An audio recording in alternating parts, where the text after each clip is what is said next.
I know, 7:01. I'm sorry. Forgive me. A minute late. You know, some of these streamers, they're like 2 hours late. I'm sure you can all survive with a minute or two late, okay? I was in the bathroom, all right? Sheesh. But we are back after a brief hiatus. The algorithm's gonna love me. The algorithm's gonna love me for taking that little break. They're gonna be like, get fucked. All my videos, all my streams now are gonna be like Garbo. Let's turn this down a little bit. But we are back. It feels good to be back. I honestly enjoyed the vacation. I turned 30. I'm now a boomer. I'm now an old head. I turned 30. I went on vacation, went out, visited, confronted, actually. I confronted my Uncle Rob. He didn't think I could make it to 300 subscribers, and I proved him wrong. We proved him wrong. Thank you all for proving him wrong. But I went up to him, I grabbed him by the collar. You know, I kicked in his door, I punted his cat, I grabbed him by the collar, and I told him, listen, look at it. I made it to 300. You have to subscribe. Now you have to subscribe, Uncle Rob. And he subscribed right then and there. So how do you like that?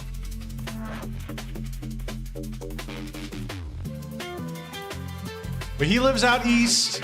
He lives out on the East Coast. And so I had a little bit of a reprieve. Took some time off from work.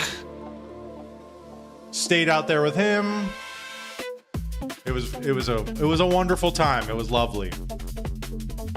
Visited all the surrounding areas. But then I came back and I was like, man, I kind of want some more time off, you know?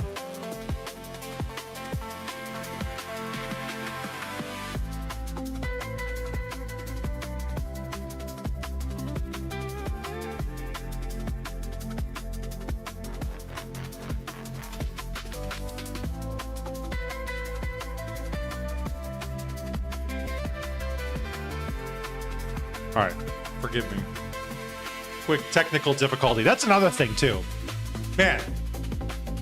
So I wanted a little more time off. I'm like thinking, not really a whole lot going on, you know? Just kind of, it's not very exciting to do the stream when there's not a whole lot going on. And that was one of the things that I was kind of struggling with. So I posted, turn this down a little more. I posted this last week. You know, I said, taking some time off to figure things out. I'm taking some time off for me, guys. I'm figuring out my life, guys. But really, you know, I was just thinking I want to restructure the stream. I kind of want to do something different.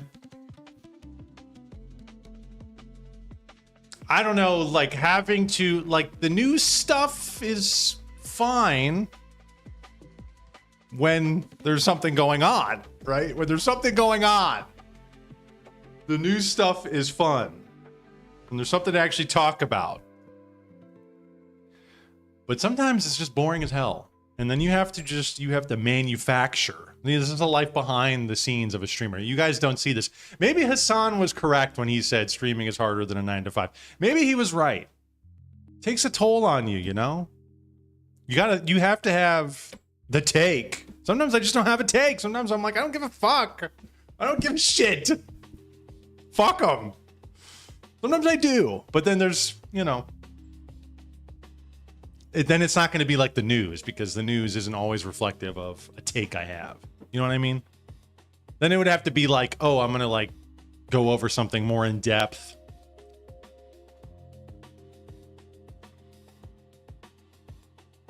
And that's a whole different stream.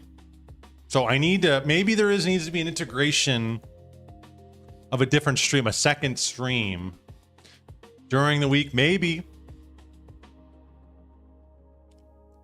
where I'm maybe reviewing something, a long form content, doing long form content. Because like the weekend streams have been like, well, you know, weekly news content, drama, right? And we, in fact, have that today.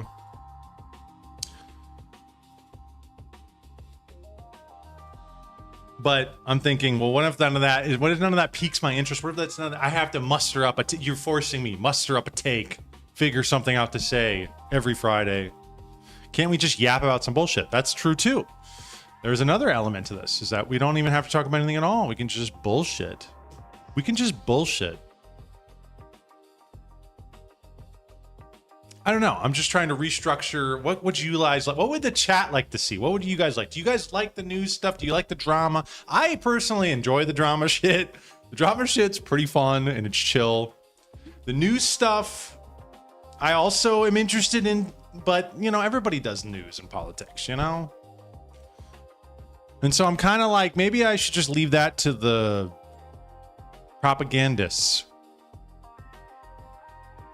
Maybe. Or maybe I should have my own show, my show about nothing. Yes, exactly. Maybe it's a show about nothing. Maybe that's what the show is. Maybe I should retitle it, The Show About Nothing. Where you just come to bullshit. I think you should talk about whatever you personally enjoy talking about. I want to chat and talk about drama and how it integrates into the spiritual. Yeah, that's a whole other thing too about this, is that, yeah, I would like to get into spiritual stuff, but you know, I'm not a theologian. I'm not anybody really with any credentials. I guess that's why we have the alleged speculation and hearsay up there in the corner. I don't know. So I'm kind of restructuring. I'm trying to think of maybe a new avenue to take, because I just felt as though it was getting stale, but maybe it was just because the news was stale and I didn't really have anything to say about whatever. I don't know. I just like listening to you talk. I know people have accused me of that as well. But anyways, all right. We got kind of off course there. We are back. Things I have to think about, but we have a good show. We have a good show for you tonight. We're back better than ever. Like I said, thought about taking a little longer time, but I thought, you know, no, I'm going to come back. I'm going to stream. I'm going to talk about some of the stuff that's going on in the news, just doing the regular stream. And these things will boil. They will be simmering in the background. Things I'll be thinking about, trying to bring them to fruition. And this is one of the things I've said in the past about this. Anything, any undertaking, any creation, any type of thing you do, there will be moments where you will, you know, you can decide to go this way or that way, or stop it altogether. Now, I think that that's actually a mistake, stopping these things altogether and just saying, you know what, I'm not going to do it at all. Taking some time off, fine. Then you have the impending doom of the algorithm. But taking some time off, I think, is fine. And restructuring and kind of angling it, maybe something else, something a little different, changing up the format. I've thought about just doing like a riff stream. Like Adorable Waffle said, just talk, just chat, just bullshit. Talk about the zeitgeist, right? Talk about what's going on. Talk about the spirit of the times. Just like an hour bullshit. I would like to bring people up too. You know, that'd be another thing too, is to bring people in, get Discord going, get a Discord going. Bring people in. Hey, what's your bullshit? What are you on? What bullshit are you on today? That would be interesting. Something, some little, we need, you know, little something. But anyways, we have a good show tonight. These things we will continue to ponder on and think about and discuss. We have a lot of cool shit to talk about, but before we do any of that, please subscribe on YouTube, JCam on YT. Follow me on X, JCam on YT. Same exact thing. Helps me out a ton. Keeps you updated. Keeps you we post all of our notifications on when I'm going live, what's going on. Like I said, I posted, oh, no stream tonight. No stream tonight. I'm not going to have you sit there and wait. We got the update.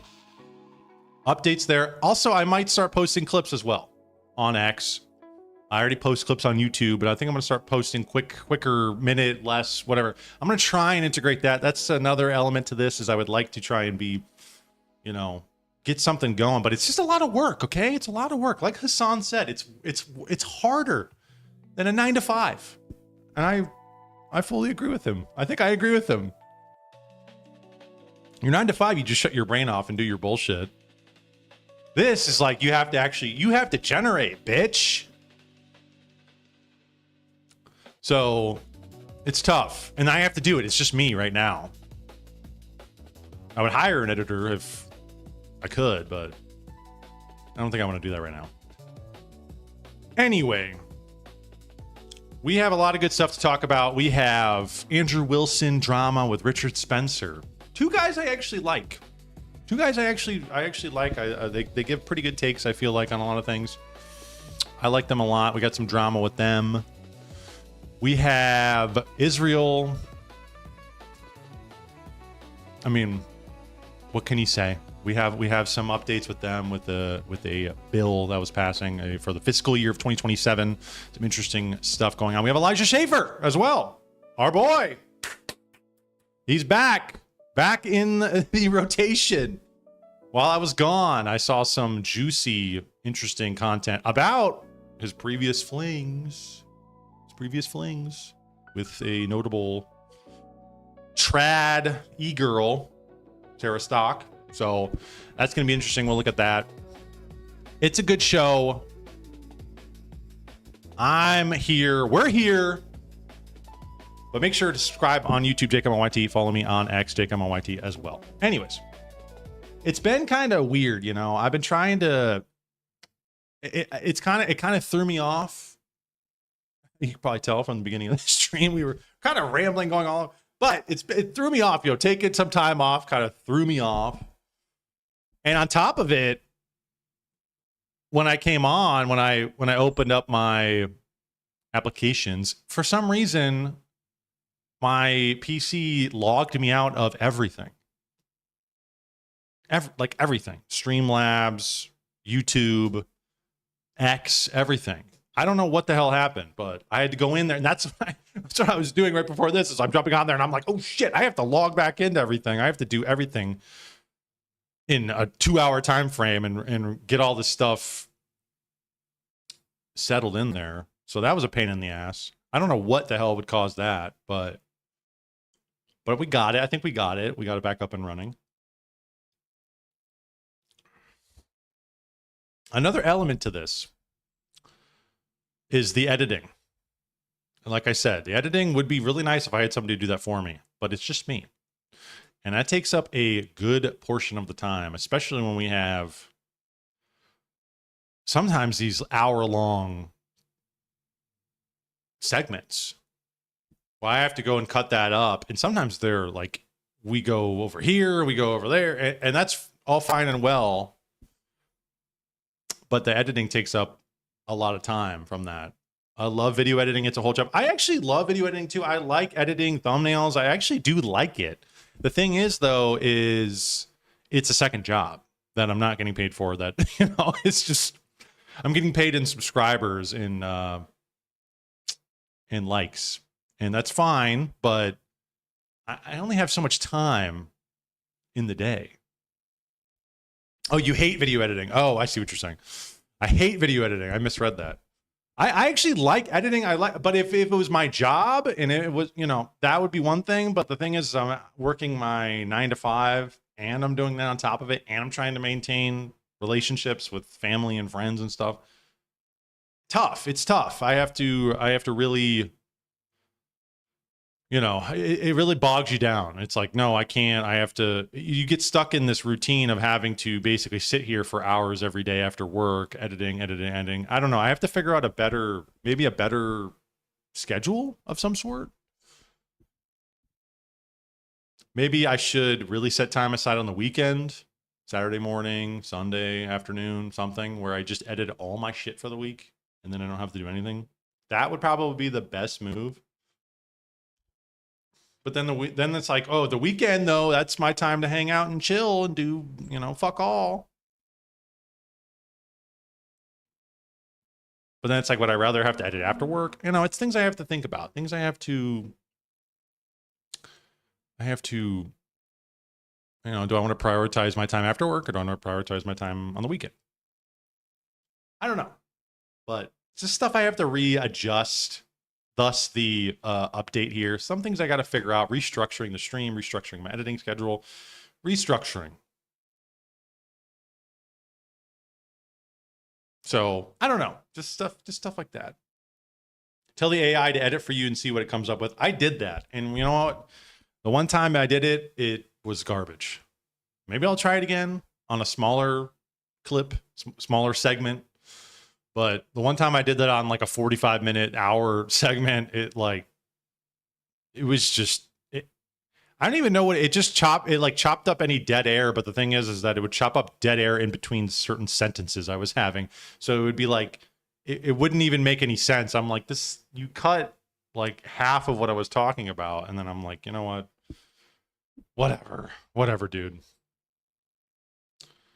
But yeah, stuff I have to think about. I gotta restructure and re-aim kind of what I want to talk about, what I want to do, how I want to do it. The format is the thing I also want to kind of address.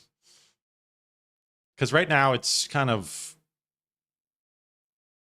it's loosely structured, and maybe I need to structure it better. Maybe I need to have two separate streams, like I said, one where I'm talking about maybe news stuff, whatever, and one where I can just riff and be more kind of open-minded and creative. I don't know. Because being beholden to the algorithm, being beholden to the news cycle is it's becoming daunting. It's also depressing. That's another thing too. It's also kind of fucking depressing. Okay? It's also a little depressing where I'm like, okay, reading this stuff and I'm like, man, we're cooked, We're so fucking cooked. Black-pilled, low-key black-pilled. It's tough to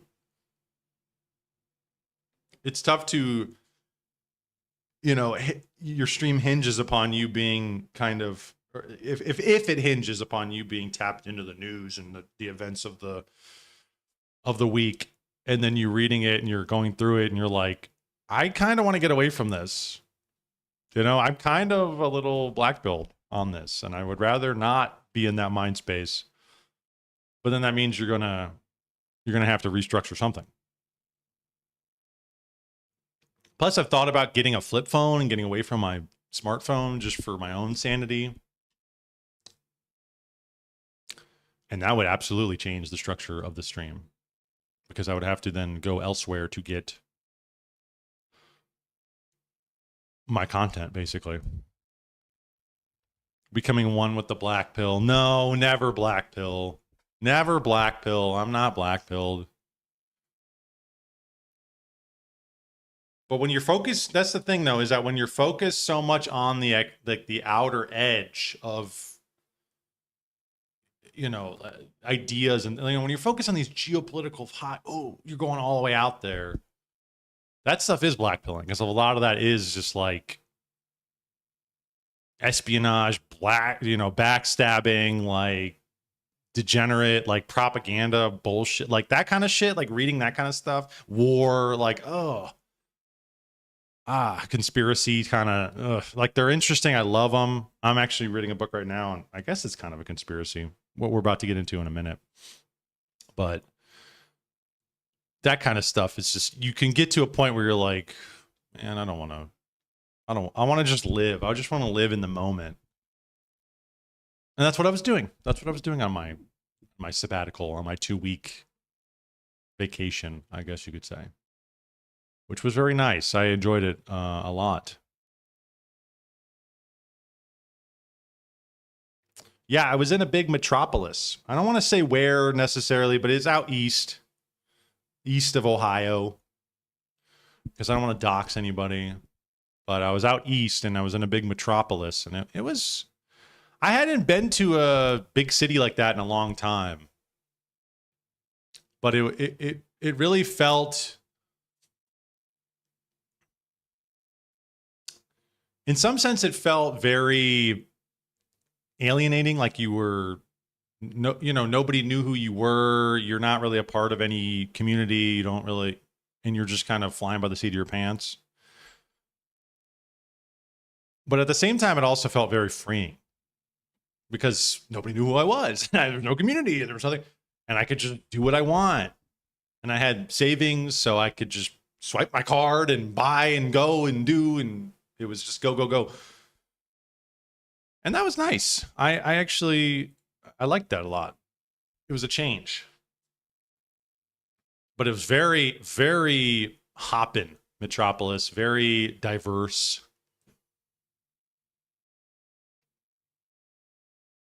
And, Jacob of 5-10 years ago, and Jacob of today to a degree, would have been like, you have all these different people from different cultures, different areas, diversity, the DEI, right? That kind of stuff, the kind of left-wing kind of push for that in our country. And Jacob of 5 years ago would have been, not that I wouldn't have had a good time, but it would have been much more, I think, unappealing to me to want to do that. But when I went out there just recently, I thought, this is good. This was cool. It was awesome. Everybody kind of there in a, it's like a, you are, like I said, you're an atomized individual with your own culture, your own ideas, come from your own place, but you're all participating in this metropolis. And in some sense, it's like it works. And I don't know, I look at that and I go, is this the vision they want for the whole world? Because, but then you kind of get into and you're like, well, what is it that we're all actually participating in? We're participating in the market, in capitalism. We're not participating in our respective religions because you go and see there's a Sikh and there's a Muslim and that guy's probably, Christian and that guy's an atheist. And so we're not participating in any religion or any real culture because, again, there's all kinds of different people speaking a billion different languages, which doesn't really work either. Just structurally doesn't work. The language thing, at least. But there was something to it that I very much liked. I feel like you can have that. We can have that. Maybe you can have that diversity, but there has to be some sort of unifying element among these people, some sort of spirit that they all are attached to. Well, first thing, it has to be the language. The language has to be the bottom line. You have to speak the same language. That pissed me off. I didn't like that, hearing a Mexican and hearing a Arabic and hearing, like, I think, okay, we need to speak English here. I think we need to speak English. I think we need to be at least unified on that. But I think you need to have something where you can have these kind of external differences, but they need to be kind of unified undergirded by a larger communal spirit, I guess. And I think that's one of the major issues that people have with these types of metropoli, this larger kind of globalist understanding of people, is that there is none of that. Is that it's okay if you speak a different language, if you look different, if you practice a different religion, because we're all coming together under the superficial banner of the market. And frequently I criticize the market and where it's leading us to, and the capitalist market's leading us to our own replacement through AI or through mass immigration, whatever it is, right? Economic reasons. If economics is the sole guiding point of your society, then none of these things really, the person doesn't really matter. Because that which all of us are appealing to is something that is largely inhuman and is actively trying to replace the human, the struggle, the power process, as we've talked about.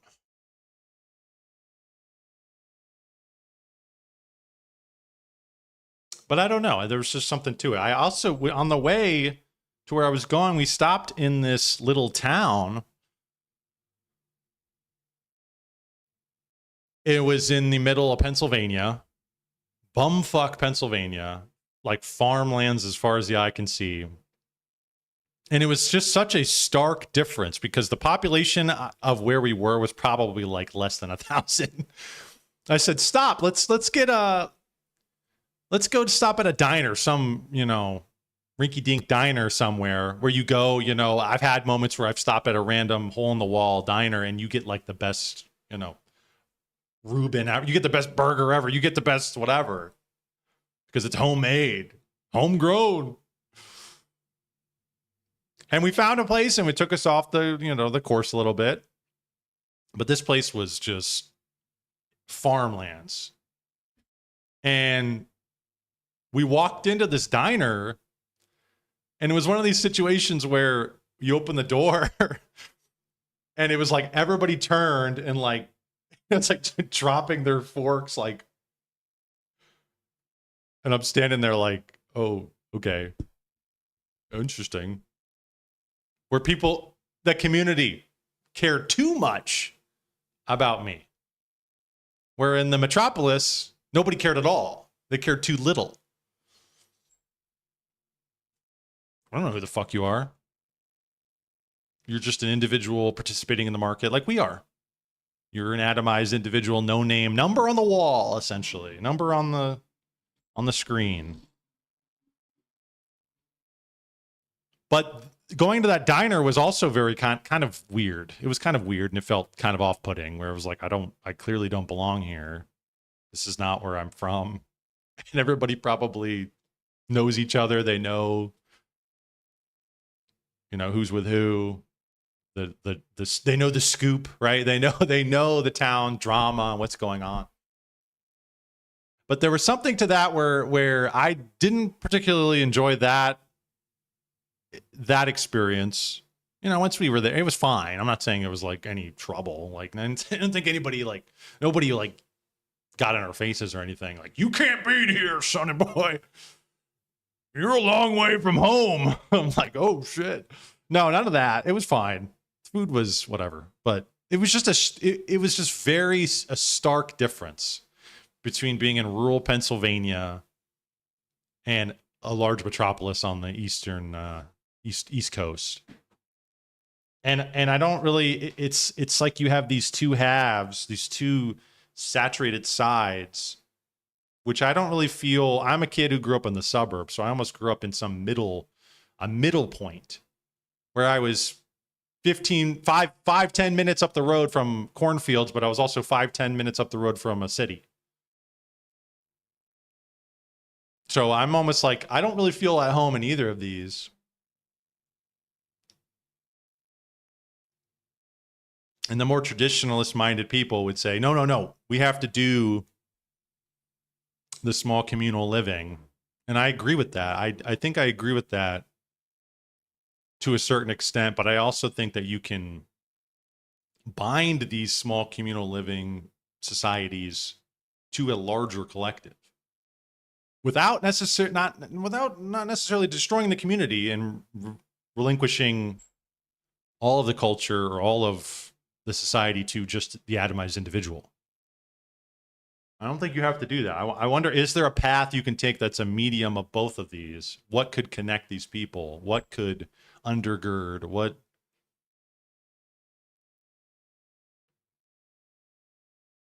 And I think that's like the sweet spot. That's like the golden middle that you have to try and figure out, because both of these in their own respective ways feel just not very good to me.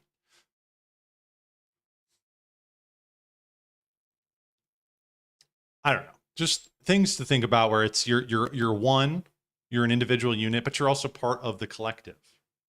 And oftentimes, specifically on the political, you get, okay, am I going to be the radical anarchist individualist?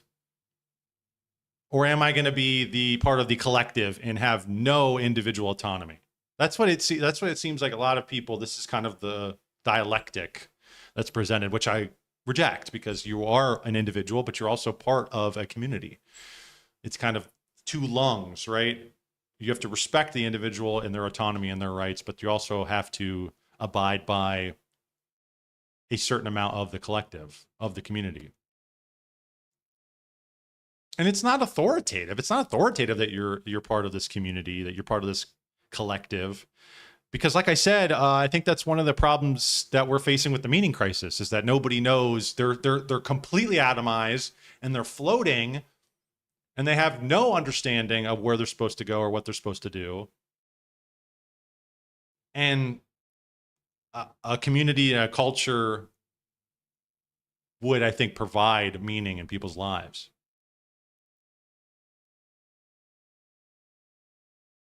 So I think you feel that. You feel that on a spiritual level. You feel that pull to belong, to have and to not have. We talked about that, right? To be and to not be. You want that. I just had a conversation today with my coworker about that, about being homeless. And he was really selling me on it. He was really selling me on being homeless. He said, you don't got to worry about anything, man. I said, you don't have to worry about anything because you don't have anything. And if I don't have anything, there's no responsibility. That's great. I can just float and exist and do what I want. But at the same time, then I don't have anything. And I think not having things and not building, not creating, not growing, no reason for me to get up in the morning would quickly devolve into nihilism. And you'd feel lost, and you would just feel like, I guess I'm going under this bridge today. I guess I'm sleeping under that bridge today. So there's kind of this push and pull. These things kind of, the having of being part of the collective, the not having of being part of the individual, being part of the global metropolis. That I think there needs to be a balance there, and we're quickly, I think, pushing really far into the globalist, individualist, atomized mindset. And this is reflective of the internet too. It's reflective of our respective echo chambers we're in. Is that each individual, you talk to them, I've talked to my uncle, and it's like, we're speaking different languages. We really are. We're speaking different languages. He's 71. He was in the military. He grew up during a different era. He seems to be more pro-Israel. Doesn't seem to know even half of the stuff we talk about here. And I honestly, there is a point where you're talking to people like that, where you go, oh my gosh, I've moved on from that. Like, I've already affirmed all these things that you have not. And having to try and reel it back and argue back from kind of the basics is really hard sometimes. If you're not doing it constantly, which I haven't done that in a long time, it's a challenge. I think I did okay, but I'm just saying we're in two different worlds. We're in two different worlds. Whether it be the boomer, the Gen X, the millennial, whether it be man, whether it be woman, black, white, Christian, Muslim, it's like we're all atomized in our own little pockets. And there is no greater community that we can attach ourselves to other than the market. And basically that's it, the market. That's what, and that really helps out the capitalist elite. They love that. Oh yes, we love that. So I don't really know. There's just some interesting ideas there I was thinking about, the kind of one of the many, the collective versus the individual, the having and not having. Because that's also one of the things that they push with, you will own nothing and be happy, right? That's one of the kind of WEF pushes, that you'll own nothing and you'll be happy. And what is that? What does that actually mean? What does that entail? That means that you'll have nothing. You won't be tied to anything. You'll have no responsibility as an individual. You will be liberated from mowing your lawn, from fixing your car, from whatever it is. And in some sense, that's, that doesn't sound terrible. Especially when I think about, when I'm talking to my coworker about being homeless, that doesn't sound that bad. I don't have to deal with any of this bullshit of society. Any of the bullshits of regular everyday life? That sounds pretty good. But I think that people would be very lost.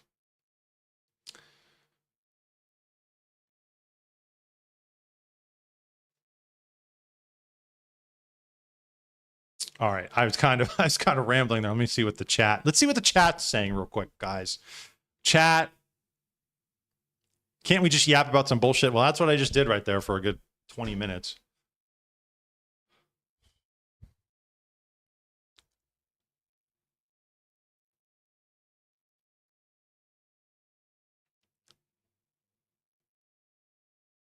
Hey, this is in the beginning of the Pope's new encyclical on AI. Which one? He talks about the unity of uniformity in contrast to the uniformity found through communion. I haven't read it yet. I've skimmed through it. I did not see that. I'm not ripping from him. I think it's just true, though. It's just these are the opposites that we must engage with. That's just, I think it's a primordial truth about life.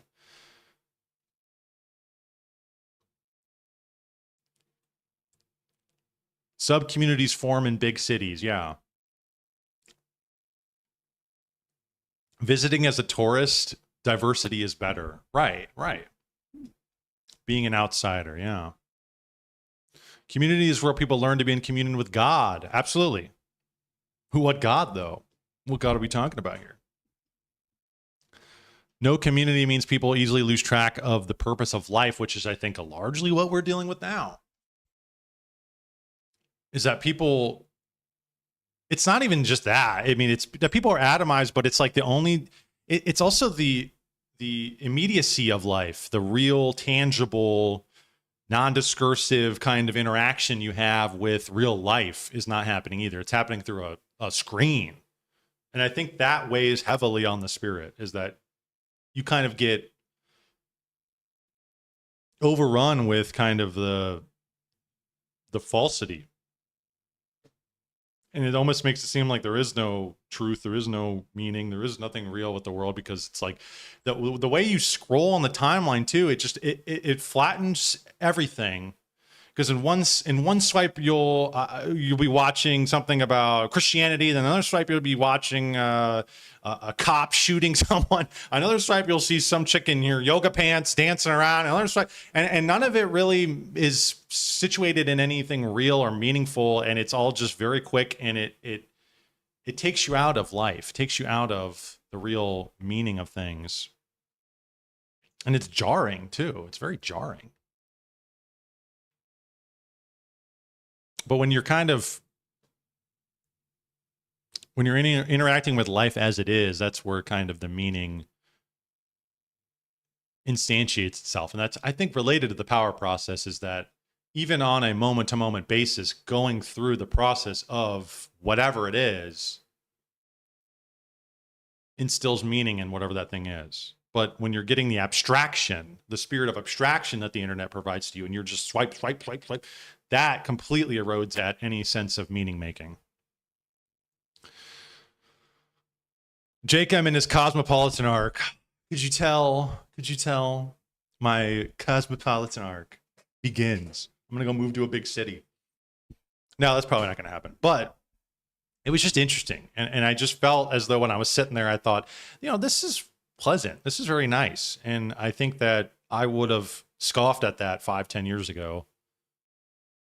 But I actually enjoyed it, and I thought it was very nice. But you're right. Maybe it was because I'm an outsider, and we're all outsiders here, right? Maybe that's it. Maybe there was a community that was bound and found around being an outsider. All of us here are outsiders. We're all in this community, in this city, and none of us belong here. So that we can rally around the one rather than the many, the individual. I got into it with a pro-abortion coworker the other day, and really took me back to my high school, college years. Yeah, I know. That's one of the crazy things, is like another element of being on the internet and being out of touch with reality and being in your own echo chamber is you just assume everybody else is like, yeah, we decided that years ago. We figured that out years ago. That this is bullshit. This is all. Israel owns our government, you know. And it's like, oh, and then you interact with somebody and they're like, well, I think that the war in Iraq was justified. You're like, what? What? What? So then you have to go and you have to go through the Rolodex in your head about the arguments, and you go, I don't know, man. Dancing Israelis. And then they're like, what? They're like, what? And they're like, oh, fuck. You know, this argument was easier to have 5 years ago. In some sense, though, it was easier to have 5 years ago, but at the same time, you can point to stuff happening now, like we're about to look at, and you're like, oh, geez. Like, what do you make of that? I don't know. Anyways, that's the beginning. That's the monologue, I guess. Kind of got me rambling there. Let's move along.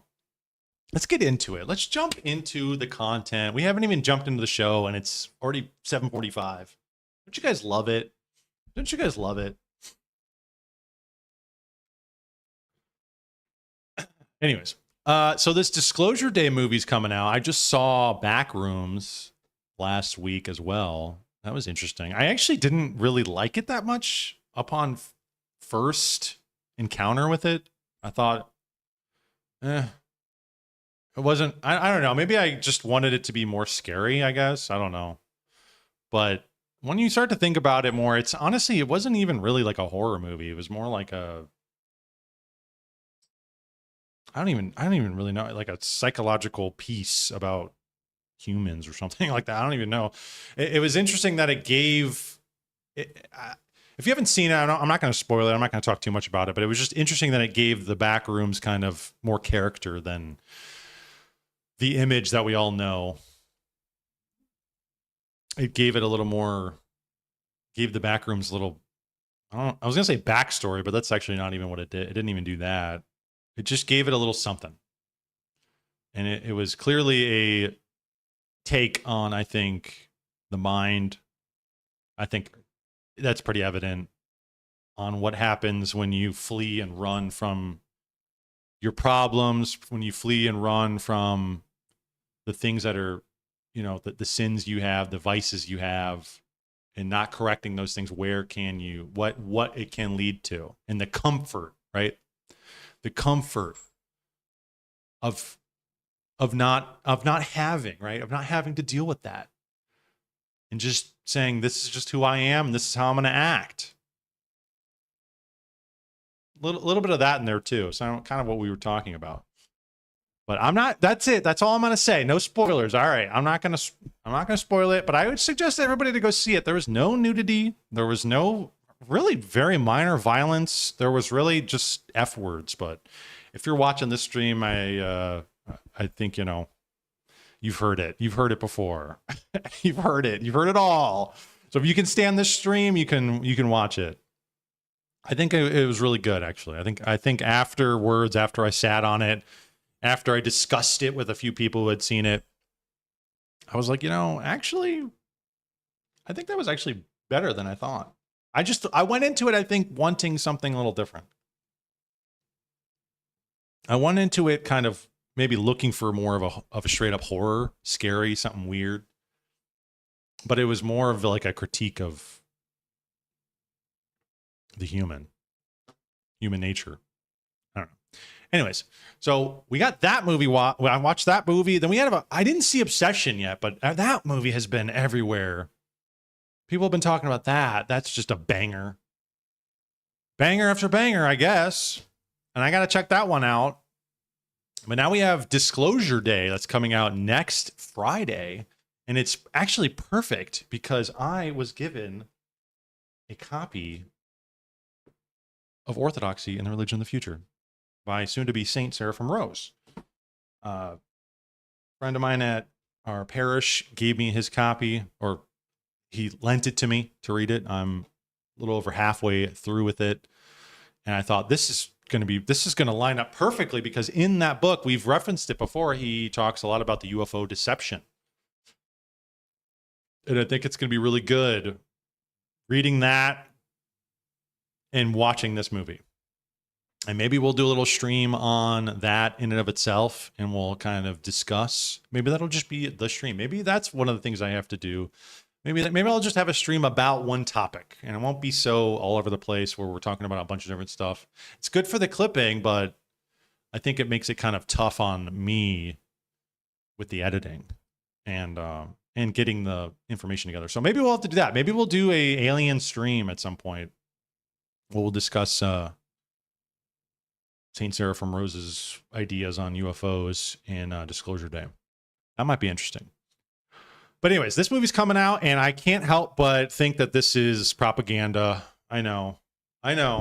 But this whole ethos, this whole worldview, the 2001 A Space Odyssey worldview, the alien idea, the way it's manifest and projected, it's a wholly American thing.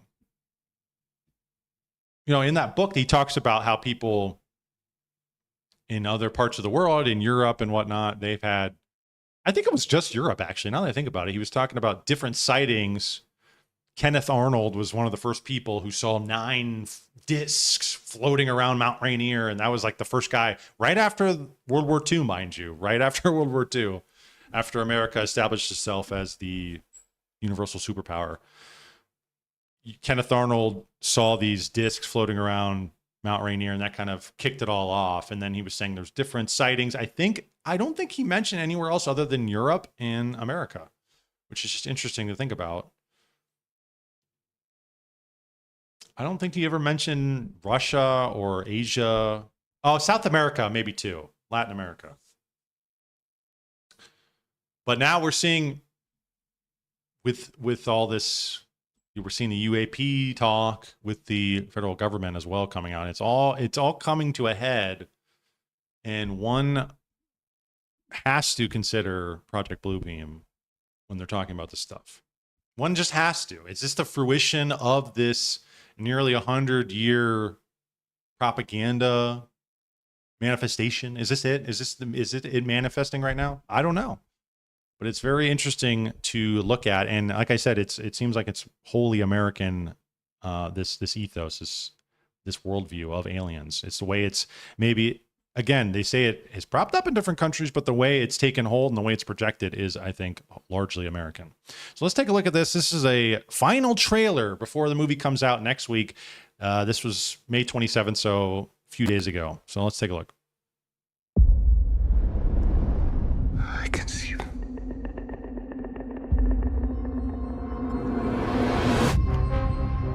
And of course, Steven Spielberg, right? I am much more inclined now than I was when I made Close Encounters. Oh, I wonder why. I believe that we're not the only intelligent civilization in the universe.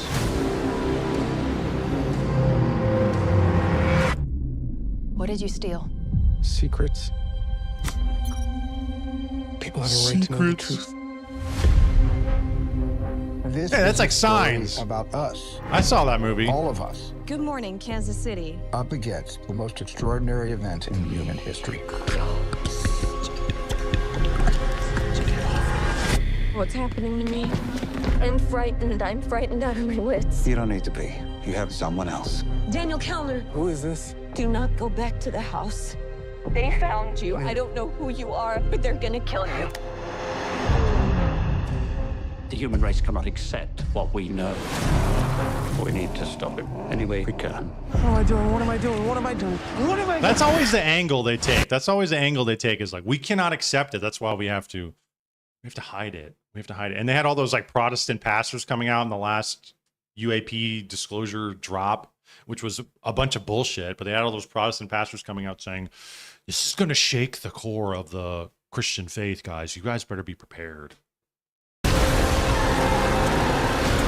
This 79-year cover-up of the truth has to end. We're interrupting our coverage. How will disclosure change us? I believe for the better. It will remind us of our capacity for empathy, The religious angle. and that there is something bigger out there than just ourselves. People already believe that though, dude.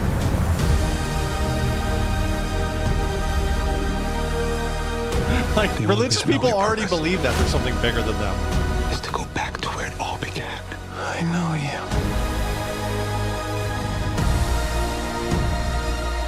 I know you do. What happened to us? I used to say to myself, wouldn't it be wonderful if all of this turned out to be true? I'm now thinking, wouldn't it be wonderful for people to know They're coming. all of this is true?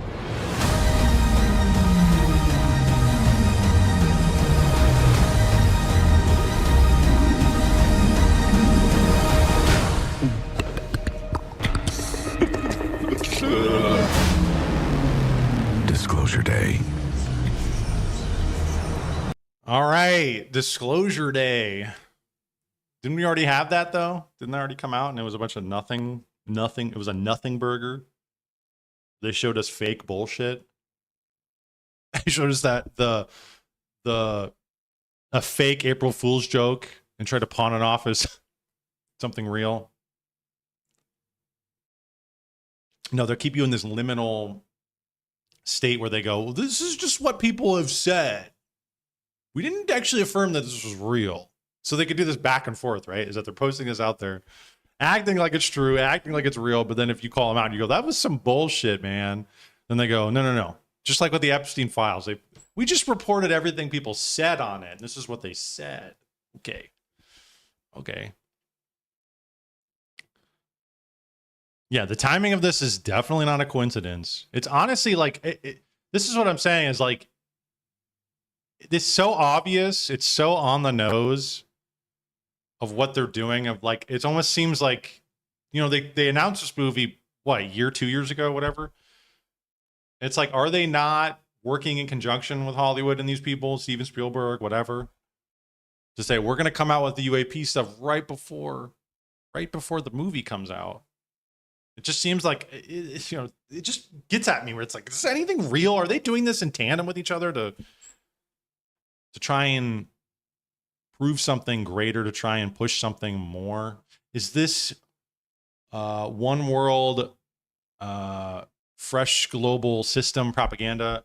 That's what I'm saying. That's what the whole Project Bluebeam was about, was that Serge Manasse said that they would fake an alien invasion to shatter the faith of all the various religions and have a united one, can I say that, fresh world system to fight against some sort of alien threat, which Ronald Reagan had also spoken about. So I don't really know what the hell.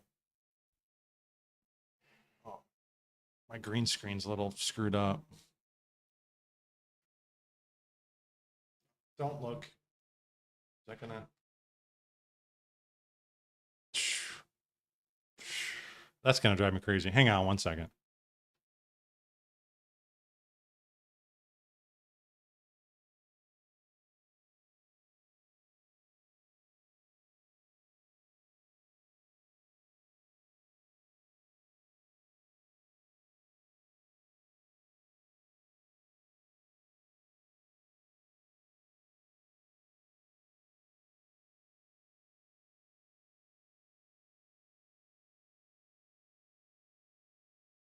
All right, is that better? Yeah, that's a little better. Hopefully that holds. I got a fan on because it's like 90 degrees in here.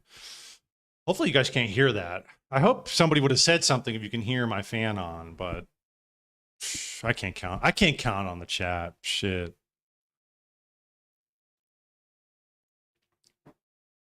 But yes, Marie, this is what it seems like. It seems like this is a push to get everybody to relinquish any of their national, individual, religious autonomy, their differences, and to come together as the human race to fight against some sort of external global threat in a glorious Star Trek-like fashion.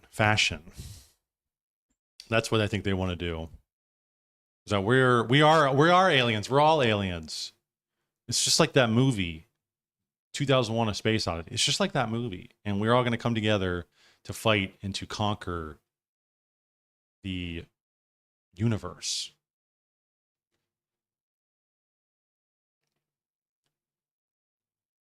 which is not good. Which is not good, because ultimately then, if this is bullshit, which it's seeming like it is, it's something pushed by from the elite, then they basically are creating and fashioning a new religion or new ethos or new understanding of humans and their place in the universe. So all this can kind of be kind of tweaked, and it's created and can be tweaked for the purposes of the elite. It's a story that they're concocting that they have control over.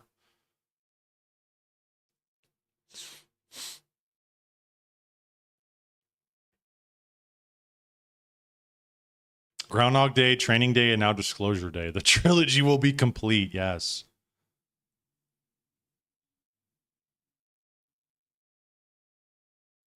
Yeah, that's literally what it is. People say aliens exist. Government, no, they don't. Government, aliens exist. People, no, they don't. Exactly. That's how it feels like. I feel like nobody actually gives a shit or is actually buying into this crap.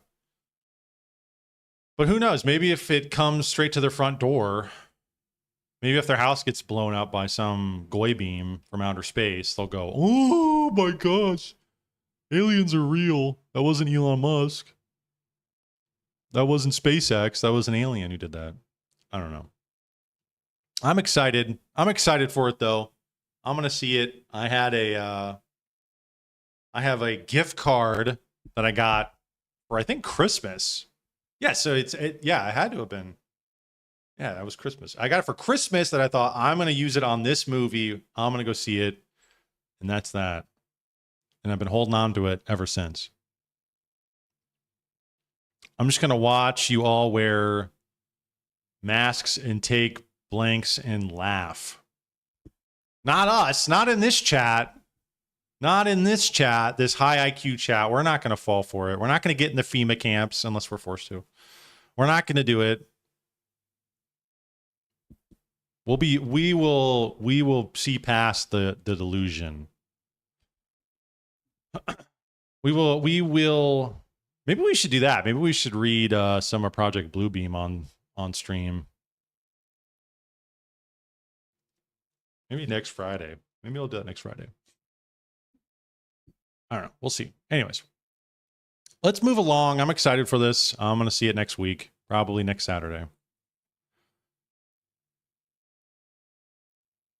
All right, so we got a little drama. We're going to get into the drama portion. Remember Bill Cooper? Yeah, I remember Bill Cooper. But we're going to get into the drama section now. Just a quick clip here from Destiny talking about Amy Dangerfield. Again, another one of these people who just appeared out of nowhere. E-girl, trad e-girl grifter who tried to co-opt. I think she's still actively trying to do it, although it seems like the big push with Dan Bilzerian failed. Or I don't know anybody who bought it, but they seem like they're trying to co-opt the America First movement, Nick Fuentes' movement, to be this Muslim weird new thing where it's just basically anti-Israel, but it's like pro-Muslim, and they don't affirm Dick as being kind of the leader of this movement, which he is. For whatever, you don't have to agree with it for whatever it's worth, but it's just interesting to see this woman come out of nowhere. She's kind of been floating around. I think she was working with Elijah, but now we find out that she's trying to co-opt this movement, and Destiny leaks out on stream that her and Sneeko were getting dirty behind the scenes. Another e-girl. No e-girls. Never. Don't trust these people. You can say that with almost 100% certainty. Because, by the way, the thing that that Jasmine and Lauren were texting Amy that I had like told everybody that I hadn't. Lauren was what I told everybody was the fact that Amy fucked Sneeko like the second time they met. Just so you know, in case you're curious what kind of person this is. There you go. If all of this stuff is just fair game, that was like the drama allegedly a long time ago that they accused me of spending, and I hadn't, but now I have. So there you go. The whole internet knows. So what a disgusting fucking piece of shit. Like, okay, have fun. Because by the way, allegedly.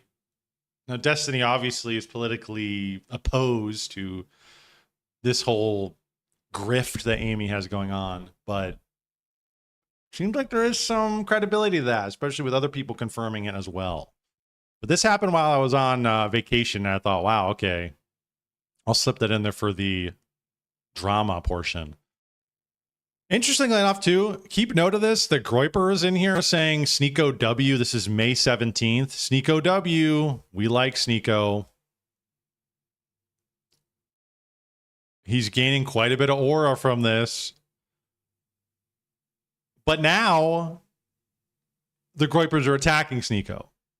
Again, another element to this is that Sneeko and Nick are like on this back and forth, on off again relationship. Well, now they're off. Now they're off again.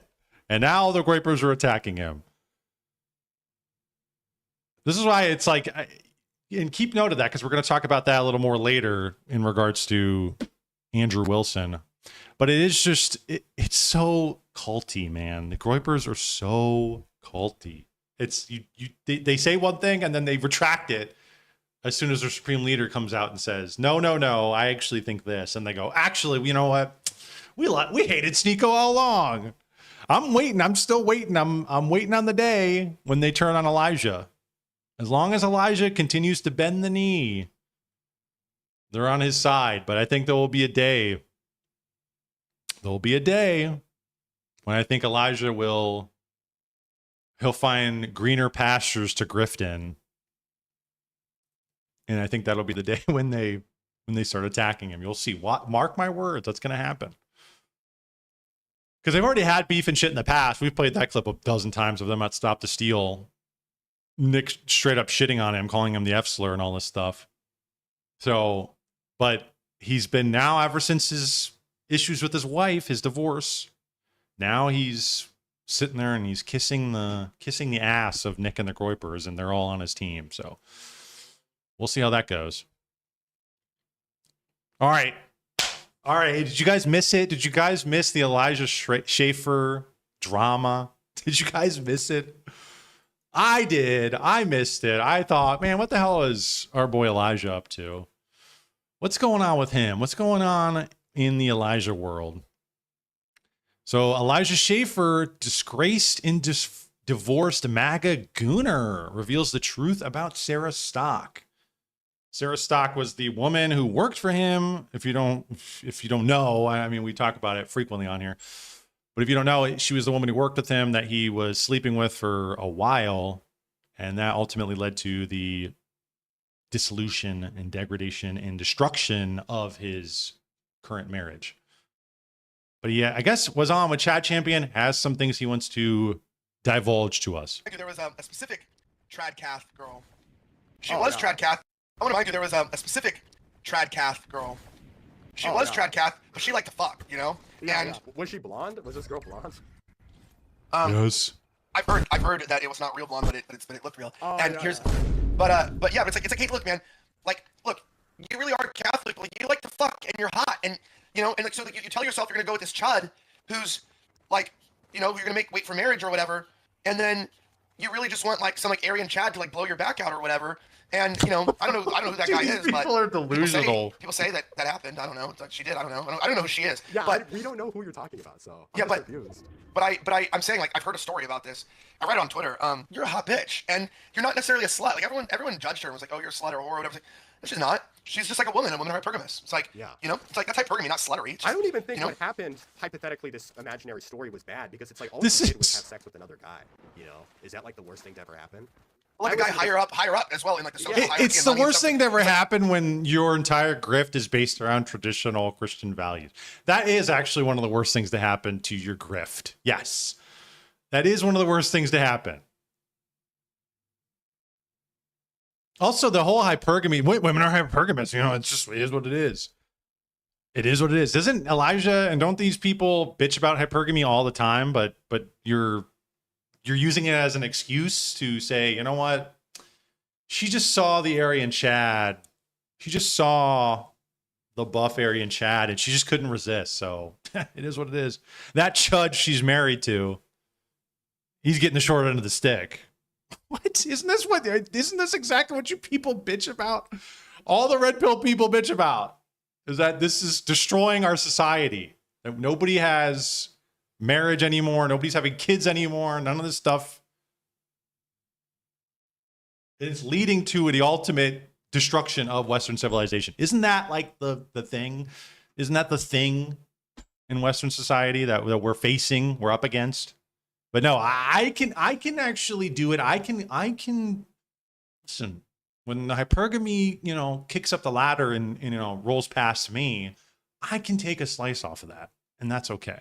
That's okay. And like taller and whatever. It's like, yeah, that happens. Sometimes women like want to get married and then they get with a chud who will like simp over them, and then you have a guy. Chud? Who's the chud here, bro? I don't even know who her husband is. If anything, you're the chud, bro. You're online spurging about birth rates and shit all the time. You are a literal chud incarnate. Who's like writing you like, hey, where's your fucking little 20-year-old pussy? Get that shit on my dick right now, bitch. Like, you know what I mean? Like, you're my fucking little sex doll, you little fucking cunt. Like, get over here, fucking bitch. Let me eat your asshole. And it's like, and then a girl like trying to be good, but girls can't help it. Like, they like Elijah, take your meds, bro. Take your schizophrenia meds, please. We beg of you. Get off the internet. Spoken to you like that. They love that. Yeah. They love go being to church. And objectified, and like it's just true. And I mean, obviously, I'd never do anything like that to women because I'm a white knight. I want a white knight for women. I actually, Chad, I'm gonna tell you something. I usually spend my days white knighting for women. In fact, I'm not into white supremacy because that is not the ultimate pill. It's white knighting. It's sitting around and defending women who won't fuck me. If a woman won't eat your ass, does she really love you? Exactly. So, when you can get a trad calf to eat your ass, that's next level. So if you get your ass eaten as a guy, who asks you, is it gay? If you get your ass eaten, well, if you ask for it, it is a little gay. And if you're cool with being a little gay, then it's fine. But if she just does it because she's blowing you and then starts sucking your balls and just starts like licking your gooch, just like whatever. Like girls are freaky. Girls are into weird shit. Most Elijah, dude, he is clearly on something. He sounds like he's clearly on something. He's bouncing, bro. Elijah, take the correct drugs. Do not snort take the pills, the correct pills prescribed to you, bro, and log off. Go to liturgy. Go to confession. Holy. Ass eating of guys is initiated by women. I don't know if you know that. Like, No, they initiate it. That. That's Neither have I, of course. Of course I haven't. But I'm saying. And the irony bro shit is so cringe, dude. The irony bro shit. I hate irony bro shit. It's becoming stale and cringe. It's on its way out. It was really the rage around 2016. But now it's overstayed its welcome to where you say the truth, but you say it in a way that's like, I would never. That shit is so cringe, bro. Hopefully you guys can't hear that. Holy shit. There's some guy right outside my door. Blowing leaves or some shit. Can you guys hear that? I hope not.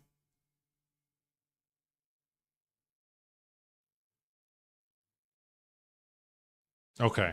I don't think it's picking that up. Thank God. Some guy did 8 o'clock on a Friday night wants to go and cut the fucking weeds right outside my window. And I got to have my window open because it's like 90 degrees in here. Holy shit.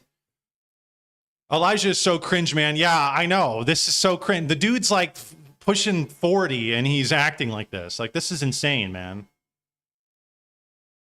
Elijah's disgusting. I don't think Nick or the Groypers are defending him in majority.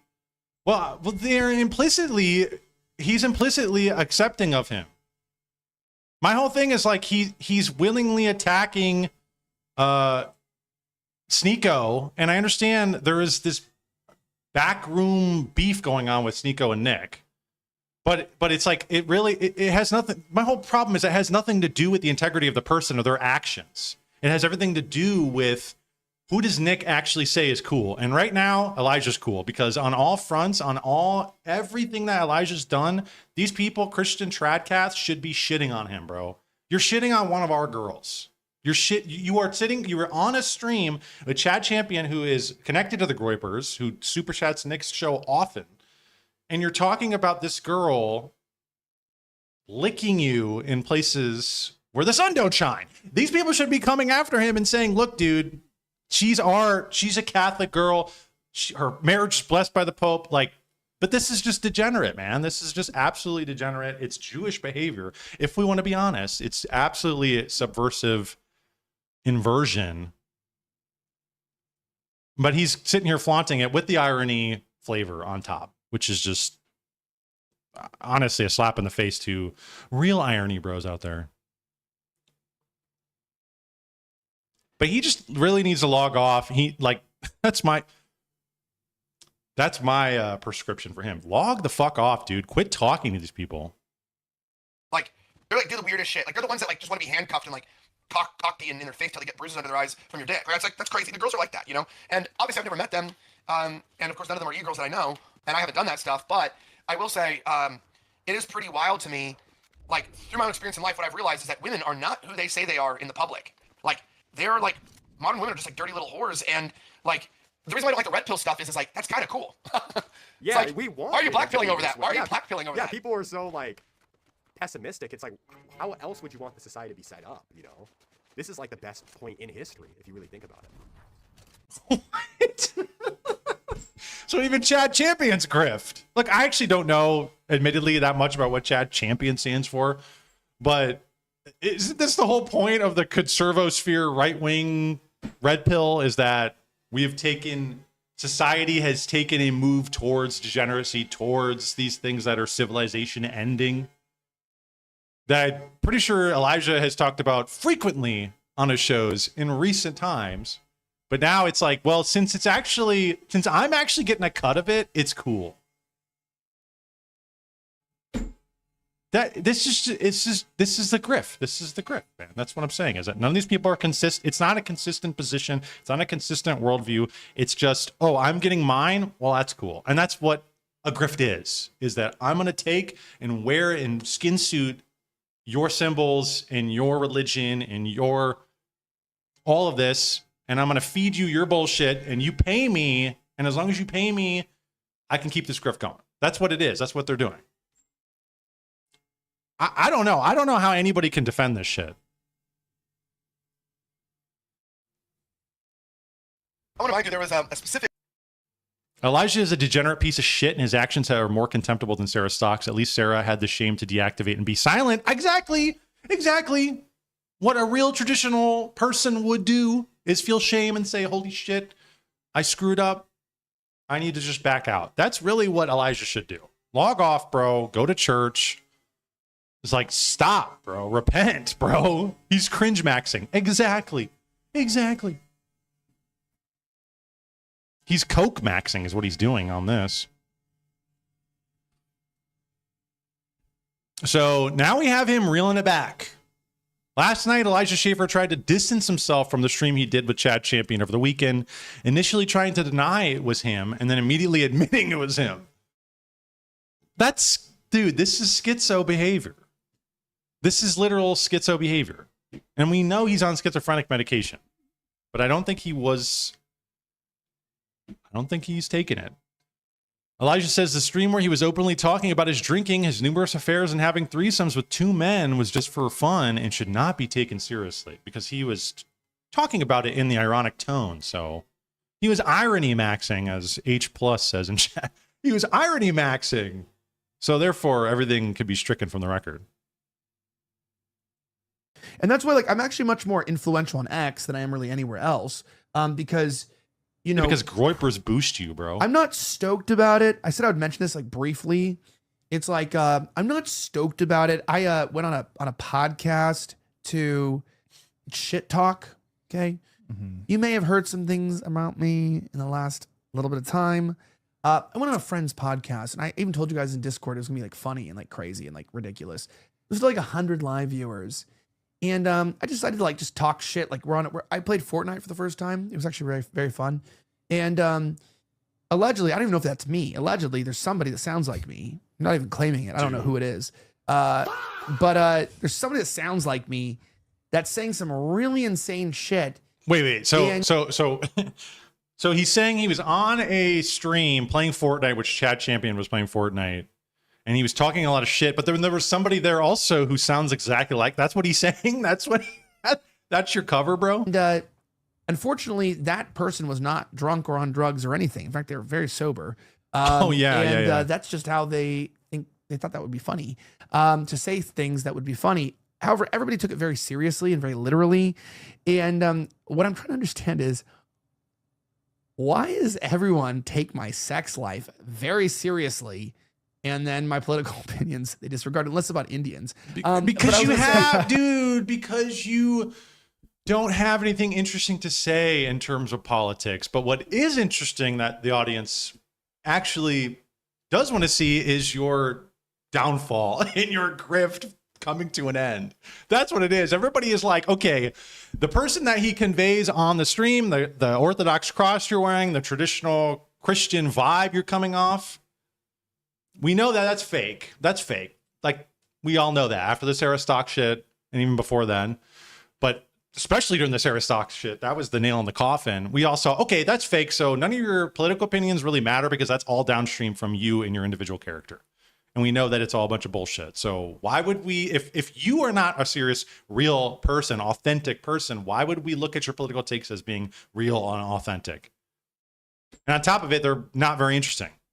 But that's about Indians. No, but jokes aside, what it shows you is we're in a political era where people really, we're kind of like, it's kind of based and we have to figure out what to do with it. But people are kind of just interested in drama. They're not really interested. So YouTube started, it was about drama and beefing. Well, hey, you want to be degenerate, Elijah? Let's be degenerate. If you want to go there and talk about how awesome it is in society now with the meaning crisis and how everybody's doing whatever the hell they want, and it's awesome, and well, shit, we're gonna be right in there in the mud with you. Fuck it. We're gonna talk about drama.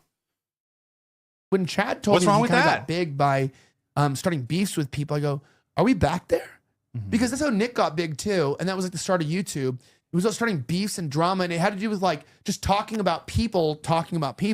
And then there was some of that, but Nick also debated a lot. You know, that was the thing. And I've talked about this in past streams. There was kind of this air that we were the debate sphere, blood sports, going back and forth, trying to figure out our positions, you know, figuring out who was smarter, whose position was better. There was this kind of leveling up that was occurring. And I feel like the people who exist now, those are the people whose positions I think were held the strongest. They had the strongest worldviews. Remember, does anybody remember No Bullshit? Does anybody remember No Bullshit or James Alsup? Do you remember James Alsup? These people were prominent figures in the right wing back in the day in blood sports. They are nowhere to be found because their shit was crushed. And in the debate sphere, they basically were weeded out. But the people who are surviving now are the people who got big because their ideas flourished. There was some of that, what he's saying. There was some drama, obviously. You needed drama with it because that's what blood sports kind of was. It was drama mixed with kind of the debate and the intellectual side all kind of in coalescing into one. It was awesome. It was actually sweet. It was like WWE for intellectuals is what it was. But you had some of that, but ultimately I think that Nick's gotten to the prominence he has because his ideas can stand. And he actually was speaking a truth in our society that I think a lot of people, you know, some people had spoken about it, but it was something that was really not conveyed in the way he had. It's particularly the Israel influence of our government. And that was very new. That was very interesting to hear it from somebody like that in that format, in that way. And I think all those ideas have stood on their own. And that's really his kind of claim to fame, right? It wasn't the drama that got him to where he was, but that, again, was part of it. Real issues. And I think we might be back into the just talking about people, because it's about being viral and people love drama.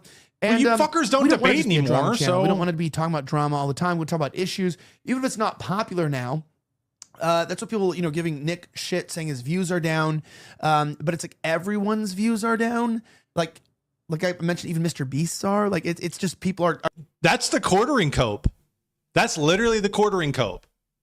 If you guys follow the quartering situation at all, Kino Casino, that's literally what he says too. My views are down, but you know what? Everybody's views are down. And then you can go check people, and you're like, no, actually, their views are way up. Yours are flatlining, bro. I don't think that that's the case. I think that's a cope. I think that people just don't watch your bullshit, bro. Are genuinely checked out. So the drama is what they want to know. The drama is what they care about because it's cheap, it's low-hanging fruit, it's like bullshit. Unfortunately, I'm going to say we're not going to become a drama channel. I've never been a drama channel, never will be. But we will be, expanding, doing some things. Shout out to Groiper Firestick, is his name? Groiper Firestick, yeah. Yeah, the editors. By the way, if you ever want to grow... US Monarch, US Monarch, and Groiper Firestick. Yeah, but Groiper Firestick had like 27 followers, I think, or something, and then he started clipping for us a couple months ago, and he has about 1,000 now. Mm-hmm. So if you ever want to grow, this is how you grow, you get in. I was going to say with content, though... Oh, my. And then Chat Champion here says AI generated voice. It wasn't him. Okay, dude. Oh, you mean like this? Chad come out to Frisco for a few.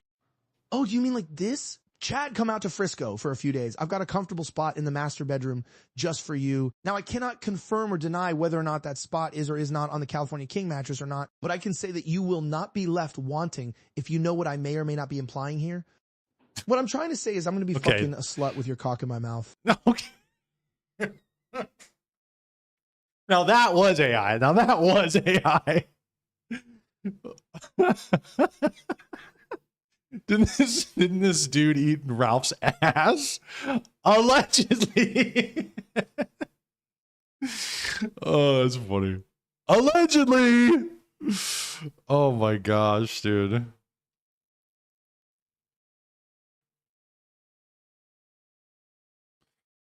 So we got Elijah Schaffer spirals into a wild drug-fueled rant claiming a demon, quote unquote, entered his body and possessed him. So now this is the Tucker Carlson thing. This is the Tucker Carlson angle. Where he woke up in the middle of the night with scratches on his ass and a weird taste in his mouth. When I did these drugs and kind of saw other dimensions,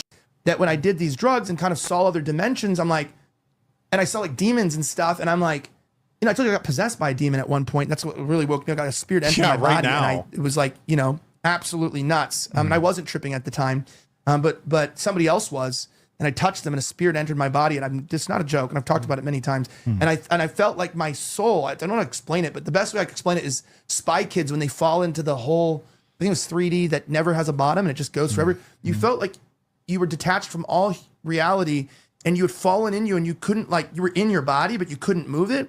And I wasn't tripping at the time. That when I did these drugs and kind of saw other dimensions. Wait. So he's claiming he took drugs and then he saw other dimensions, and that when he touched somebody, he was floating, but he wasn't tripping at the time. He said right then and there, I was not tripping. Okay, bro. Okay. He was possessed by a demon, though. I think he's possessed right now, man. You're possessed by the demon of lust and greed and grift. Okay? And look, this, you know, Orthodox Christians out there, do not fall for this grift. Okay? He's wearing the Orthodox cross. He's trying to make inroads with those people. Just do not. Don't even engage. He's not. I honestly question whether or not he's actually going to any legitimate parish at all.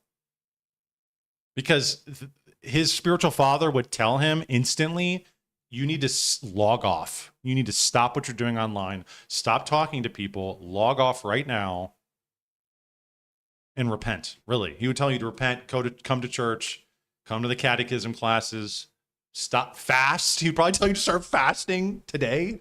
Fast from alcohol, fast from meat, fast from all this stuff. Basically just go vegan, bro. And pray twice a day, at least.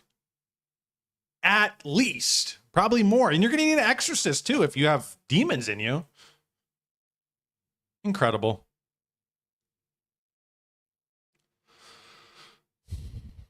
Dude just cited Spy Kids 2 like Alexander Dugin. Oh, yeah, didn't he? Did. I think he did quote Spy Kids 2 at some point. Interesting. Interesting. Is he on the Russians' payroll? We know he's got some dealings in El Salvador. We know he's got something going on in El Salvador.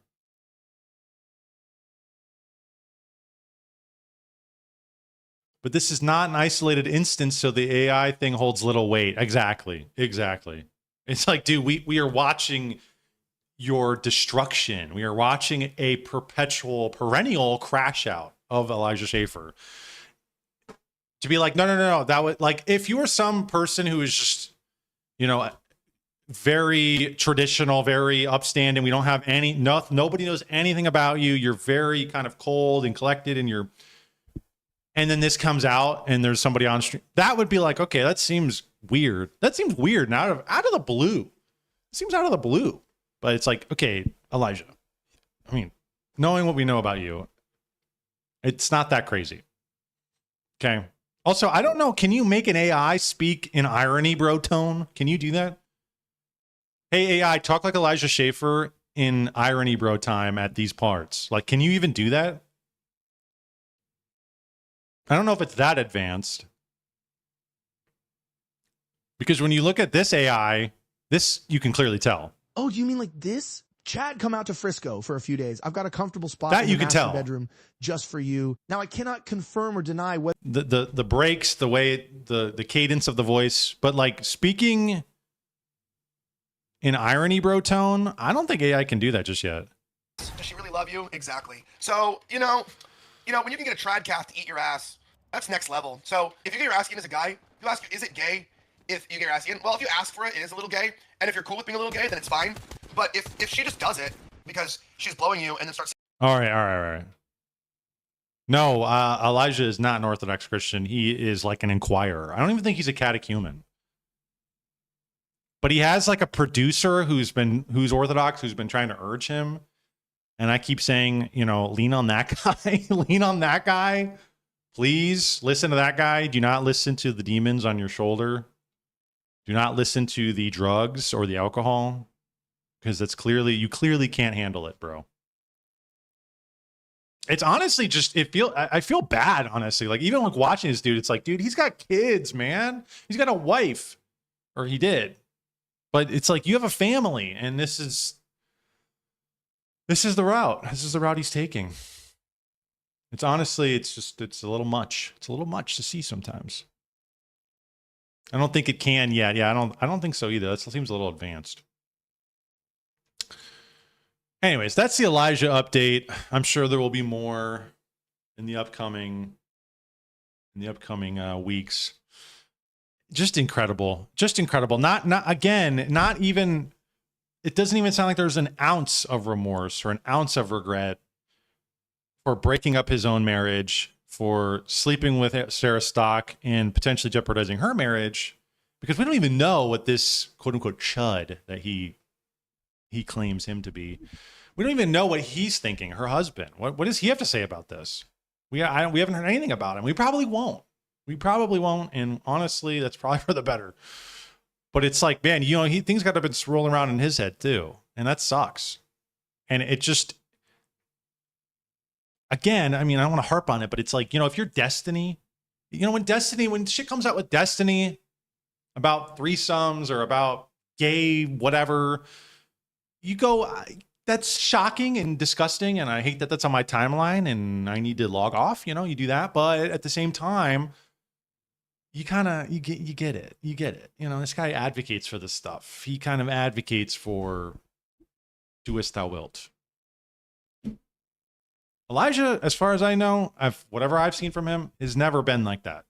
And clearly he affirms some sort of Christianity, wearing the Orthodox cross, and that would never fly.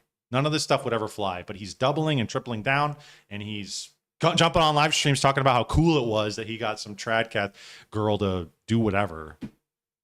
And it's like, dude, what is this, the quintuple down? Are we on the quintuple down now?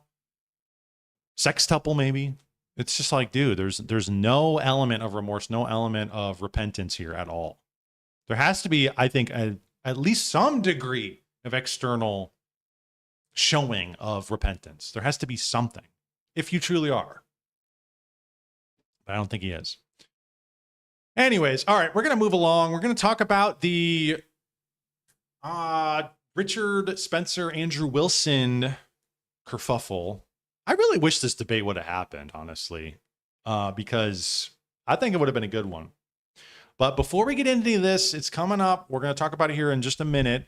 I'm going to run and grab something to drink, and I will be right back. Give me 1 or 2 minutes, and nobody go nowhere.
we're back.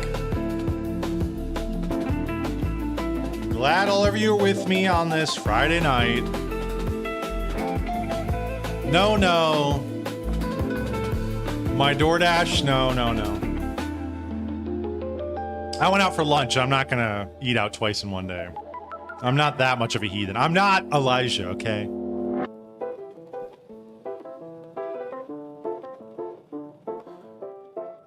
Make sure to subscribe on YouTube, Jake I'm on YT right here. Follow me on X, same exact thing, Jake I'm on YT. I'm glad you're all with me today. I appreciate it. You could be anywhere, but you're here with me. Appreciate you all.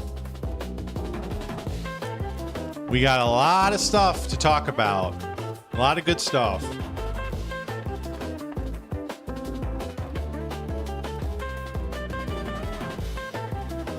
It is hot as balls in here. You know, it's really cringe about that. You know what's really annoying about that? Is that my apartment got bought out by a business. They're an HVAC business, which is really weird. But I guess the owners of the HVAC business knew the previous owners of the building. The previous owners of this building were really cool, old elderly couple. And they would, any problems I had, I would text them and they would be over 3 a.m, whatever. But now I have all this bureaucracy and bullshit I have to go through with this business. And I don't even talk to the owner of the building, like, ever. Every time I've ever talked to him, he says, call blank, call the shop, call the HVAC business. And it's always a thing. And I get put on hold and I talk to their AI system for 50. Anyways, it's a whole thing. They redid the windows in this place because this place is pretty old. And, you know, cool. I actually like that. The windows sucked. I like that they replaced them. But I have these AC units that were in my windows that they took out and they never put them back in. And they had like wood and stuff that like they had them fixed in the window. And I guess I could just put them in there, but now I'm like, is somebody gonna put these back in? I didn't even take these out. And they're like, you could just put them back in. And I'm like, so now I have to get a fixture and put them in and do all that. And I'm like, great. So it's something I have to do. But I'm like, isn't this the whole point? What the hell is the point of renting? I thought you would take care of this kind of stuff. I thought the landlord's supposed to take care of this shit. I don't know. So now I'm like without AC for the moment until I get that situated. Or until I bitch again. And they eventually do. Maybe they'll do it. Maybe they'll do it for me. But I feel like I'm going to have to spend money on it. Like I don't have just like wood sitting around. I don't have shit sitting around. I don't know. Maybe there's a way I can finagle. Maybe there's probably some guy on YouTube who's like, you know what? You can just put it up there and stuff it with whatever and it'll be fine. I don't know. What was lunch? Mickey D's. My classic, my go-to Mickey D's. I love Mickey D's, man. And people shit on it. People shit on it a lot. They shit on Arby's too.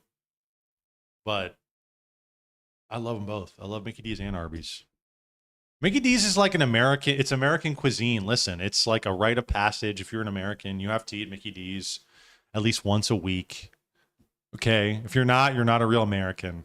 If you don't do that, you're not a real American. You have to go there at least once a week. Even if it's just for coffee or a drink. Doesn't matter. People will look back.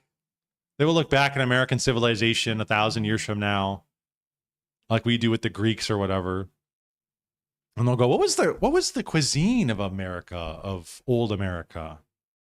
And they'll say it was burgers. It was these pieces of meat that we would extract from cows and put them in a bun and cook them, and they had perfected it.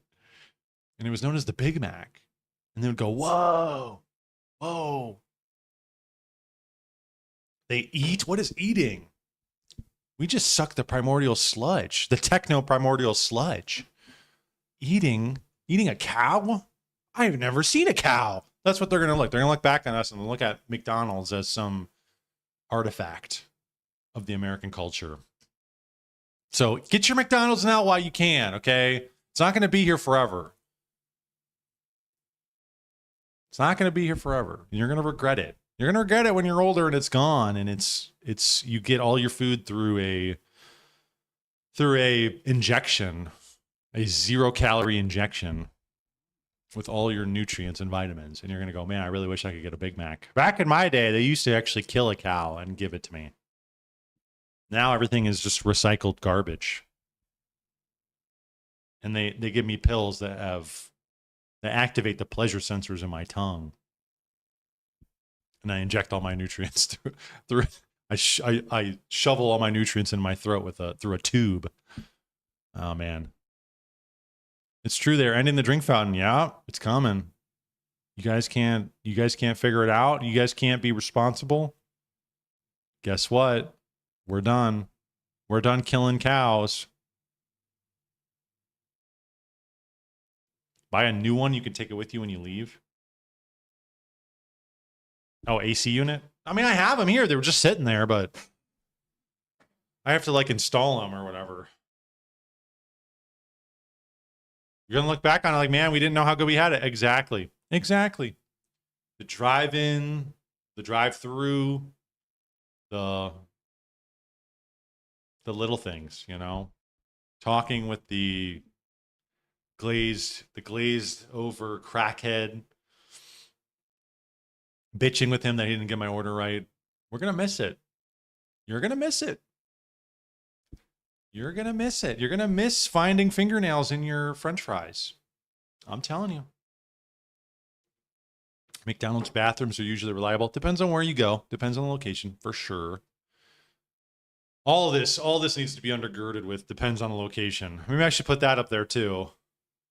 Alleged speculation and hearsay, and then under it put DOL. Depends on location. When talking about fast food, depends on location. That's true. But the essence of it, the essence is what we're talking about. Anyways. All right, let's get into this. Let's look at the Richard Spencer, Andrew Wilson debate. And let's see what is going on here. Apparently they were going to debate about the red pill manosphere. And Josiah, who, if you recall, Josiah is the husband, I think they're married, of that Isabella Riley chick who we've talked about in the past, who's now, again, another one of these trad e-girl grifters who is now kind of slowly forming her content into a weird sexual humiliation kink for minorities, I guess, or something, or incels or whatever. I don't know. But he's married to her, and she apparently was also involved with Elijah. You see how all this is it all is connected. It's all coming around full circle. But Josiah has his own channel, which is news to me, that he was going to host this debate on. And it crashed and burned, which is sad because we, the viewers, miss out on an interesting back and forth, because this was like blood sports. This would have been something interesting to watch. Finally, they're getting together and they're discussing. They're going back and forth, but of course that didn't really land. So let's take a look. Let's see what's going on. I think we have the structure down. Okay, real quick, just to prime this. So they haven't even started the debate, but going into it, apparently they had agreed on 5-minute opening monologue, then like a 3-minute cross-examination or something, and then it was going to be like an open discussion. Richard does not like to be bound down. He doesn't like to be bound. The Aryan Giga Chad does not like to be bound by time, these temporal containment. He does not want to be bound by that. So he said, listen, let me just talk. Let me just ramble for like 5-10 minutes uninterrupted, and then I'll give you 5-10 minutes. But Andrew said, no, I'm gonna hold to the format. This is what we agreed on. This is what we're gonna do. And hilarities ensue, and Richard blew up on him. So let's take a look. I think we have the structure down.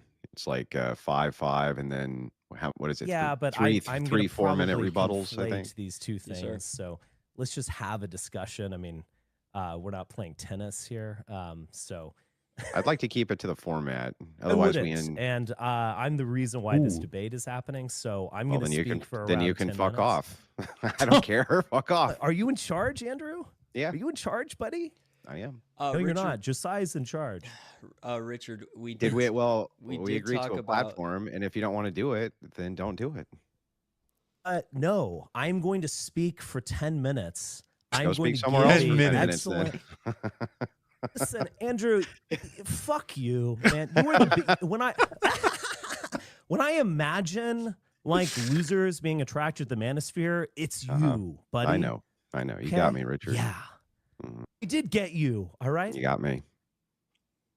Thanks for agreeing with me, Josiah. I'm going to speak for 5 to 10 minutes. I'm going to say some interesting things. I disagree. I'm going to allow Andrew. Can we stick to the format? We're not playing fucking tennis here. I'm going to give No, we're an having a opening structured statement. debate. Yeah, and we're having a structured debate, and we agreed to a format, and I'd like to stick to it. No, I'm not going to back down on this. Then go away. I'm going to speak for. Why don't you go away, you little fucking faggot, Andrew? Why don't you go away? Dude. And Josiah and I can speak here like men. TOS, dude. Richard. TOS. 5 minutes, no slurs, nothing. You can seriously sabotage both of our lives I'm sorry. by doing this. He's out. I'm going to speak for a reasonable amount of time. Oh no. I Is will Andrew allow gone? Andrew to respond, and I'm not going to be timing him or something like this. Okay? That's what's going to happen. Do you agree with that, Josiah? No, I do not agree with this. We have the 5 minutes. I think that structure makes sense. Hey, it's best for I audience. actually can't anyway. He already broke the TOS. I already got to reboot the stream. So, Yeah. like that's the end of that. Appreciate the time, guys. Damn it. Yeah, he's running away. He's running away. They did the exact same thing to No, RFH. Richard, we literally started this.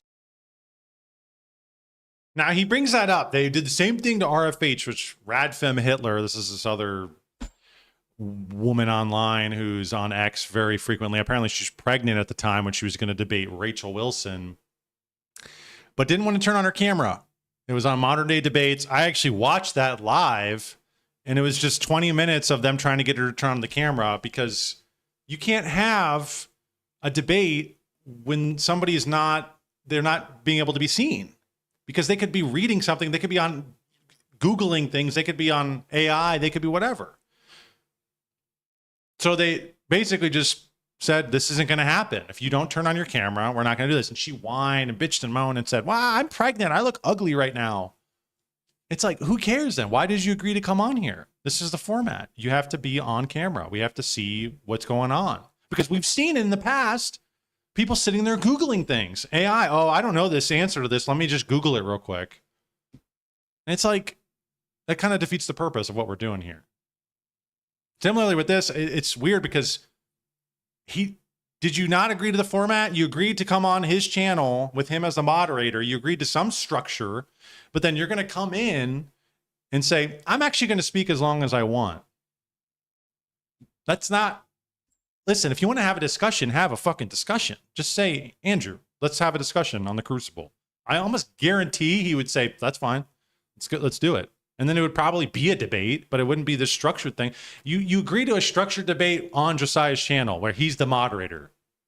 Stick to the format. I don't see any problem with what Andrew said there. What Andrew did is like, no, I'm not going to do that. I agreed to 5 minutes. I'm not going to let you ramble for 5-10 minutes. Okay. If we're not going to stick to the 5 minutes, listen, I like Richard Spencer. I do. He's an interesting character and he's got interesting ideas, but dog, you can sit there. You might sit there for 30 minutes and just keep talking. And am I allowed to interrupt you? Like, what is this? So I agree. I agree with him that you can listen. If you don't like it, then leave. But he's not going to back down. Instead, he's going to use a slur and he's going to blow up the stream. Which, again, I understand. Oh, I don't like it that I can't use a slur. Well, dude, I don't know what to tell you. We're on YouTube. I'm pretty sure Richard Spencer is banned on YouTube anyways. We can't do it. We cannot have that happen here. the Crucible, Andrew, I have a channel, right? I have this platform. I can't allow that. But Richard doesn't want to, he cannot be confined. The Aryan, Giga Chad, Ubermensch cannot be confined by these temporal constraints. I will not. To me, it's just like, bro, just do the 5 minutes.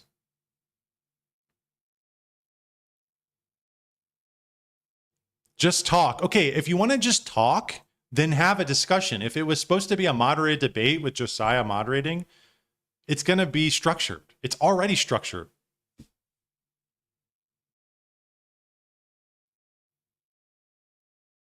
Spencer is super F slur to be throwing that word around, right?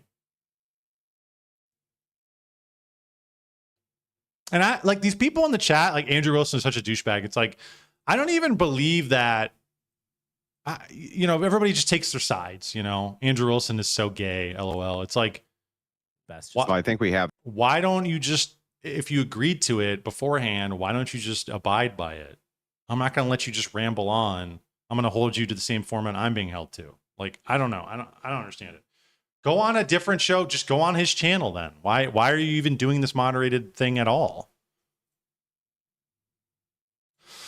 So then after Andrew left, and then it was just Richard Spencer and Josiah, and Richard was just getting nasty. He was just getting nasty, and he was calling in Rachel Wilson and her parenting and their marriage and all this stuff. And it was just like, dude, what is going on?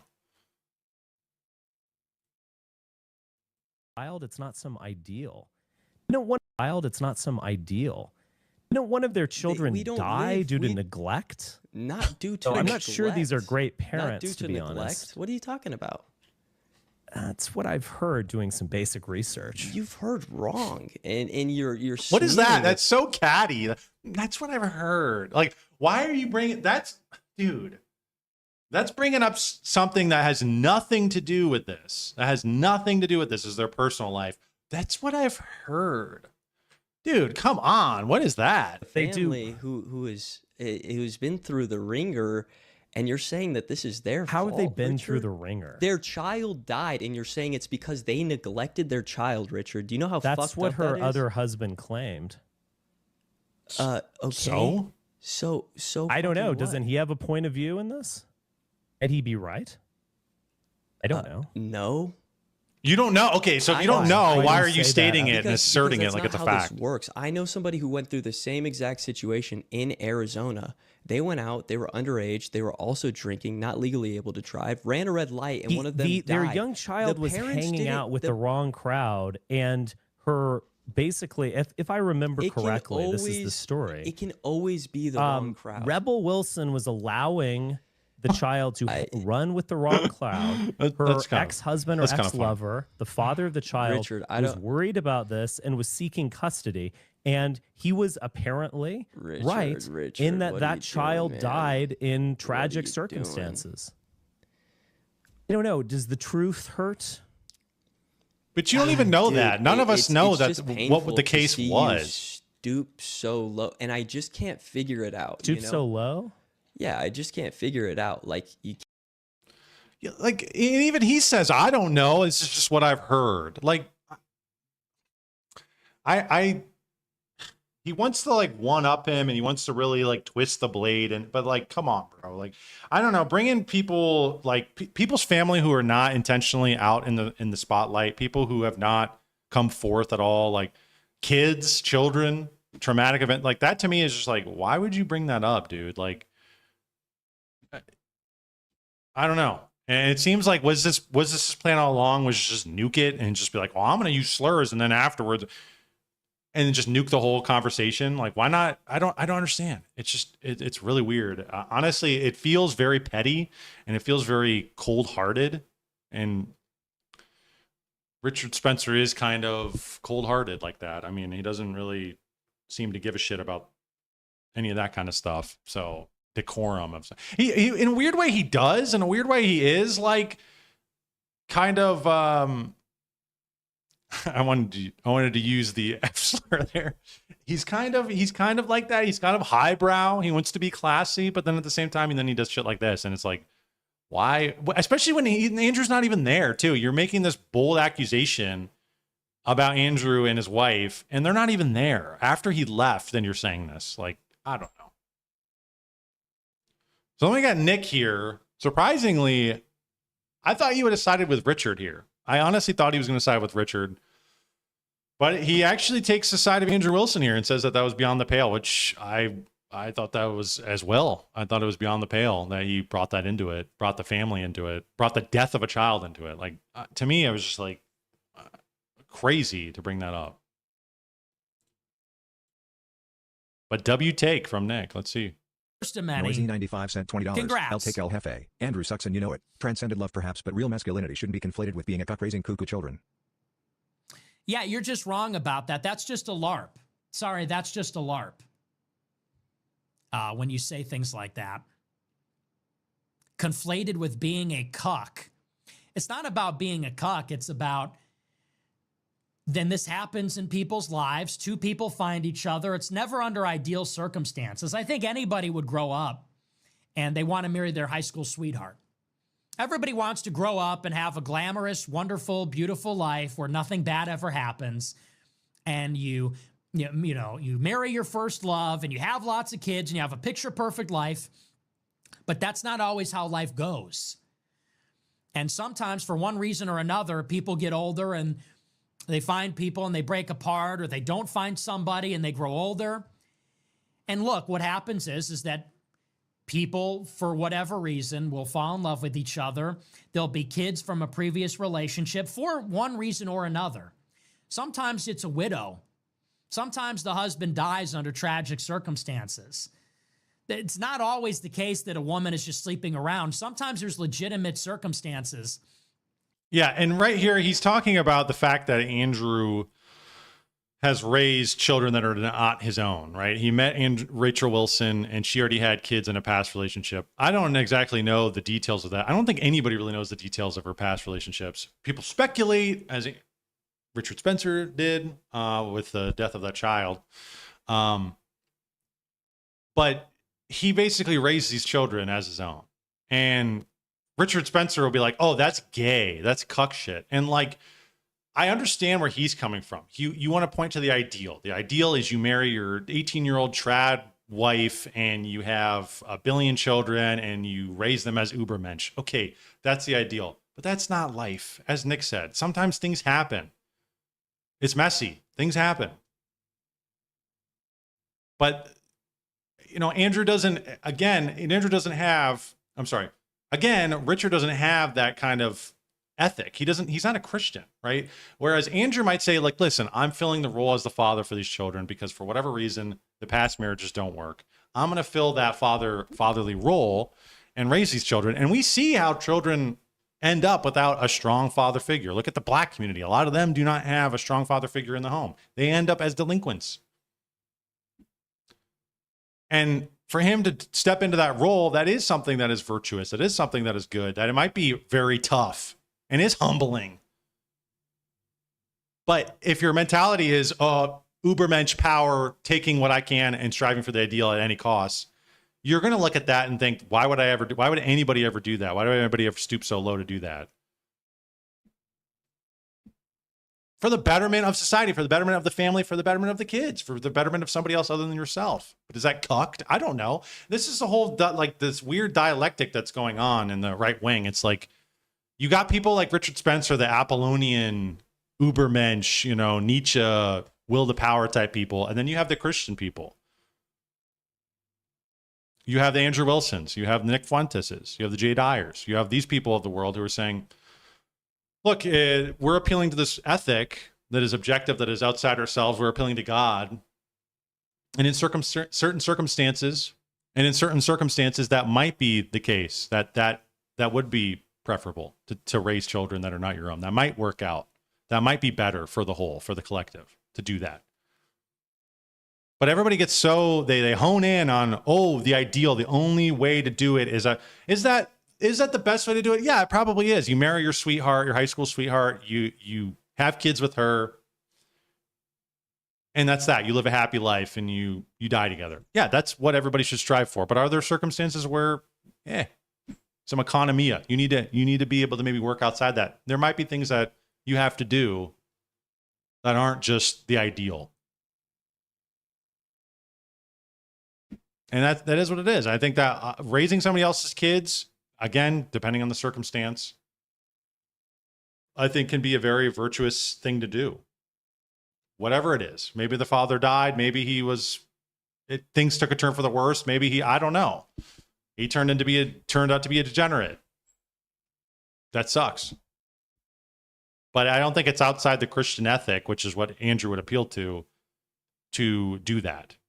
But I guess whatever ethic that Richard Spencer's appealing to, that's like gay, cucked bullshit.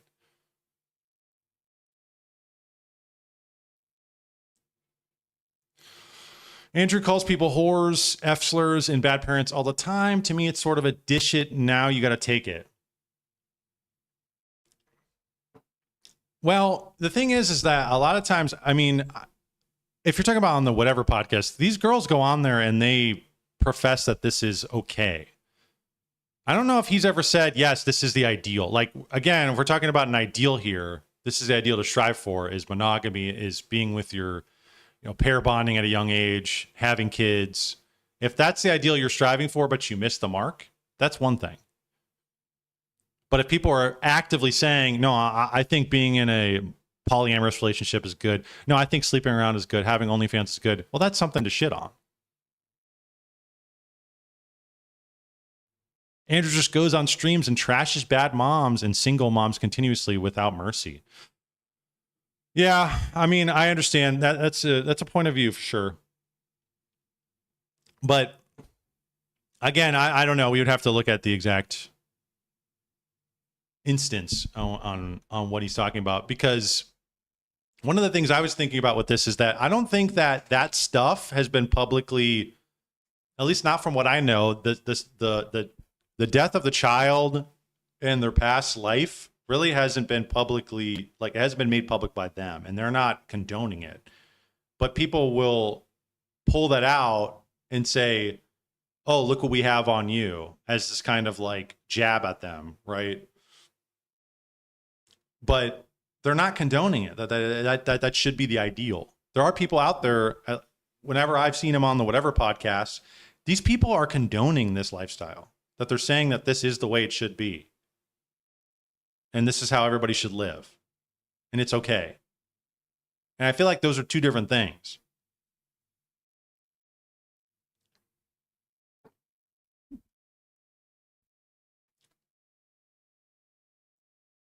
There's domestic abuse.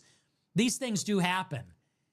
And then you might find a guy who, let's face it, the guy's getting older, can't find a wife, finds a nice enough, decent woman. She's got kids. And yeah, it actually does take a lot of integrity, and it does take a lot of self-assuredness, and I think piety, to step in and have love for those children and not resent them. Because you can be mad that your situation is not ideal. You can be mad that you didn't have the picture perfect life, which I think all would agree is ideal. I think anybody would agree the ideal is that you fall in love with your wife, you're both virgins, you have kids, they're your biological kids. I think anybody would agree that is the way anybody would want their life to go. But that's not always how it happens. Exactly. Because life is complicated. And it gets complicated. And that's how the internet portrays it, as this abstracted ideal of like, if you don't have this, well, then I'm gonna label you XYZ. And it's like, you can say that that's what people should strive for, and that's what we should encourage in society, and I agree with that. But that's not always how it manifests, because again, the life is not the internet. There's things that happen.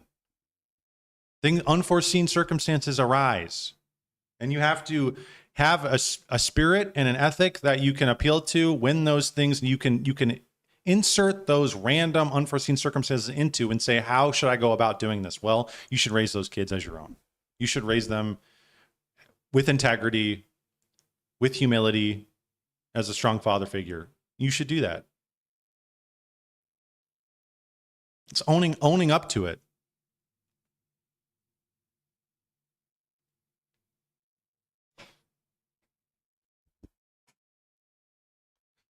I wouldn't have taken shots like Richard did, but I see how Andrew was rude first in the Josiah debate, and then Richard would just cut loose.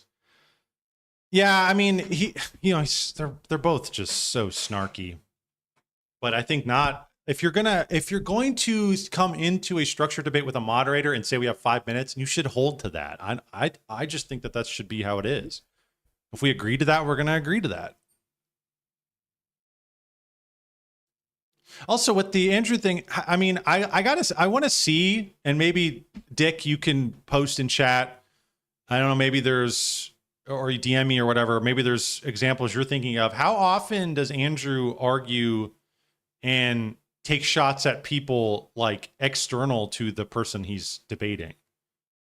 Like somebody's kids. Like, does he go and shit on the kid for being like a bastard child or something?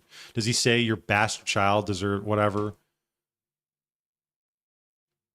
Or does he bring in people's, like, I don't know how often he brings in people's like lovers or family or whatever, which is what Spencer basically did there, was just bringing in a bunch of other people, bringing in Rebel Wilson, bringing in their child and the circumstances surrounding, the child's death. To me, it's like, that's like, you're going beyond just me and what I've told you. You're going into external allegations. And even he admitted, well, that's what I've heard. Like, he wasn't even very sure about it. He's just throwing it out there. He's trying to dig at him. That's what he was trying to do. Spencer said, I'm the reason this debate is happening. Yeah, I'm not really sure either. I guess maybe they were going at it beforehand, and maybe he was the one who he brought up the opposing opinion. I think the red pill shit absolutely needs to be critiqued. So if Spencer critiquing that, I think, is good. But again, I don't really know what direction he's going to critique it in. It's not going to be a Christian one. It's going to be one that's probably some sort of Ubermensch, like, take what you can kind of shit.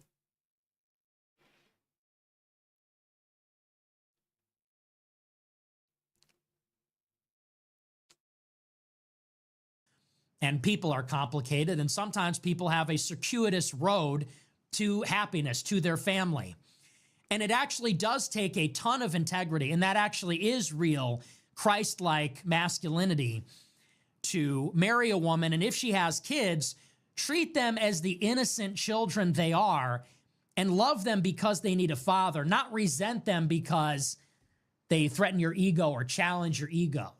So don't give me this, you know it's wrong. Come on. Don't give me that, come on. Don't give me that. This is exactly nonsense. Yes. Yeah. And this is what's happening here, is that I think that the internet morality, the internet ethic worldview is coming head to head with the Christian worldview. That's what's happening here. And you got all these people who sit by their keyboard who are calling all these people cucks, or calling all these people, you're not living, this is wrong. This is not. But that really has nothing to do. That's just your fucking opinion, dude. And if I'm being held to like Andrew Wilton, the Orthodox Christian ethic, or Nick, the Catholic, Roman Catholic ethic, they would say absolutely that is a virtuous thing to do. That is masculine. That is having integrity. But how do any of these other people justify what these things are, how they should be held, or how they should be manifested in real life? They're looking at some sort of fucking internet meme or image, and they're saying, I feel a certain way about that, and you're doing that, so therefore it's not good. And it's like, none of this is an abstraction, man. That's the abstraction of the ideal. And there are truths about that are real, but this is the real fucking life, man. This is one of the things that bugged me about the internet and X and this whole movement, and why I stepped back from all this shit, is that, like, you people are you're living in a fantasy delusion, man. That's what a lot of this is. The internet is largely a delusion. And, look, every child deserves a father. A lot of people don't have a father, would like a father, and it shouldn't be taken out on the children. So that's all a fucking LARP. And I'll say something else. It's a LARP. I do believe in Jesus Christ. I do believe in mercy. I do believe in forgiveness. I do believe in charity and magnanimity and grace. These are our values. This is what it is to be good. These other people that are talking down on that are not role models. They're not role models. They're not people that I admire. They're not people that have a lot of integrity themselves. So I really don't like that people are going after. I mean, listen, I don't agree with Andrew Wilson on everything. You know, him and I, we obviously have somewhat we agree on a lot of things. We have somewhat different politics, but that actually is a decent man. That is actually a good man. He's got a good wife. They have a nice family. He's doing the right thing. He's being a father for fatherless children. That's commendable. And not everybody can do that. Not everybody would do that. But it takes a lot of integrity for him to do that. And he should be admired for that, not ridiculed, not made fun of. People shouldn't glibly say that's gay, that's being cucked. You know, I think that's very cheap and it's very low. It's very easy to say that, especially if you're somebody that is not very responsible yourself. You know, not for nothing, but consider the source.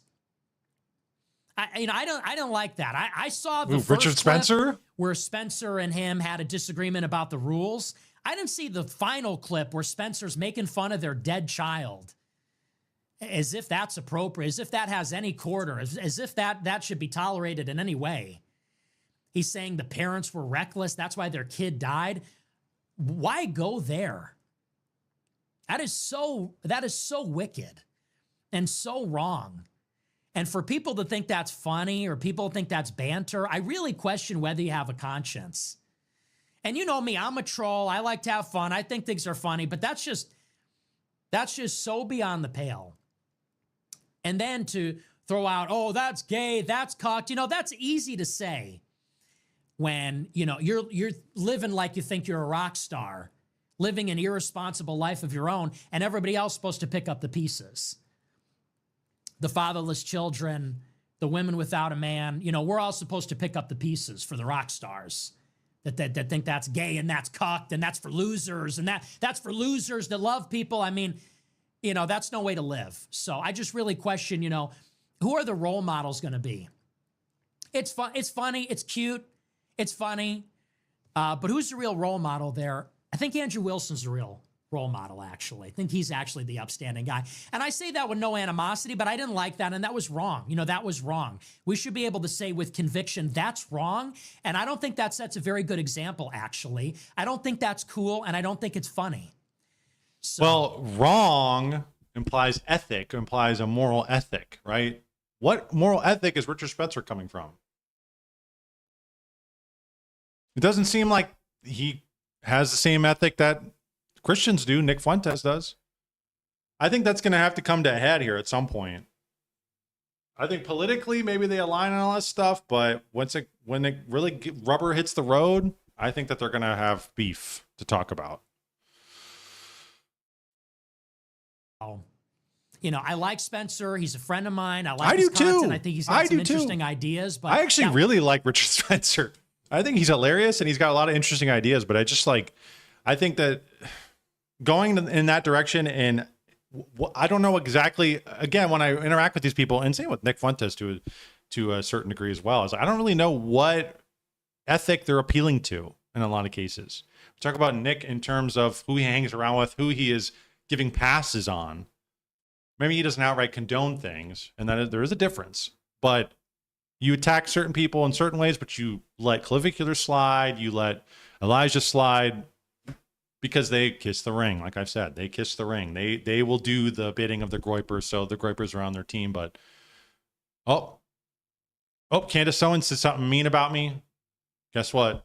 It's fight night, even though she seems to be an upstanding Catholic woman. At least her public persona is. At least that. We have not heard anything about her that would make us believe that she's not a Catholic Christian woman. But people Clavicular outright will say, I'm taking Jewish money. I have OnlyFans whores on speed dial. Elijah will come out and say he's on drugs. He's sleeping around. His wife's divorced. Like, this stuff is outright in the public. This is where I get the information from because it's out there.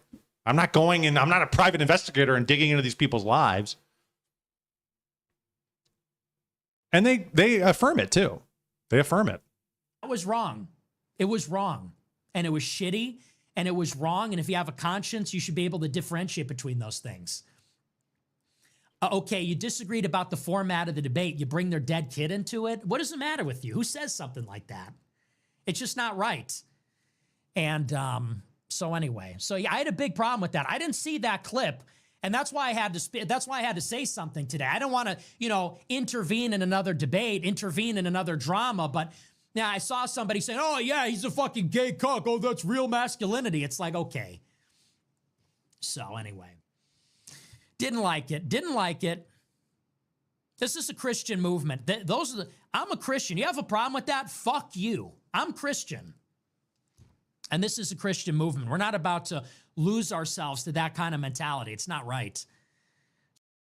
Yeah, I mean, what is the idea of masculinity that these people are appealing to? It's internet fucking memes.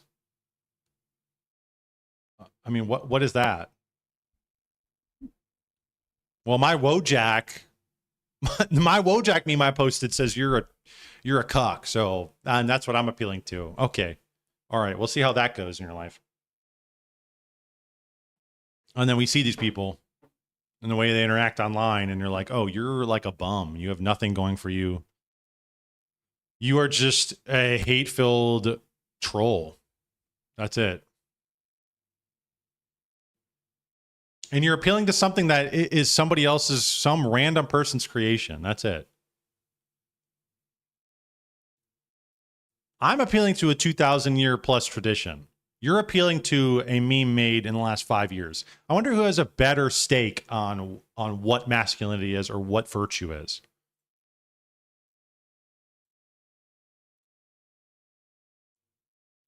Why do you think Spencer did that? Is he a Fed? Well, those are two separate questions. Is he a Fed? That remains to be seen. I'm not really sure. I don't really know where to place Spencer. Again, like I said, I listen to his show actually quite frequently. I see his clips on X a lot, and I listen to him, and I like a lot of the stuff he says. I think he's interesting, and that's probably why he wanted to just go on a 10-minute plus monologue, because he can talk. He's got things to say. He's got ideas for sure. But whether he's a Fed, I don't really know. I think he's just trying to, I mean, it's really weird the trajectory he's taken as like a right-wing, alt-right, white supremacist to now he's like a Democrat almost. Like, it's very weird. I think he's trying to rebrand himself as like a New England, like covert racist Democrat, like old school Democrat racist. That's what it seems like. American exceptionalism, like these types of things, democracy, but really democracy is just in place of basically like colonialism or whatever, or imperialism, American imperialism. But I seems to be affirming that NATO, all these things, and it's like I mean, you look at them, if you look at them as tools of power, and that's what he's trying to do, is just attach himself to power. I can see him rebranding for that sake. And he'll put the more, because I don't know exactly if he's still affirming all the stuff he's talking about, like the HH stuff back in Hail Trump, Hail, Caesar, Hail or whatever he said. I don't know if he's still affirming that type of stuff. It doesn't really seem like it from what I've seen, but again, I don't watch him all the time, but I do watch his clips when I see him. But it seems like he has rebranded a bit. I think he was pro Ukraine, the Ukraine war. But that might be somewhat because his wife was like and he's admitted this, his ex-wife was like a Russian agent or something like that, like a Duganist Eastern agent, Russian agent. And I think that maybe that might be a harsh blowback to, well, I'm going to affirm Western NATO, Western alliances. I'm pro-Ukraine. I don't know. Maybe that's what that is. Maybe he's not a Fed. I don't really know. But why do I think Spencer did that? I think Spencer did that because he's got an ego and he wasn't going to back down. And he thinks, I have interesting ideas. I want to just talk as long as I want to talk. And that could be 10 minutes. Maybe it could be 15 minutes. I mean, he has a show where he just talks for 30, 40, 50, an hour. I mean, like, I've seen clips posted on there where he's just going. And like, he's just a talker, and that's fine. But if you're going to debate, let's debate the issue in the format. That's what I am a format guy. If you're going to do a debate, and I think there would have been I think they said there was going to be an open back and forth after that. but he wanted to just really lay out his point, I guess. So I don't know. Those are two different questions. I don't think that this would be nothing he did there would be indicative of him being a Fed. I think his rebrand more than anything would be indicative of him being a Fed. We also see real masculinity. We also see real masculinity from Andrew as well, because you know how difficult it is to adopt a child that's not your own blood and to actually love them as your own. Do you know what type of sacrifice and humility that takes? Josiah, what are you talking about? We also see real masculinity. Again, I mean, Josiah, I don't really know. But again, it's like you say that's just gay, but is it not a virtuous thing to do in this context? Is it not virtuous to raise these children to say, I'm going to be the masculine image in their lives? But I guess Spencer would appeal to maybe like the animal kingdom or something. Like, why would any animal? And again, then he's appealing to some sort of, in the Christian worldview, at least, that would be kind of like a lower way of thinking. That's like your animal brain, where we're saying Andrew's trying to appeal to something higher, some universal ethic, some virtue that's raising us out of the animalistic kind of mentality we might have. Because, some ghetto gangbanger would say, well, I don't want to raise these kids. They're my kids, but I don't want to raise them. Well, I would say, no, you got to raise them. Those are your kids. That's the virtuous thing to do. But I guess Richard would say, no, that's gay. Raising kids is gay, dude. Where are his kids too? I think he's got a couple kids. Is he raising them? No, it's he's on his quest for power, I guess. I don't really know. Nick says it's actually real masculinity to love and care for fatherless children. Not the ideal situation for anyone involved, but it takes a real man to see that regardless of circumstance, the children are innocent and deserving of love. The world needs less fatherless behavior. Yeah, it's like an ego thing too. Like, why even take to the innocence of the children into consideration? Who gives a shit, right? Who cares?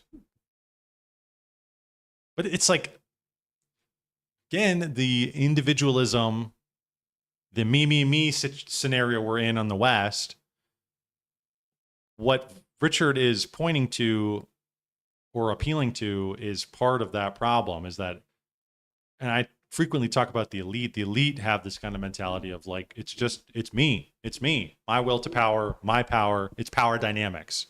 And I understand that's a vector when we're talking about these things. We're talking about politics. We're talking about hierarchy. I understand that's a vector, but ultimately, if we do not have healing and we do not have the divine in mind, and we're not appealing to some sort of greater ethic, we're going to have people stomping on people based on their own individual interpretation and their own ego of what they think the good is, which is what we're in right now. Which is what a lot of these people might say, well, the Jewish elite, the Israeli influence in our government, that's just their will to power, and they're killing it. They're doing awesome. But can I or Nick or whoever not point to that and say that's unfair, that's subversive, that is removing our sovereignty? I'm appealing to something greater. National sovereignty. I don't like that. I don't want that. I want to remove that.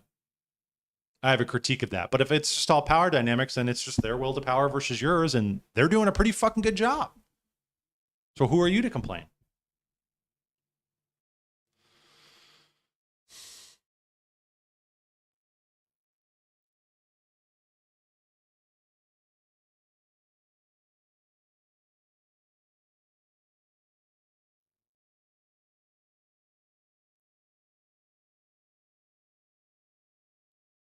Sometimes stepfathers can be better fathers than the real fathers. Right. I mean, that's just reality. I don't know what to tell people. It's like, that's just the situation of messy relationships with people. Like, that's just what we have.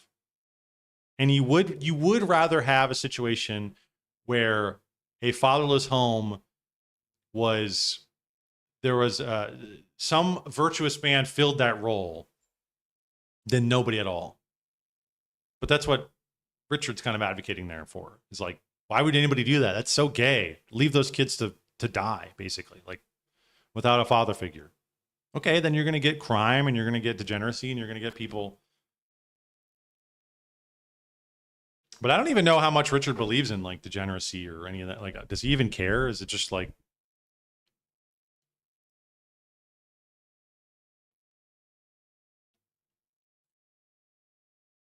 so we got Nick or Richard here. Richard responding to Nick saying, yes, Nick Fuentes, many times there are circumstances where a blended family is a blessing. But I wasn't speaking theoretically. I was talking about the Wilsons. Rachel Wilson is not a widow. She slept around and saddled Andrew with her boyfriend's kids. Wow. I wouldn't bring any of this up if Rachel and Andrew didn't lecture the world on family values. What a complete joke. Well, I mean, again, what is he... Because the situation he's in right now is absolutely living up to the family values. It might even be living up to it even to a higher degree than just a regular traditional ideal marriage of you met your sweetheart in high school and had kids. That might even be a higher degree because of the pain of filling that role for kids that aren't yours. That might even be more virtuous and more living the family value life. Because I actually do believe in this, and I think somebody should raise these kids. You know, depends on how you look at it.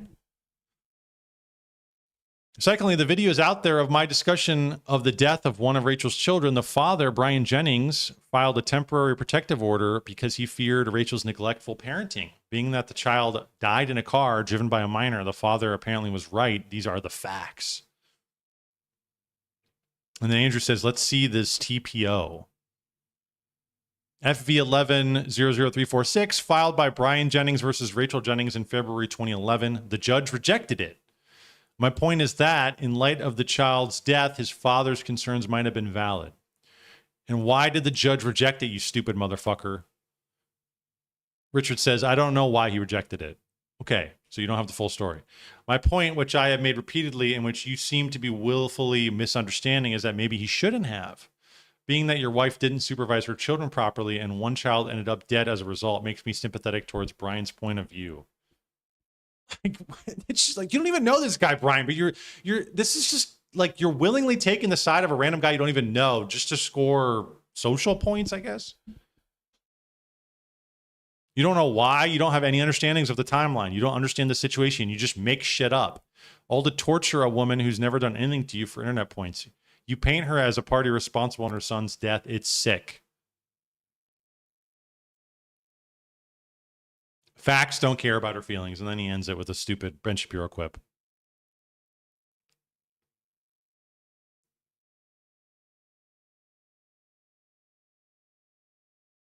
Yeah, you can't even name the facts, dude. You just keep going and you're just doubling down on this. And it's like, you don't even actually know. You even admitted, I don't know, but it just seems like, doesn't he get a say in this? Well, he did have a say. And the judge rejected it because it was, we don't even know why the reason he rejected it. But clearly it wasn't, whatever Brian Jennings brought up wasn't a good enough reason to get custody. You fell off. The anti-Christian rhetoric caught up with you and everyone is seeing it now. Yeah, I think that's what's happening.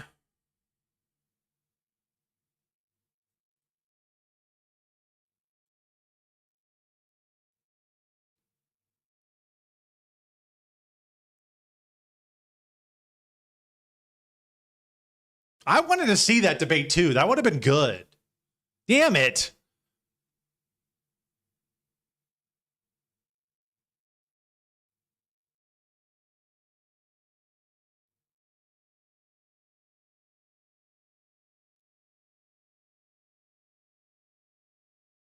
His point is accurate. If her ex wasn't rejected, the kid may be alive. It's inarguable, really. Dude, you don't even know. You're looking back on it. You're looking back on the timeline now and saying, whoa, if shoulda, coulda, woulda, if my aunt had balls, she'd be my uncle. Like, we don't even know that. You don't even know that. What if what if they would have done it and the guy that they gave custody over was a crackhead? Like, we have no idea. We don't know any of these people.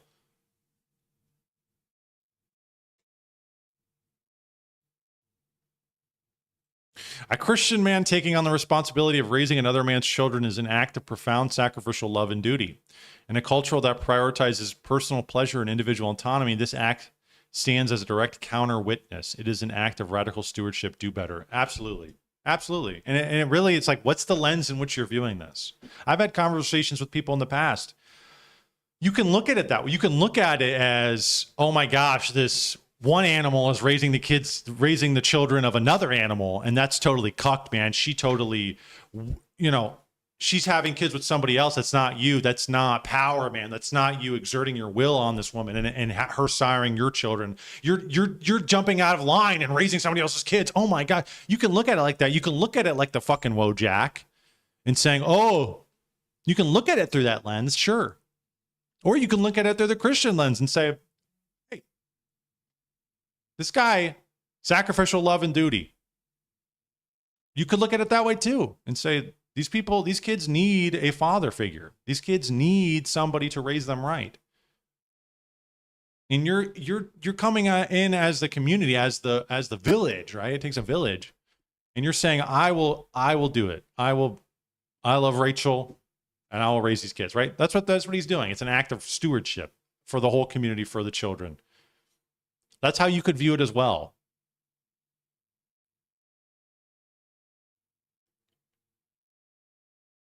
I've had people literally like talk about like, I don't know, like, cause I don't know, but you can literally, it depends on how you look at it, and really these people are all internet brained and they're all looking at it from one perspective, which is this weird culture on the alt-right that is largely driven by memes. And I think a lot of distasteful inorganic actors, but also organic actors who don't know what the fuck they're talking about. Rachel Wilson says, I was the victim in a very public court case about my son's death. His mother is the one who is suspected of wrongdoing, never me. Oh, so this completely flies in the face of what Richard was saying. People who hate me intentionally mix me up with the mother of the teenager. The person who was responsible was convicted, jailed, and is still paying restitution. I was never even a suspect. There are still publicly available news articles about it. Andrew made a video about it, which is still on his channel for those who want to watch. My son went next door to watch Superman with his 10-year-old friend who was in Boy Scouts and Sunday school with him for 45 minutes until dinner was ready. An older teen in the home was responsible for the accident. If anything, I've always had a reputation as a bit of a helicopter mom. I homeschooled my kids, raised them out in the country, never even let them do sleepovers. This assertion that I was in any way neglectful is laughable. What a cruel thing to say. This is the last time I'm going to talk about it.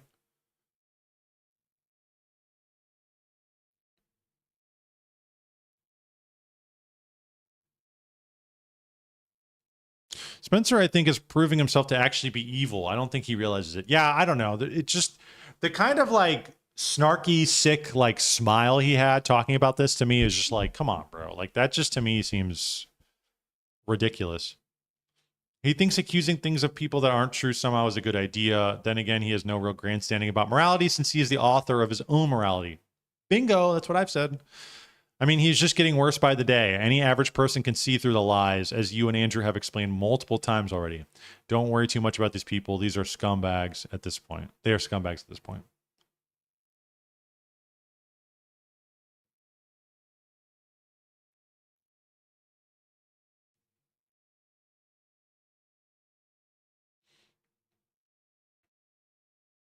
It also is like the context and the format. Like Dick Wilson said in chat, you're right. Like I have seen him on the whatever podcast and he gets really nasty with some of these women. I've seen that. Absolutely. Everybody has. But like, that's like the debate. That's like the format of the whatever podcast is you come on and you're going to get ridiculed and you're going to get ran through. And even Richard, I believe, has admitted this is like, yeah. And the OnlyFans chicks and the Instagram hoes, they shill their bullshit. They shill their that's like the exchange. You come on here, we're going to debate red pill manosphere stuff. And in return, you get some notoriety. That's like the format. Now, again, I understand that there's problems with that. And I think that's one of the reasons why Andrew got off of that, because he was on there a lot, but he hasn't been on there recently. And it was a boon to his channel and probably Brian's channel as well. But and again, that's one of the issues I have with the red pill sphere too, is that whole, Myron Gaines and all that whole shit is just, it's just nasty and it's just distasteful. And it's kind of, I think it's run its course. It's kind of run its course. And yeah, so I don't know, but that's the format. The format of this was a debate about the manosphere. It was a debate about, I'm assuming his appearances on the whatever podcast, fine, you can have that with him, but then it's like he's gone. He's completely gone, and you're going to bring this shit up, and you're going to talk about things that have nothing to do with this. That to me is like, that's like outside of the bounds of what we're talking about. I don't know. To me, it just seems a little ridiculous and outside the context of the conversation.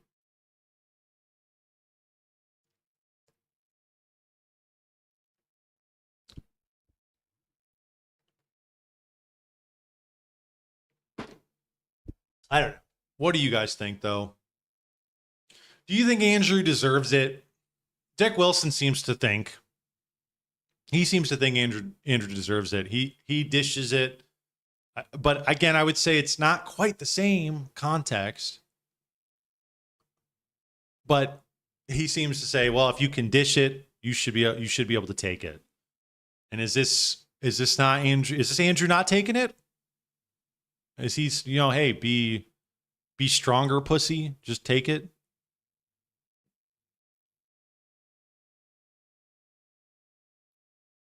I don't know. Honestly,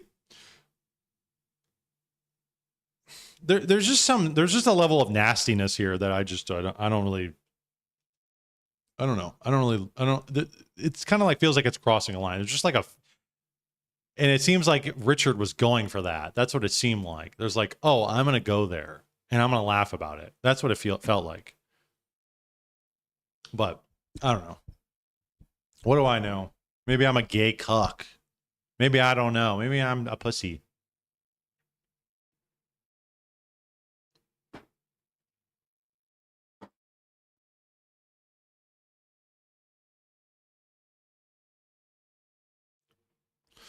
All right, we're going to take a quick moment. We're going to take a quick break. We're going to get into some of the Israel stuff here at the end, and then we'll probably call it for the night.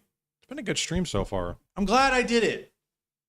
I thought again, I was kind of like teetering on it. Should I take another week off? But again, when you do it, when you get it out there, when you actually create, manifest, do something, I think more often than not, you won't regret it. But when you completely cut it out, then you never even know. Then there's not even a chance that it's going to be good or bad because it didn't happen.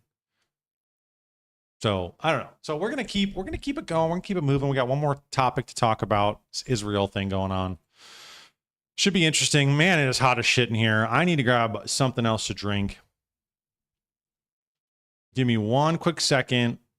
I will be back in 1 second. Don't nobody go nowhere. Don't you dare touch that dial.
We're back.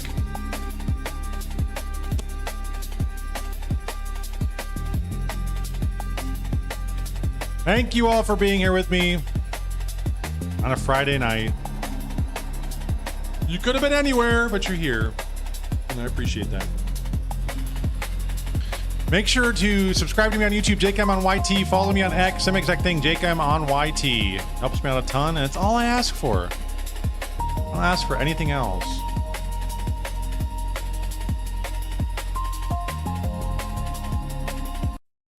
All right. All right, let's move along. We're going to talk about this Israel thing. And this will probably be the last segment of the night. So Polymarket said this was a few days ago. They said Netanyahu announces Israel wants to change its relationship with the U.S. from aid to partnership. And this mirrors basically what Netanyahu has been saying for the last few months, and something that I've talked about as well, is that I think specifically now, and it's the perfect time, and maybe it won't all be completed, but now with the conflict in Iran, maybe they're thinking, okay, we don't need your money anymore. We can now disconnect from America and do our own thing because the region is essentially safe. Israel is under no major threats. And now we can begin to expand. I think that's ultimately the mindset here, is that this was kind of always the idea, is that, okay, we don't need to do this anymore. We don't need to be beholden. We don't need to appeal to Congress. We don't need to appeal to the American people anymore. This is just for us doing what we want to do in the region. We don't need to do that anymore because now it's all good. It's all safe. All these nations have been basically taken care of. And Iran, they shoehorned that in and pushed that right through during the first 2 years of the Trump presidency to get that done now. Because if they don't get it done now, they might never get it done. And I think that while that's happening, while it's occurring, all right, let's start talking about decoupling because I think we're in a pretty good position. But then there was this National Defense Authorization Act that is passing for the year 2027, which they have to do every year for the fiscal year of 2027. That had a proposal in it. Jay Dyer here says in NDAA Section 224, they want a full integration of the U.S.-Israel MIC infrastructure. MIC being military industrial complex. So this says identifying jointly developed or Israel origin technologies with operational utility for potential integration into United States system and programs of record. Section A1 seeks to integrate American and Israeli research and development programs by encouraging the direct use of Israeli manufactured technology into the U.S. system, including its military programs. So, I mean, this is like Palantir, right? Palantir's already been making moves in Palestine and Israel and other countries in the region. But now, which is an American-based company, CIA-based company, created company, I should say. Now they're saying, well, now it's time to actually integrate on its face and say, all right, here we go. Israel and America, these two militaries are going to now combine to be one. And I'm assuming they're going to develop technologies for their militaries in tandem. This would render the United States dependent on Israel's provision of such technologies, thus giving Israel a significant amount of leverage over future American policy and infrastructure. So now they're not going to have to complain and try and vie for American aid, the $14 billion or whatever. They're not going to have to do that. They're not going to pass any more spending bills for that. Now they're just going to say, well, we're just going to be integrated. And everything you do, we're going to do. And we're going to have this significant back and forth relationship. This would go beyond the typical bilateral relationship by significantly enhancing Israeli leverage through control of critical U.S. military supply chains, and may also inherently give preference to Israeli technologies over U.S. origin competitors. Also inherently give preference to Israeli technologies over U.S. origin competitors. Oh, interesting. So yeah, it's just a boon to Israel and the military technologies that they are producing. And I think this would be the second step, right? The first step is securing the region. Actually, the very first step is securing Israel, cutting that out of the area. Then the second step is securing the region. Now the third step is bolstering and boosting up our military to be on par with America's, which I think is absolutely what this is for. And if they can create some sort of dependence with America on their military, and we're intertwined, well, then the technologies and the things that America is advancing on and the things that they're producing will be relying on Israel and back in like a cyclical. It'll be cyclical where they will both be producing the same basically level of military at the same rate. Which to me, it's just a disaster, absolute disaster. You want to talk about untangling ourselves from Israel? Oh yeah, we don't give them money anymore, which we all knew that was going to run out at some point. That's what everybody's pointing the finger at. We give them so much aid and we don't get anything for it in return. Okay, fine, we'll cut off the aid, but in return, we're going to be deeply linked with your military.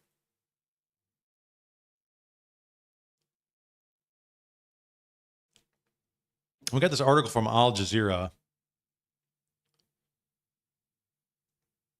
They say a provision in a bill before the U.S. Congress could tie the U.S. and Israeli militaries far more closely together, deepening their cooperation on weapons research, production, and technology. The proposal tilted the United States-Israel Defense Technologies Cooperation Initiative appeared as Section 224 of the House Armed Services Committee's version of the fiscal year 2027 National Defense Authorization Act, the annual U.S. defense policy bill. The measure is still in an early stage. The NDAA is passed by Congress each year to set U.S. military policy and authorize defense programs and spending levels.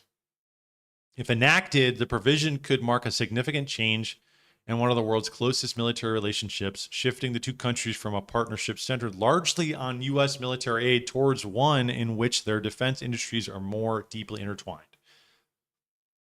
I don't even actually know how much of a difference this is even going to make. I guess it's going to be an outright like external assertion that we're intertwined, because right now we do a lot of business with Israel and the Israelis and Jewish tech oligarchs, and they're going back and forth with Israel. I mean, it's already kind of intertwined. Like I said, Palantir's already been doing operations in Israel for quite some time now, and they're technically an American company. Section 224 would require the U.S. Defense Secretary to appoint an executive agent, a single official to coordinate military cooperation between the U.S. and Israel. How is this the move we're supposed to be making here? Why is this their mindset? Is like, you know what, you guys, the American people are getting sick, and left, right, and center are getting sick and tired of this one-sided partnership with Israel. You know what? We'll cut the aid, but in return, you get an executive agent who's going to coordinate military cooperation. Oh, that sounds great. We're just solidifying it. That work would cover joint research and development, the shared production of weapons, and the linking of military systems and data. Wow. What Congress is trying to do now is find different ways of entrenching the relationship so deep in Americans' own defense industrial base that it's impossible to root it out. Josh Paul, a former U.S. Department of State official and founder of the advocacy group A New Policy, said about the controversial provision. A new section of law in National Defense Authorization Act would give Israel unprecedented access to American technology and would force the United States military to integrate Israeli defense technologies into our own critical military supply chain, giving Israel incredible leverage over America's own defense priorities. The bill would extend their joint work into many more areas of modern warfare, from AI to drones and cyber operations. Very interesting. Very interesting. And when we look at a lot of these tech oligarchs, Sam Altman's of the world, the Peter Thiel's, the Alex Karps, all of them are pro-Israel, or at least at the bare minimum neutral on Israel. And they'll play the game. They're okay with that. I wonder how much of that is playing into this.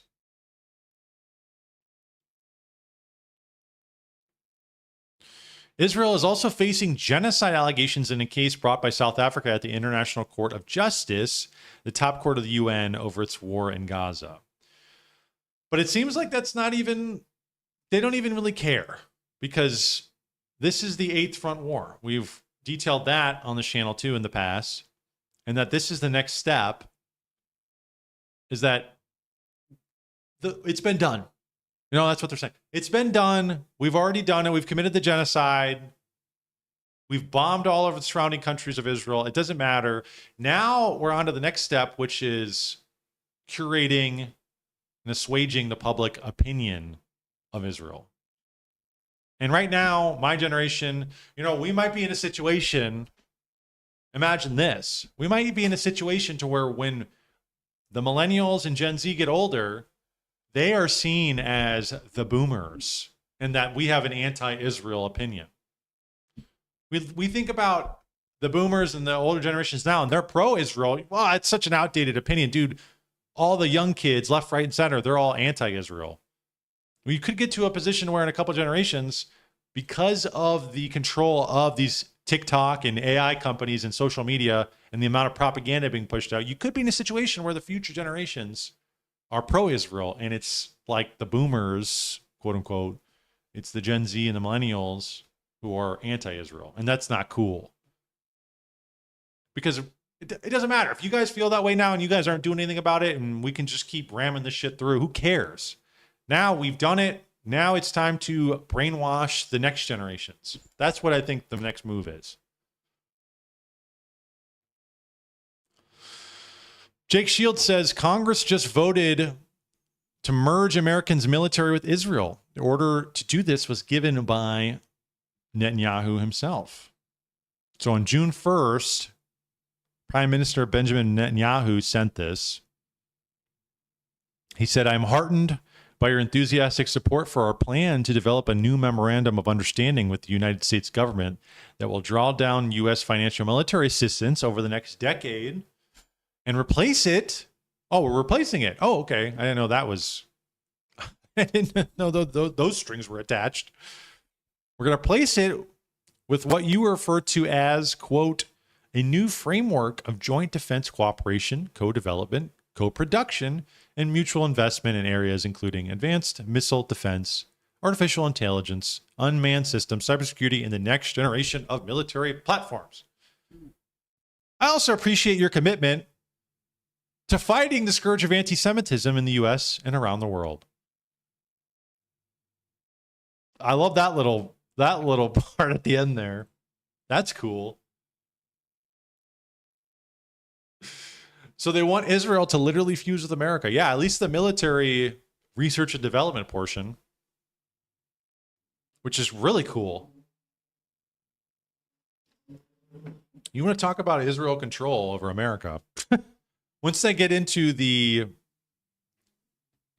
defense sector, I mean, they're already there. Let's be honest. It's already there. They're already in the financial sector, the tech sector, the defense. But this is just an outright, hey, listen, yeah. Once you kind of affirm it that way, it doesn't need to be this kind of backhanded thing. You can now just say, oh, once it gets through, if this gets through, dude, it's hog wild. It's Fright Night, bro. Let's just go.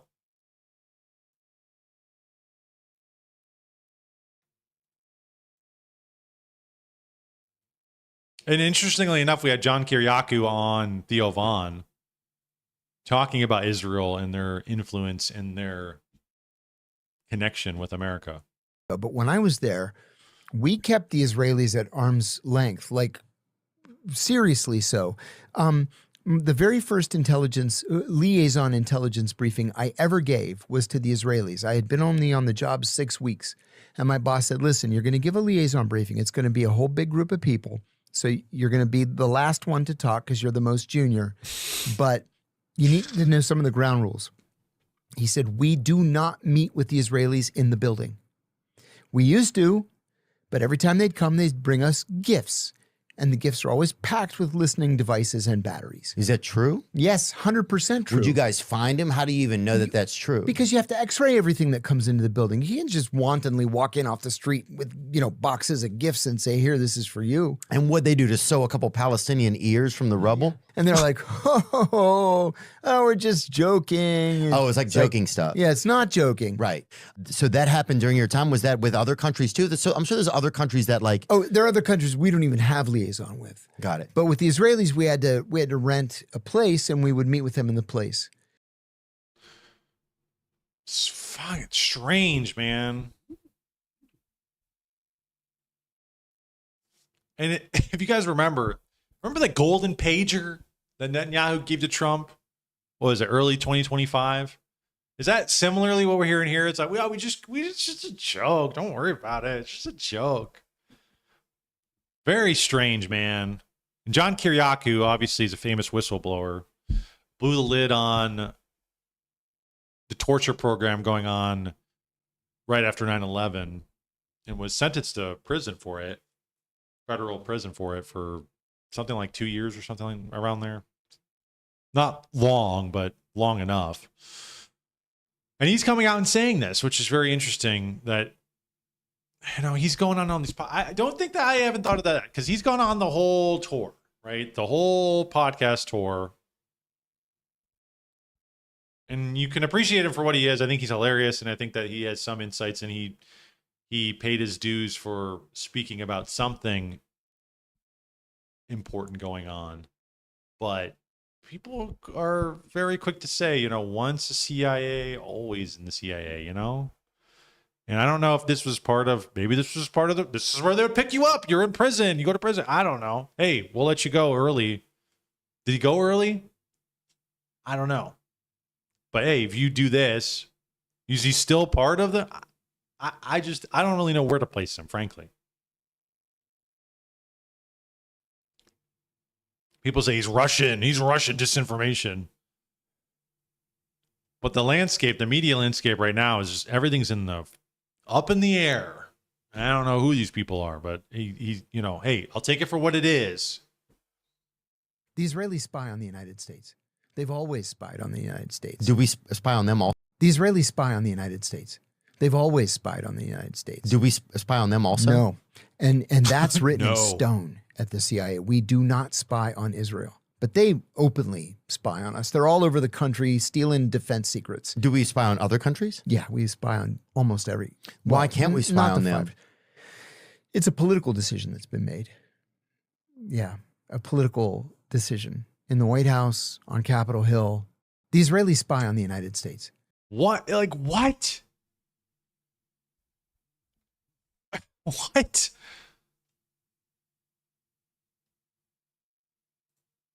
It's just a political decision we've made. I wonder who made that. When I was there. Jared Kushner? No. Other people, others who have infiltrated.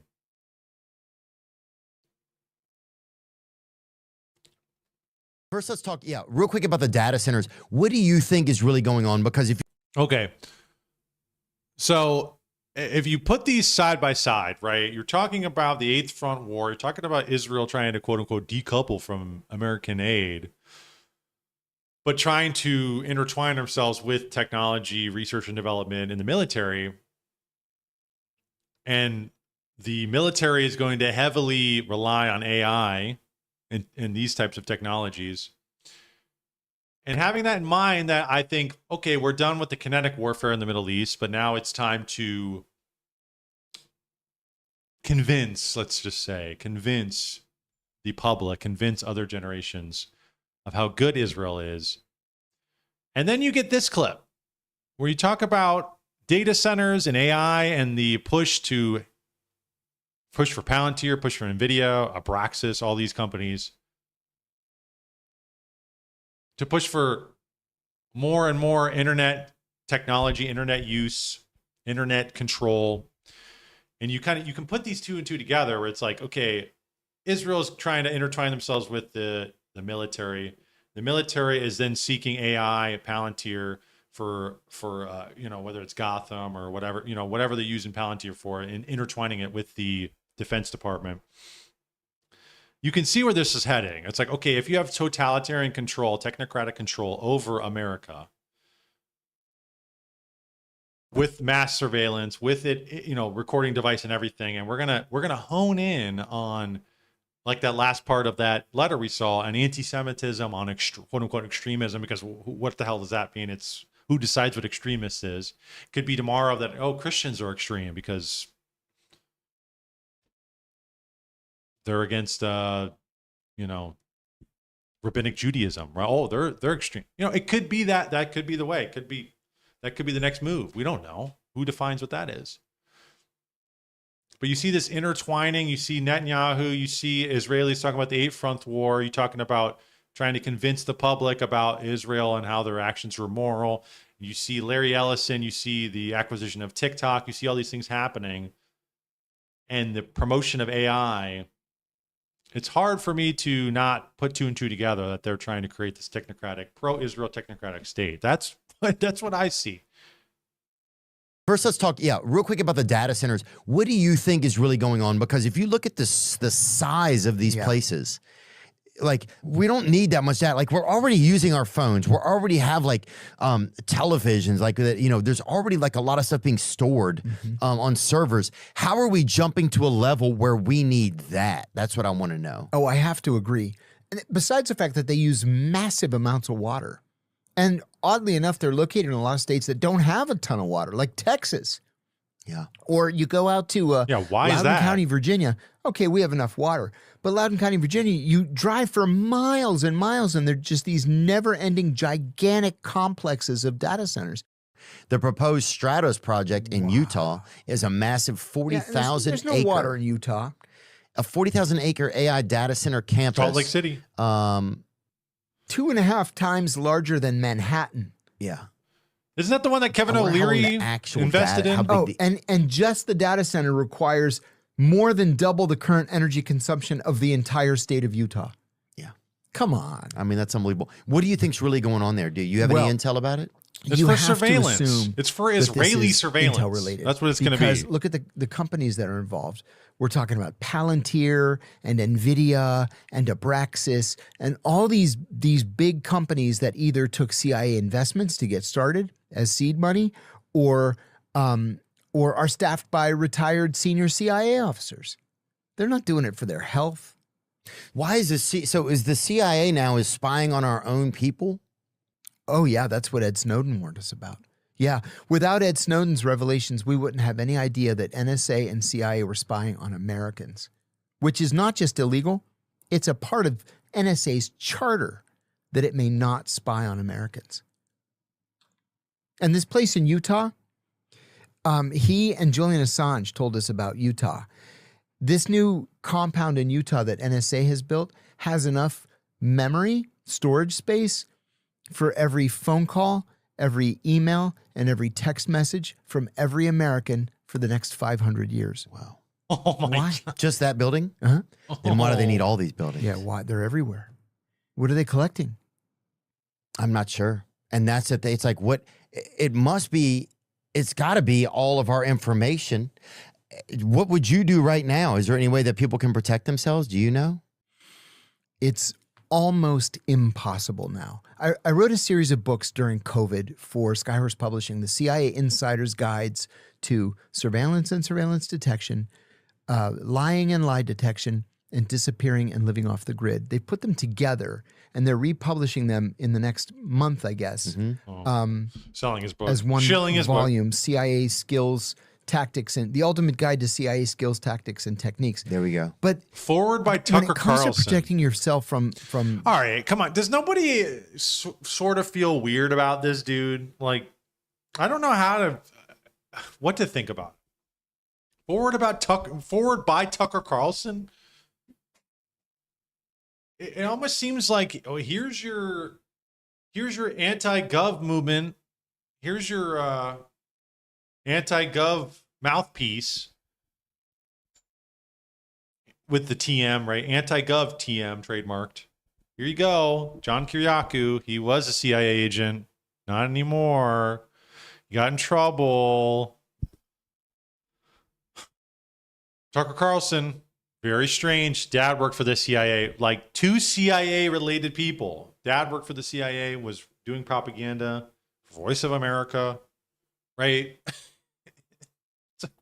I don't know. Is it just me? It just seems weird. You know, the data state.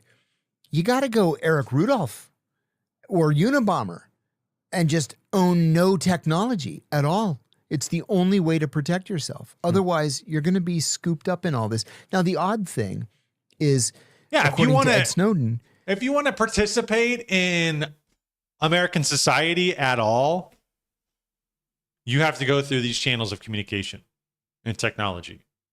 That's really what they're saying. They're like, either opt out of the whole freaking system, or you're going to be giving in to surveillance to some degree. NSA, CIA, other governmental organizations are scooping up all this data and they're just holding it. Waiting. Why? Why are they holding it? Now, time was really until the immediate post 9/11. They're holding period. it till Israel and America's militaries are intertwined. That's what they're holding it for.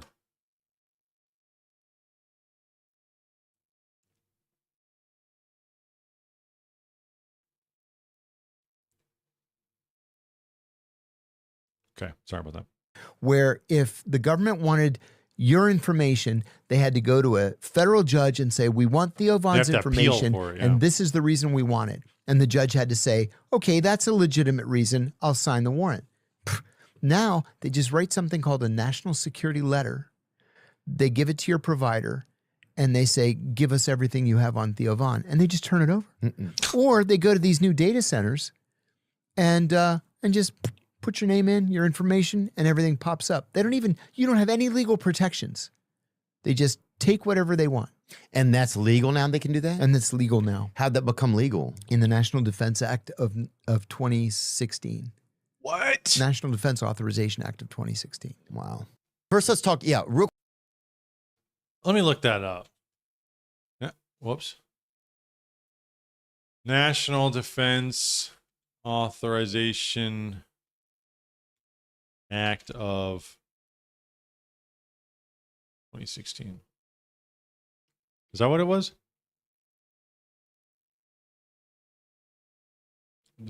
Whoops. Legal. In the National Defense Act of 2016. National Defense Authorization Act of 2016.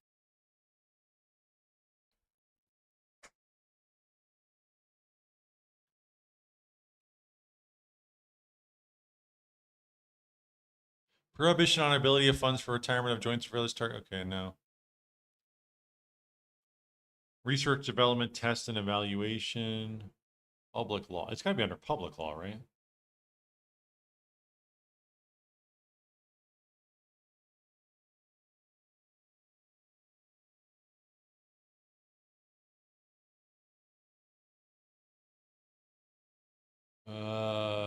Prohibition.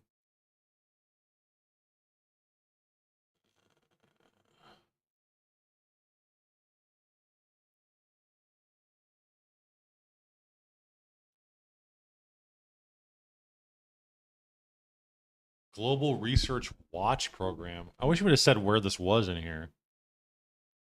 Dear God. Oh, this whole section is public law. I'm an idiot. What's this Title III operation and maintenance? Dude. Dude.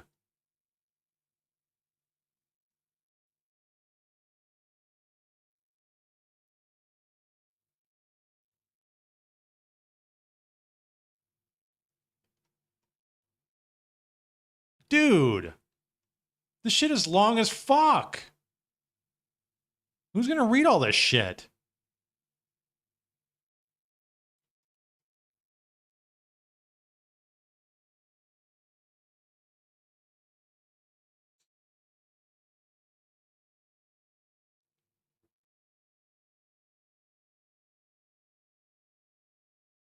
Prohibition on reliance on China and Russia for space-based weather data.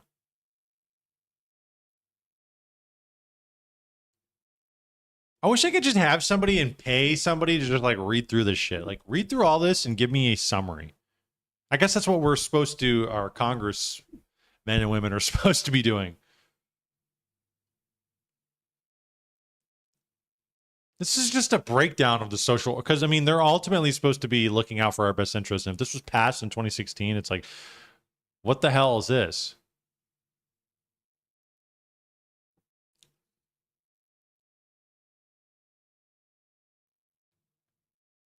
This country's so cooked. It's so cooked. We have to stop the Jays. People need to get over themselves and just accept this. Yeah, the thing is like 100%, dude. 100%.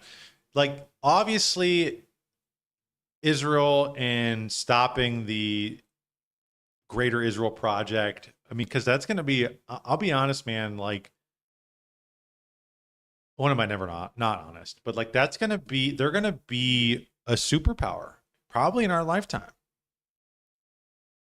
They're going to be they're going to be on the same level as America. It'll probably be again a joint venture, America and Israel together. But it'll be two arms of the same bird.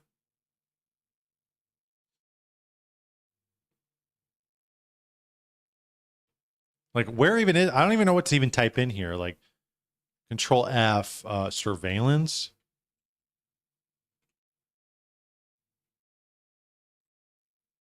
Enhanced surveillance.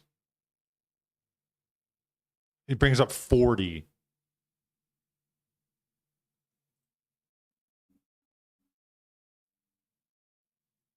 And then, and then it's going to be in legalese. Except as provided by subsection B, none of the funds authorized to be appropriated by this act or otherwise made available for fiscal year 2016 or 17 for the Air Force may be obligated or expended to retire or prepare to retire any covered aircraft. Okay, fine.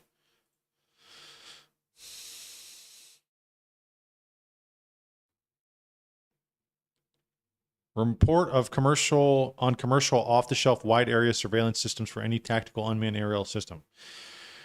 Not later than 180 days after the date of the enactment of this act, the Secretary of the Army shall submit to the Congressional Defense Committees a report that contains the findings of a market survey and assessment of commercial off-the-shelf wide area surveillance sensors operational suitable for insertion into the tactical unmanned aerial system of the Army. Holy shit, dude.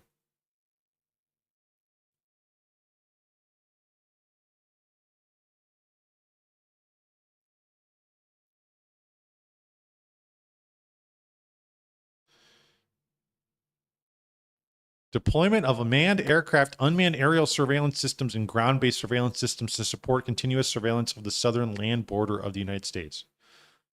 Okay.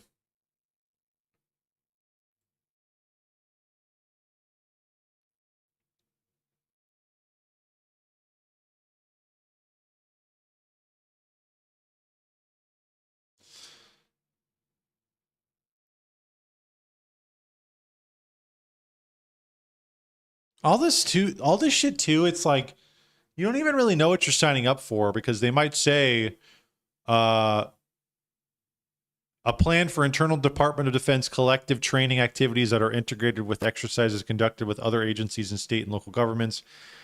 Plans for coordination with the heads of other federal. Okay, like what I'm saying is, like, they could just put in like surveillance for the sake of American military personnel in U.S. on U.S. soil for the furthering of what, you know what I mean? They could put that in there, and then they could just say, well, technically surveilling, that's in there, that we could use that to surveil. They can twist it and say, we're going to surveil American citizens. But it's like, exception, the limitation in paragraph 1 shall not apply to activities necessary to conduct maintenance or surveillance of the nuclear weapon stockpile, activities to ensure safety or reliability of the nuclear weapon stockpile. I mean, I'm just saying that you could twist it. Somebody could twist it and say, well, technically that's within the bounds of what we've allowed of surveillance of American citizens to help the proficiency of the military personnel,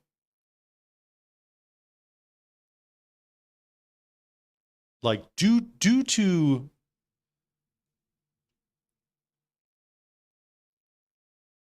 I don't know. I'm just saying that you could have a clause in there that says military personnel to engage in U.S. soil for the activities of foreign whatever, and then but you could use that to be like, oh, actually, we're gonna also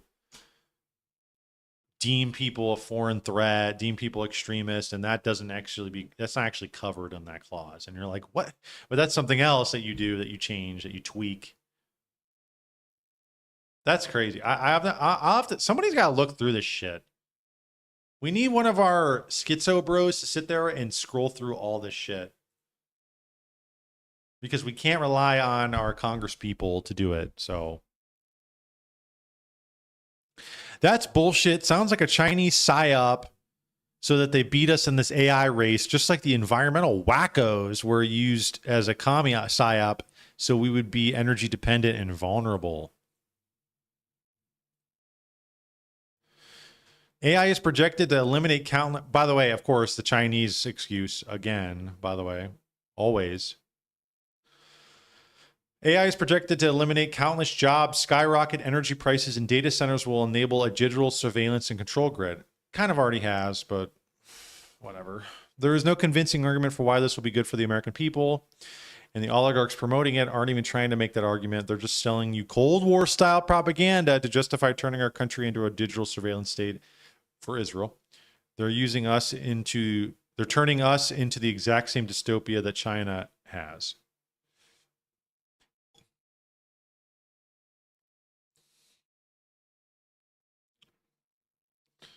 He says AI is inevitable. You can't put the genie back in the bottle. I'd rather our country win the AI race than the commie pieces of shit like China. You are either willingly or unwillingly pushing their propaganda. The U.S. has vast pieces of land that no one wants to live near, nor that any farms can use. Wyoming, Utah have lots of dead plains. And then the Borg, of course. I mean, basically, this is like one of the questions we have to ask ourselves is like, to what end? To what are we doing this for? Are you totally prepared, Lola Lachola, as living like the Borg if the reason is to beat China? Is that what you want? Is that how you want to live? Are you totally fine with living in a techno-fascist state if it means we beat China? No, I'm not fine with that. I don't want that.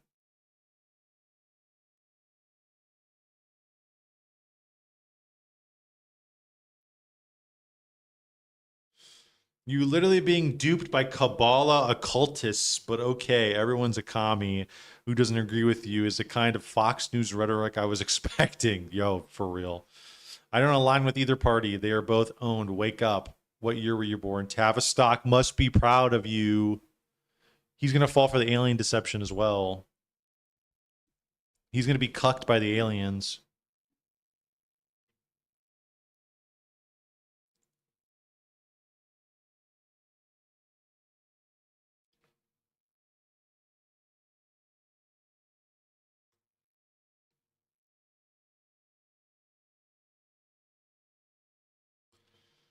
All this is just fake, man. All this is a facade, like this guy said.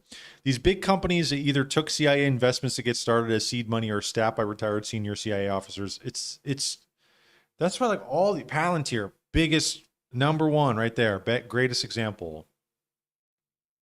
It's an illusion, man. It's a fucking illusion. The free market does not exist. It never existed. These people have been infiltrating Hollywood, the tech sector. They've been all over the free market. It's just the free market is just a veil. It's a shadow. Okay, it's for you to think that it's an illusion. For you to think, oh yeah, I do have the ability to do whatever I want, I am a free individual. No, you're not. These people have been running this shit forever.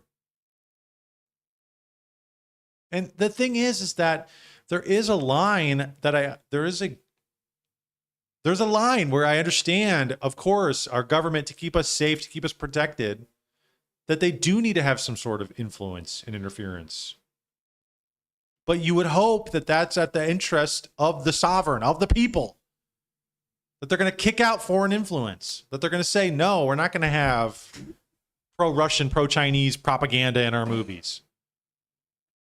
We're not going to allow communist propaganda. Sure, I understand that. We're not going to allow people to subvert us. Fine. But now when people are totally, it's out in the open, we're saying, oh, we are being subverted by the best gang, by the best mobsters around, the Jewish mafia. Now when we say, I don't like that, then they go, oh, well, here, watch your TikTok. Be distracted. Here. Another white kid was killed. Here you go. Isn't that crazy? Hey, a black kid did something terrible. Oh, great.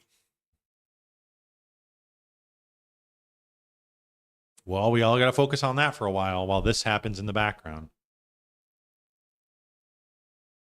While the prison walls are being constructed around us, we're fighting about the most, and again, not that it doesn't have any relevance, but there are things that I think have more relevance, and this is one of them. It's about order of operations here. Similarly with what happened, I think, with the ICE raids. It's order of operations. You're not even building the fucking wall. You people aren't even building the wall, but instead you're causing these stupid flashpoint events where 2 Americans are killed because you want to go in there guns a-blazing to try and arrest criminals. Well, it doesn't even matter because the border wall is not being built. So in 4 years, when a Democrat comes in, guess what? It's 10 million more people coming across the border, and all that shit didn't matter.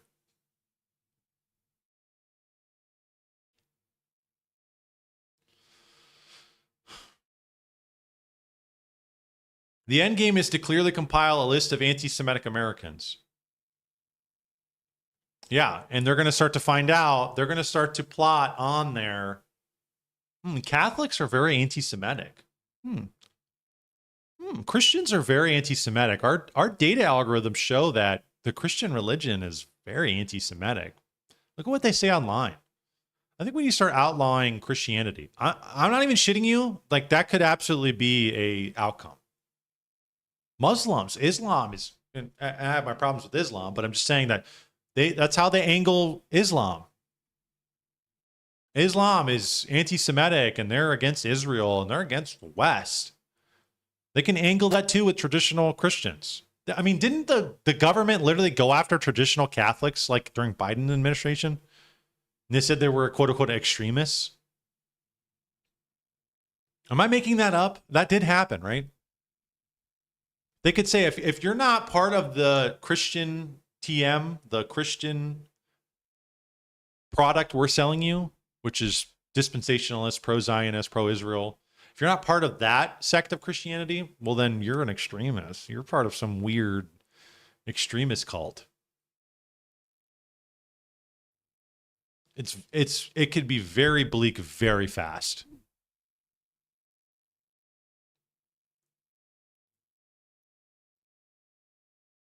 And I'm already fucked. That's the thing. I'm already fucked. Dick Wilson in chat, he's already fucked. Probably everybody in my chat's already fucked. They got you. If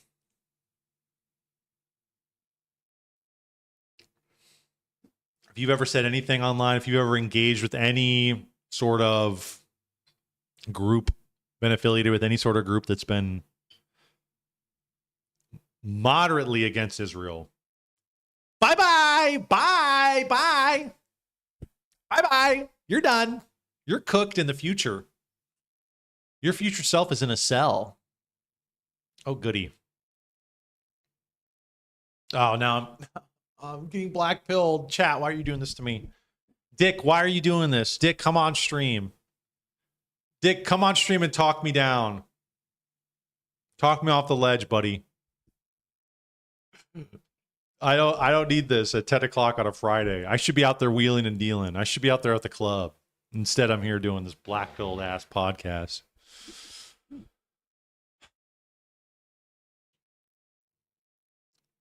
But it just takes one move over and say, you are now conservative traditionalist Christians are now deemed extremists.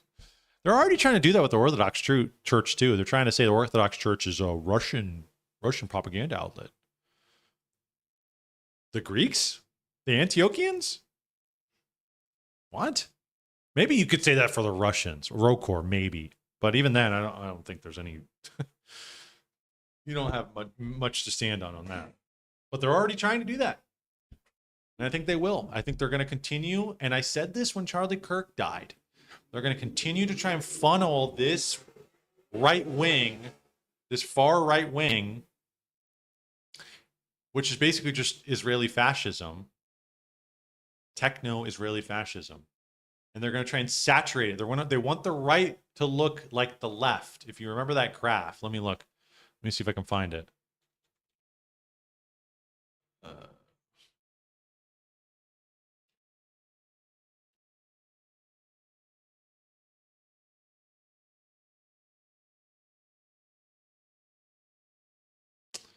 I fucking hate this shit. So this graph, the left wing is super saturated. It's super clustered. There's not much diversity of thought. The right wing, a lot of diversity of thought. You have libertarians, you'll have Christians, different sects of Christians. You'll have more of a liberal Protestant Christians. You'll have liberal Catholics. You'll have TLM conservative Catholics. You'll have the Orthodox Christians. You'll have a lot of different people in there who, you'll have the Nazis. You'll have far right Nazis. You'll have fascists. You'll have fascists who aren't Nazi, who are, whatever. You have all different kinds of thought on the right. They want the right to look like the left. That's what they want. And if they can saturate this and funnel it into a cluster of, they don't even give a fuck what the shit is on the front face, but if it's pro-Israel, that's what they want the core to be. They want it to be pro-Israel. I think that's what they want on the right, and that's what they're going to try and do. And I think that's what I said after Charlie Kirk is like, are you ready? Are you ready for a more based right wing? They're probably going to be racist. They're probably going to be hierarchical, but they're going to be either neutral or pro-Israel.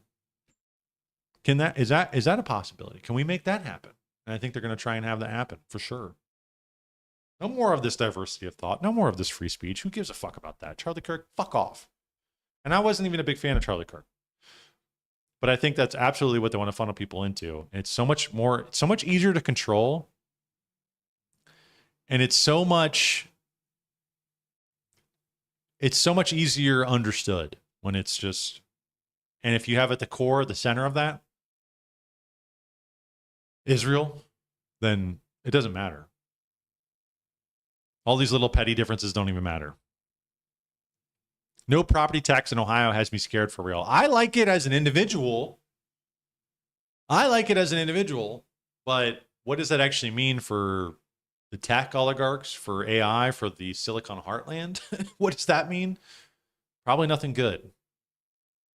But maybe we can use that. Maybe we can say, okay, if we have no property taxes in America, well, then I get to go live off the grid away from all this shit. And I can be surveillance free. That's what I'm looking for. And I hope you all are looking for this too. I'm looking for a fucking escape route. I'm looking for a way out. I don't want to play this game anymore. I was born into it, but I don't want to play it anymore because it was the rules were made by people that I don't like, and the rules are ones I don't like. And I never chose them. And I don't want any part of this. How do I get out of it? Well, right now you have to play the game because I don't have anything. And property taxes are a thing. And I can't just go live at a house off the grid and not have to deal with technology. So for now I have to work through, but unless I want to go the homeless route, which is looking tantalizing by the day. Unless I want to go that route, I have to work through. I have to just keep slogging away at my wage slave job and try and save up enough money and play within the bounds of the game until I can eventually get out of it. Did I use our word right? Tantalizing? Yeah, appealing. Yes, I use that right. I was a second guess myself, but I'm usually right. And here we got Mr. Greenblatt over at the ADL. So number one, we measure and track. Number two, we monitor and disrupt. We have a whole apparatus. I have 40 analysts working full time, 7 days a week, 24 hours a day, monitoring extremists. We monitor them online, social media, messaging apps, video games, cryptocurrency, podcasts, short form video, Wikipedia, LLMs. We monitor these people and we share the intelligence with the FBI. You saw last month, you heard about the thing that happened at Wilshire Boulevard Temple. Our analysts investigated what happened. They said they were Koreatown for Palestine, this group of people. They weren't. We were able to ascertain they were from a group called the Turtle Island Liberation Front. Turtle Island is how like left-wing activists refer to the United States. They don't call it America, they call it Turtle Island, like the Iranians call it the Zionist entity, right? They won't call it by its name. The Turtle Island Liberation Front, we gave them a whole dossier. What is Turtle Island Liberation Front? What are their ideas, their goals? Who are they? We identified the people who were in the synagogue. This was on Wednesday, December the 10th. On Monday, December the 15th, this is going to ring a bell.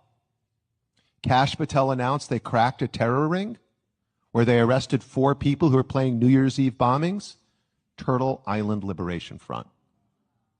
At least one of the people I know for certain was in the building at Wilshire Boulevard Temple, vandalizing it and disrupting the event.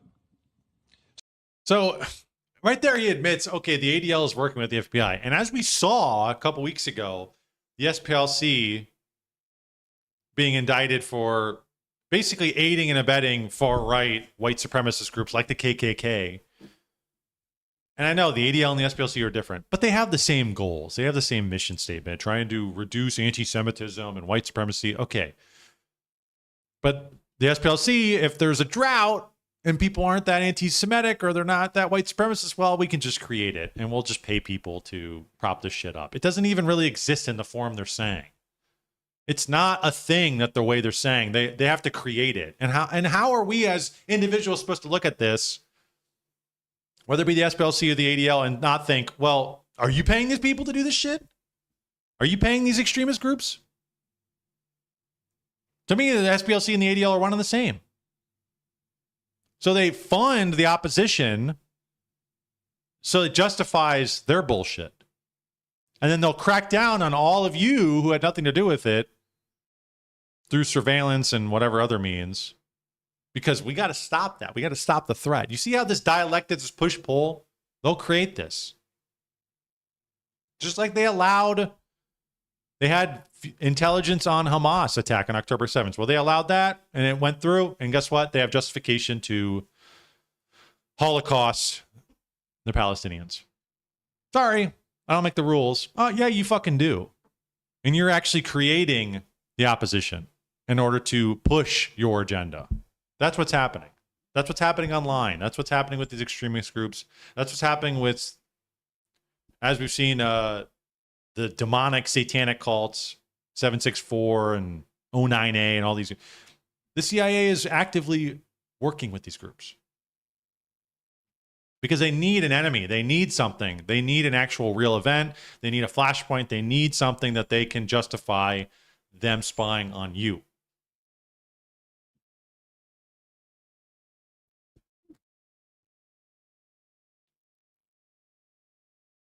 Extremism, people think younger Jacob also thought extremism, whatever that means, right? The extremism of the form that they're selling you. Oh, it's based. It's based and red-pilled, and that's the way to go. But it's not. Honestly, it just helps these people. It makes them feel justified. Because I think they know it's bullshit. I think Jonathan Greenblatt knows it's bullshit. But if they can present it to you and say, look how big of a problem it is, then that energizes them. If the masses or portions of the masses are on their side, that energizes them. They do this shit with the fucking white supremacy shit like KKK or whatever. It's like, oh yeah, look, hey, black man, look, white guy hates you. The white man hates you. He wants to put you back in chains. Okay, we'll vote for Democrats. We'll vote for whoever. Yeah, I agree with this. Similarly, it's happening with white people too. Hey, white man, The black man hates you. These immigrants that we let in, these Muslim immigrants, these radical, crazy people we let in, that we are actively pushing to bring into our country, they hate you. Oh, great. Oh, so I need to give over my allegiance to you and the tech oligarch. Oh, okay. You can't make this shit up. So we're monitoring left-wing radicals like the DSA and the anti-war crazies and the pro-Palestine The crazies. anti-war We're monitoring crazies? right-wing extremists like white supremacists, armed militia groups. We're monitoring political Islamists and Christian nationalists, all of them. And then we train. We're the largest trainer of law enforcement in America, extremism and hate. We train 20,000 officers every year. Wow. And so they're brainwashing 20,000 law enforcement officers every year. That's what I heard there. That's great. Like, you have to find the middle path, man. You have to find the golden median. You have to find the middle zone, the correct way, because, just like too much courage can be foolhardy, too little courage can be cowardice. You have to find the correct middle ground. And these people are relying on you being one or the other. I'm relying on you being foolhardy and going into a synagogue and doing some heinous shit because I need that, and that will fuel my cause. And I'm also expecting you to be cowardly as well, because if good people say nothing, then evil can triumph, right? That's really what they're hoping on. They're hoping for that. So it's about having the correct understanding of things, a sober view of things, and applying it when it's necessary. Being courageous when you need to be courageous. Not being online constantly talking about how you want to K the J's, how you want to R and K everybody. That type of shit, incel revolution soon. That shit is not helping anybody, dude. That's just giving them a reason to clamp down on free speech, on our civil liberties. Chud the Builder, going out there and being an antagonist is not helping anybody, dude. It's just giving more fuel to these people, to minorities, to say, yes, look at this guy. He's running rampant out there. I need help. Please, Mr. Greenblatt, help me. I'll give you money. And he says, thank you, Goyam, for your shekel. I shouldn't do that. Maybe I shouldn't do that. TOS. But seriously, he says, thank you. Thank you. I'll help that and I'll funnel it to my cause.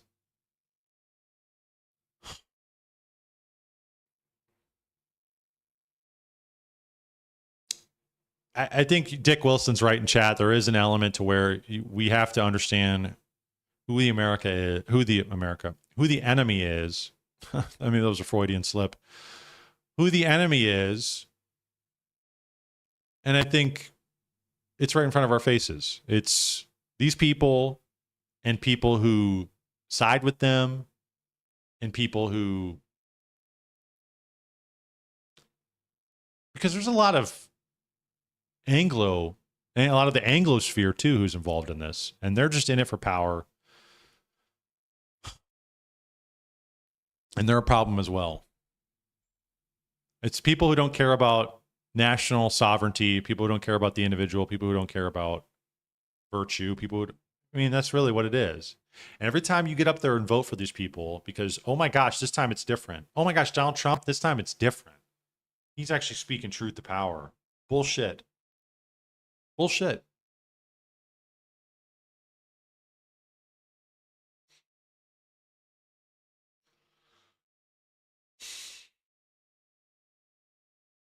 Yeah, maybe. I think I'm already cooked. I'm cooked. Maybe Dick Wilson. Dick, you want to come in and chat? You want to come on Discord and talk?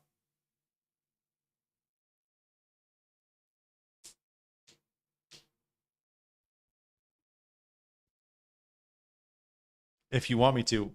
Brother, we haven't had you on in a while. Maybe if you want to chat about any of the topics we talked about tonight. Keep it TOS, please, God. I don't know if I've crossed that line yet.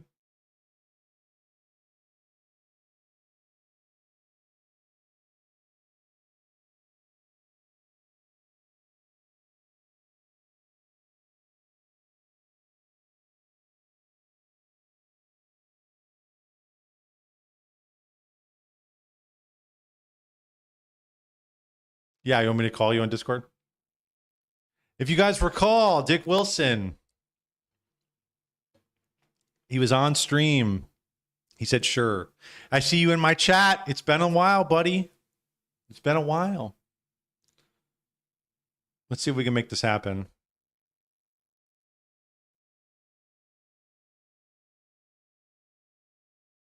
Let's do it. All right, let's do it. Fuck it. It's Friday night. Who cares? Hey, hey. Hey.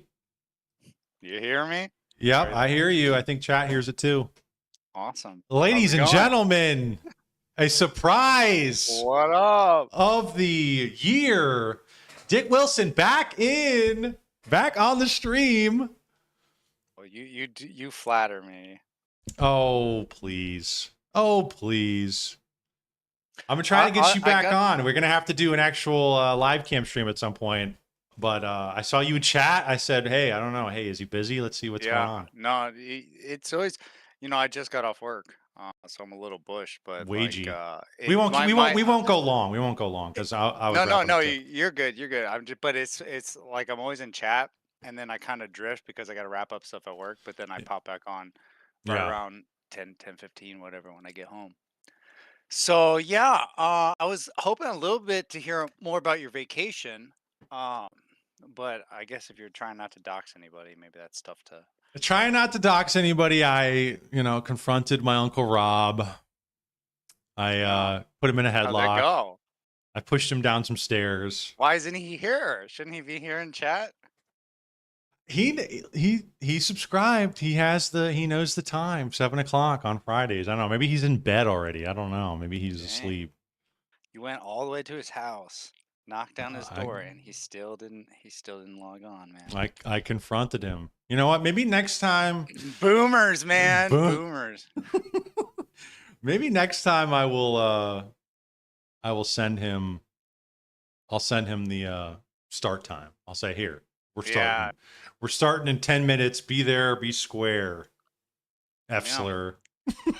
Yeah, I dig. You mentioned earlier the idea of call-ins. I think that's a great idea. I love this. We're starting right now, buddy. Right, I know. I guess I get the prime of place, right? But who better? Who better to do it? Your Uncle Rob, right? That would be cool, or anybody. Because too.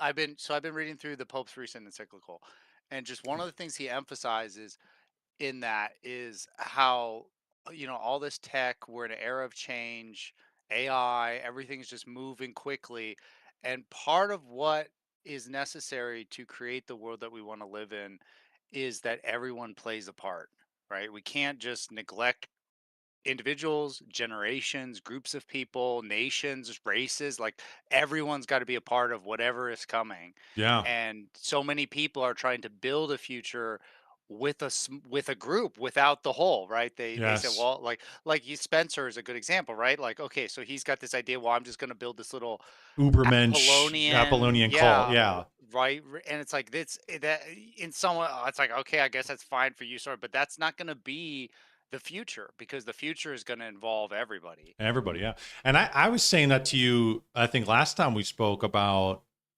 and it was kind of off the dome idea where it's like, many of these ideas that are exclusivist, and I don't know, maybe you can touch upon this, but many of these philosophies or ideas that are adamantly exclusivist do not win out in the end.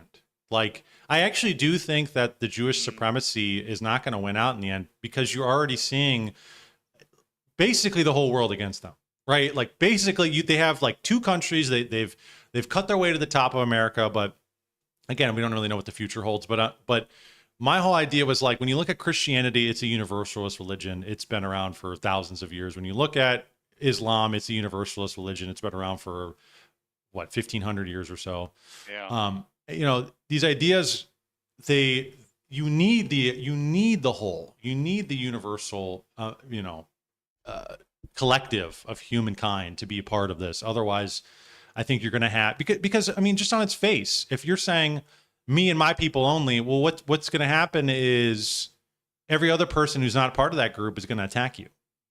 They're going to say, well, why not me? Well, for one or another reason, arbitrary reason, I'm going to tell you no. And it's like, you're going to have to deal with that through time of people wanting to engage, wanting to be a part of the whole, and not being allowed, not being like, if you're not born Jewish, if you're not ethnically Jewish, well, you're not really part of the group. And it's like, you're going to have people who are going to say, well, I want to participate, I want to be a part of it, and they're going to attack you for that. And I think that ultimately that's going to lead to the onslaught of the masses. You know, that's really interesting what you're saying, because as you were saying it, my first thought was, well, that Freemasons, that's another one. Well, the big monotheistic religions, they're not all universalist. Like you said, Judaism isn't. Islam kind of is, right? But by conversion. But then also I was thinking, you know, there's a lot of other religions that are universalist that don't seem to be that strong, right? I don't know, Baha'ism or something like that, right? That's kind of a newer faith, though. Sure. But if I thought, we'll see where that is in 2000 years. Buddhism, Hindu, I mean, there's lots of. I would say maybe they're still around. Religion. They are, but what Manichaeanism? Prominent. I mean, like there definitely are religions that are universalist that aren't still around. Hindu's another. Yeah, and I'm not saying. Go ahead. But then I was thinking, hold on a second, then, because. But you just kind of reiterated what I had said a second ago about the Pope's vision, right? Yes. So I was in agreement. So why did, as soon as you say it, I started going, wait a minute, and then I thought, well, wait, is it the same? And I think that I might. What it has to be, it has to be a universalist vision, right? Yes. Because in some sense, the Judaism, it does not include everybody, except it includes them in the vision, right? You're going to be the slaves. And if someday there were people bowed to it, that it became universal, they could play a part. They would say, well, we're going to abide by the Noahide laws, and there'll be some messianic king, and they'll be like, well, he's Jewish, so he's better than us, right? That's how it would play out. And so whatever it is, it's got to be a vision that includes everybody. So something like Spencer and Apollonianism, his vision isn't including it's just that small segment of the world that he wants to participate in. And whatever happens outside of that bubble, can to hell with them. Go to the Dickens, right? Like, it's like that's kind of his attitude. And probably same thing for like the Black Hebrew Israelites or any other super small, exclusivist. Yes, yeah, Mormonism maybe, like it's kind of like, well, if you're not in this group, well, we whatever's fine, right? You do whatever. So I don't know that I would say it has to be welcoming, right? It can, in some sense, it could be exclusivist as long as the vision has you somewhere in it. Yeah, because I mean, obviously, Christians would say there are people who are Christian and not, right? There is an exclusivity to that. But the thing is that the entry is anybody can do it, right? There's so much like with rabbinic Judaism, there is like a cutoff there where it's like, if you're not ethnically Jewish, you're like automatically cut off from it. Like, you're not one of the chosen people. Yeah.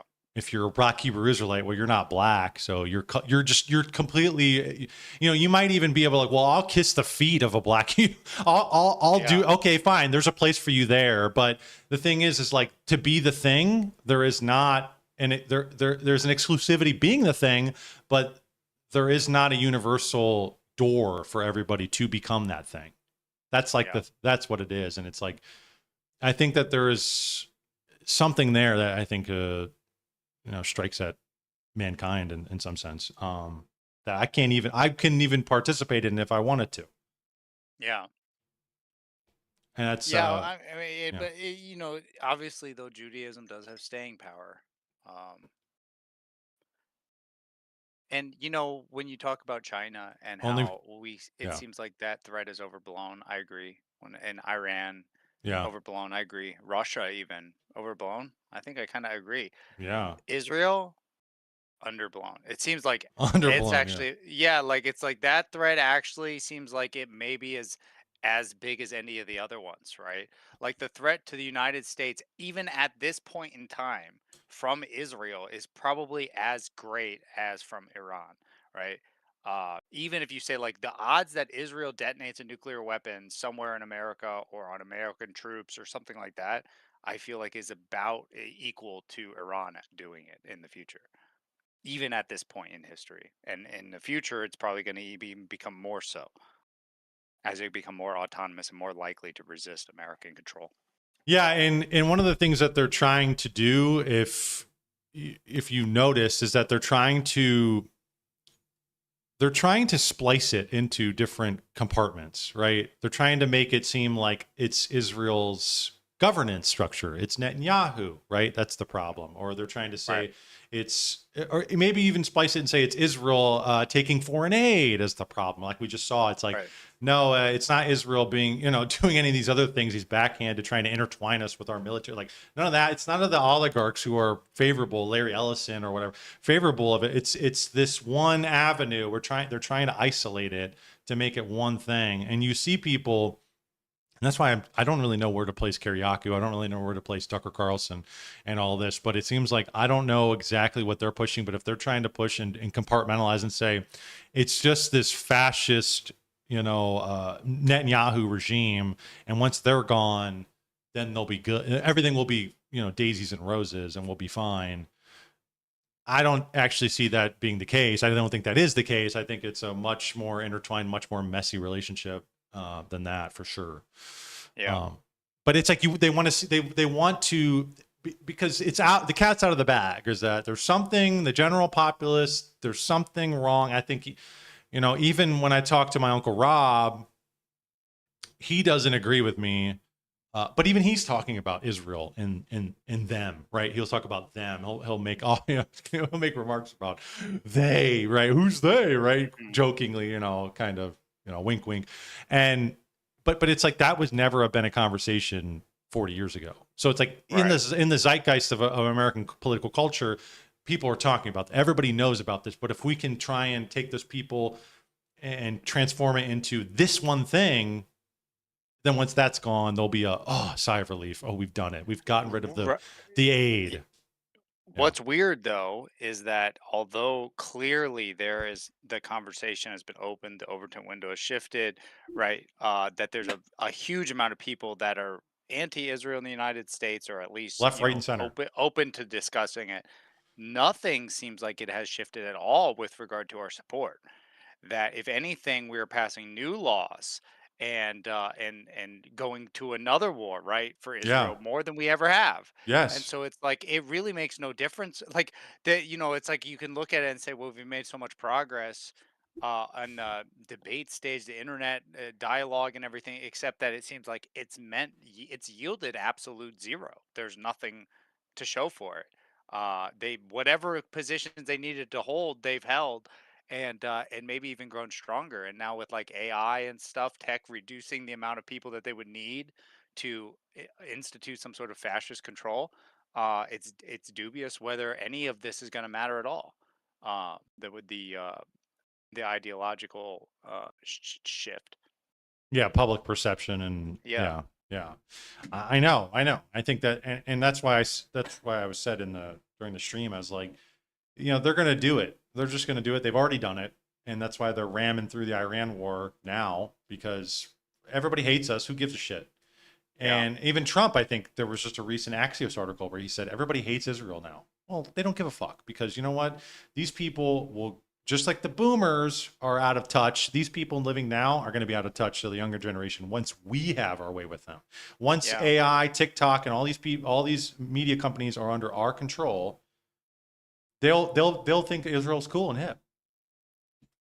And the boomers, us, we will be the boomers. We will say, you're anti-Israel. That's such a hippie boomer bullshit, right? That phone call, that was, in some ways it was hard. And it was like, oh, look, Trump really, he's finally waking up. But then, Nick Fuentes on his show, right? He said, he's like, Biden did the same thing. He's like, the fact that you're hearing about this phone call means it's intentionally leaked. Yeah. And so Trump wants you to think that he's mad at Netanyahu. But and I thought, I wonder if that's true or not. And then it's like, then the next day there was like a 60-minute interview or something. Trump's in there. He gets asked about it. He goes, "Yeah, I did say all those things, but Netanyahu, he's a really great guy. He really thinks the way like," and he's like totally back on board. It's like, okay, so basically, like it made no difference. You're still 100% pro Netanyahu, even though he just blew your peace plans, supposedly, right? He just violated your will. Uh, Flaunted your as an ally, and it's like, okay, so they could do whatever they want, right? Like, it's just like, it's so, and maybe it's the Epstein blackmail, I don't know, but it's blackpilling. And want to hear something interesting? I had a dream last night that I was in Iran. That I was streaming. Wow. I don't know if I've ever dreamed that. Yeah, I've I never could see it dreamed that. happening though. But I dreamed I Technology. was in Iran, and I was like in a house or something, and I was with some Americans, and some Iranian militants like kind of busted in, with guns, and I had my AR with me, or it was on the ground or something, and they kind of like, Imaginary in your dream, you had an AR. yes, it was, it was a dream gun, Yeah. yeah, and they kind of like, pushed me against the wall or whatever, like confronted me like a soldier, and I'm like, I'm not an American, I'm not a soldier, right? I'm just a guy, right? I'm just here, and they kind of like said, well, what about the firearm? And I was like, it's just a civilian firearm. It's just, I'm American, but I'm not an American soldier. I'm not really even pro American war here, right? I'm not even for the troops. And they kind of chilled down, right? They're kind of like, it was tense, right? But they're like, okay. And I really felt like, hey, I can say I'm totally for you guys. Like, I think that America should not be bombing your country, right? And but then what happened is they started taking me and a couple other people who I think actually were American soldiers, and I realized they were going to want us to do some sort of a hostage video or something like kind of an anti-American. Maybe they would tell us to say we were in danger, or to just to say bad things about the U.S. Kind of the things I had just been saying, and I realized all of a sudden I got afraid, because I was like, oh great, like it actually is really dangerous to confront the US, right? Like, as an American, it's like, Yeah. oh yeah, I hate the government. Yeah, Yes, America absolutely. sucks. But it's like the instant it's like, okay, well now put your money where your mouth is. Now, okay, do something for, for the opposite side. It's like, oh shoot, like this could be really bad really fast, right? Like, and I realized that I think that day is coming where that's going to be even in the United States, right? Where all of a sudden it's going to be like, you are going to go to jail if you have streams that speak out against the government and things like that. So, or against Israeli interests. Yeah, and that's one of the, and maybe it's just me, but there is an element to where this is like I feel as though my mind in America is it's cooked, right? That's kind of how I feel, is that this is cooked, is that Trump in some sense coming in the second term and absolutely pissing on us with what he's done, and shamelessly, yeah, shamelessly, doesn't even give a fuck, just doing it. It's like, to me, it's like, oh, this country is over, right? Like the American, or at least this kind of yearning for an America, this dream of America, that's not going to happen. That's over. And and I wonder, and I don't know if other people feel like this too, but from what I'm in my bubble online, and it seems like there's a lot of people who feel like that. Not even just right wingers, but there's some left wingers too, and more people who are more, center left that I follow. It's like, yeah, they've felt like this for a while. They feel just defeated, like given up. Like, this is just, none of this feels valid or real, or that we have any sovereignty, and it just is kind of like whatever. And there seems like there's a vacuum in the zeitgeist, in the mind of Americans, that I frequently am hesitant to accept people's ideas or visions of America, because I think they know that there is kind of this vacuum and what comes after Trump, like we've talked about, what comes for the Republican Party after Trump, what's going to be the new idea of America first, these kind of vacuums that are left because we've all kind of just given up on the kind of political process. And one of the fears I have is this ripe, fertile ground for new ideas to take hold. I fear that people are going to be walking in accepting of things that on its face appears to be the opposite or, against whatever this current iteration of America we have is. But really, we're walking into the same old thing. And really, it's,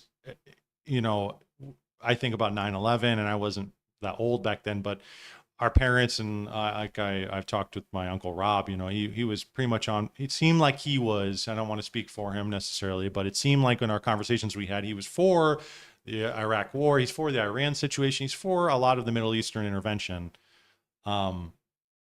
Because there's an ideological hang up on his view of America and democracy and women having the right to vote and all this stuff. And that is his vision of America in the future. And there's kind of maybe a hopeful idea of it. Whereas now I feel like there's a lot of people in my generation and people who are paying attention that it's not hopeful. And we don't know what the future looks like, and we don't like it. And we want something new, but I'm just hesitant and afraid, just like with 9/11, that people accepted this 20-year quagmire of a war because based on 9/11 or whatever, or their ideological hangups on what America should be and what we should be doing. I'm afraid that's happening too right now in the political sphere, where we're shaving off the edges. Like I said, trying to make I don't know if you were there for the graph of the ideological diversity of thought among the left and the right. The right side is super expanded. The left side is super saturated in one thing. I think that they're going to try and do that with the right side to make it more of a saturated bubble on the right side. And I think that this is kind of like the ripe, fertile ground for that. And I'm afraid people are falling into it. I don't even know what that is necessarily, but I do know, I think there would be a Zionist element to it. I don't know. Do you feel that at all? Do you see that? I do, but to me, the main thing that's going to be happening is the demographic change, right? So the main thing that's going to be happening is a population decrease, I think, probably massively, definitely amongst whites, right? But then, so there's going to be a shift into a mixed cultural situation with many different languages, many different races mixed, and generally a population decrease. And so, frankly, I think someone like you or me, they don't give a shit. Like that, they're just gonna wait for us to die off. Like if we don't have enough, you know, people like us to do anything significant, then you're talking to a void. We're talking to a void, right? We're talking to each other, but it's like nothing. We've probably already passed the peak capacity of doing something, and so now it's just going to be like they're going to be worried about the Muslims, right? And they'll be the ones doing something every now and then. There'll be some sort of stochastic terrorism, or there'll be just maybe even bigger movements, right, from the Islamic angle. But when it comes to like white guys, like I think it's just a slow waiting game for the Jews' attitude towards us. Keep us in the workforce as long as possible because we're probably highly productive workers on average, and then just wait until the And population wait it out. decrease. Yeah, But then but in terms of, but do you think that, because birth rates are down all over the world. So is this just, you're saying you're saying for the current culture, the people who would stand up to this stuff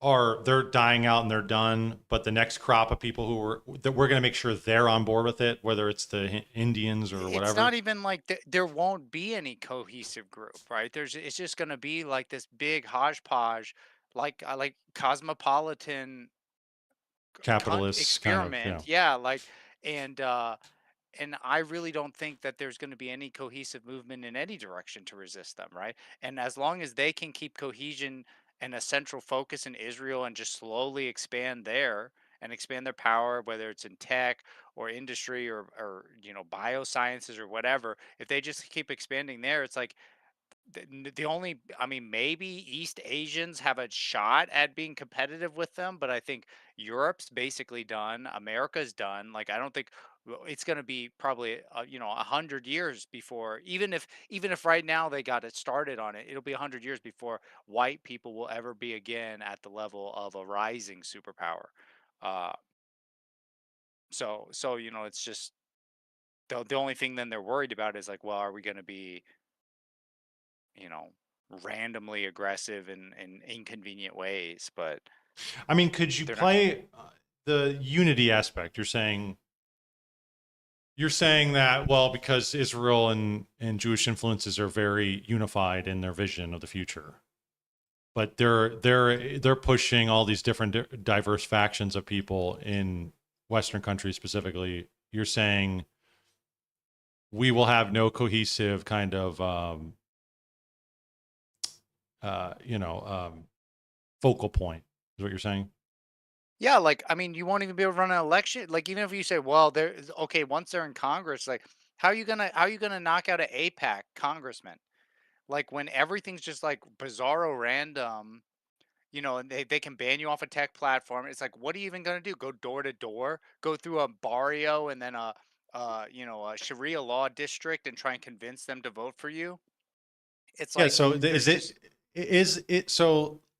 is it to be trying? Okay, if there were a way to do it, would you say that it's trying at first to start at your local level, try and cohese together a sort of community among the people around you?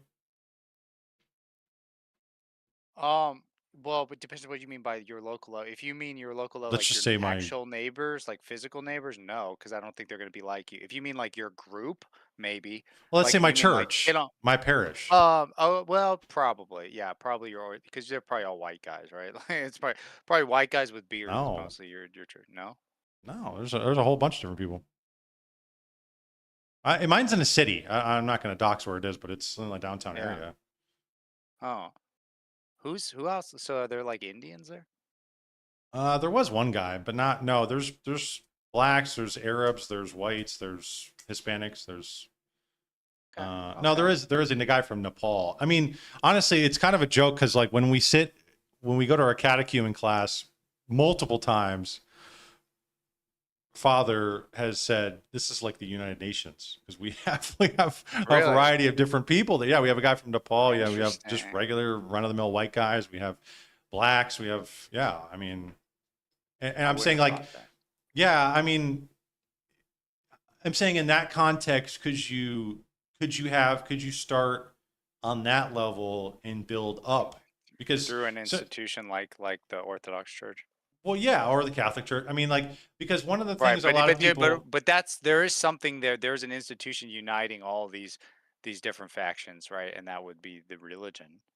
Right, and that's but one of the problems I always have with people is that they're constantly thinking about a top down approach. They're like, how do we get my guy into office so he can do all the laws I want, and then everything will be good? And it's like, again, they clearly have a lock on the top, but they don't have a lock on your local neighborhood. They don't have a lock on your neighbor. They don't have a lock on your church, your local parish. Yeah. But so if you try and meet them how, and say from the bottom up, we'll meet you in the middle, and then it'll but be how like, do you get from the okay? Let's say you convince all of the American people. It feels like we basically have. Then what? It's like, and then still, it seems like somehow we can't win any elections, right? If they're even real, and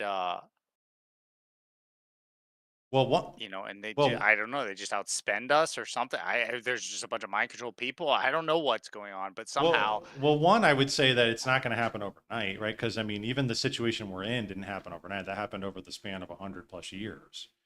Well, okay, but if this is true, then we're winning, right? If it's true that it's just a slow process, we're clearly got the snowball moving, right? Well, I know, but the problem is that the technology and surveillance state. Those are the ones I think that people need to be, which is what I talk about. I mean, obviously, frequently is that people need to be cognizant of that and try to disassociate from that stuff as much as they can, because I think that those will be these channels, the channels of the market. I mean, again, I bitch about the market as well because the market's just a tool right now. Those are avenues I lost my train of thought. What were you saying? I forgot the question. What was the question? I'm just saying that Go ahead. we're all the snowballs. If it's just we just Yeah. got to take time, work it from the grassroots up. Yes. That's what we've been doing. That's where we're at. That's why I feel like, and it feels like we have that. I mean, even people like Mom Donnie on the left, Hassan Piker, like these people are anti-Israel, right? And they are wildly popular, and they're grassroots people.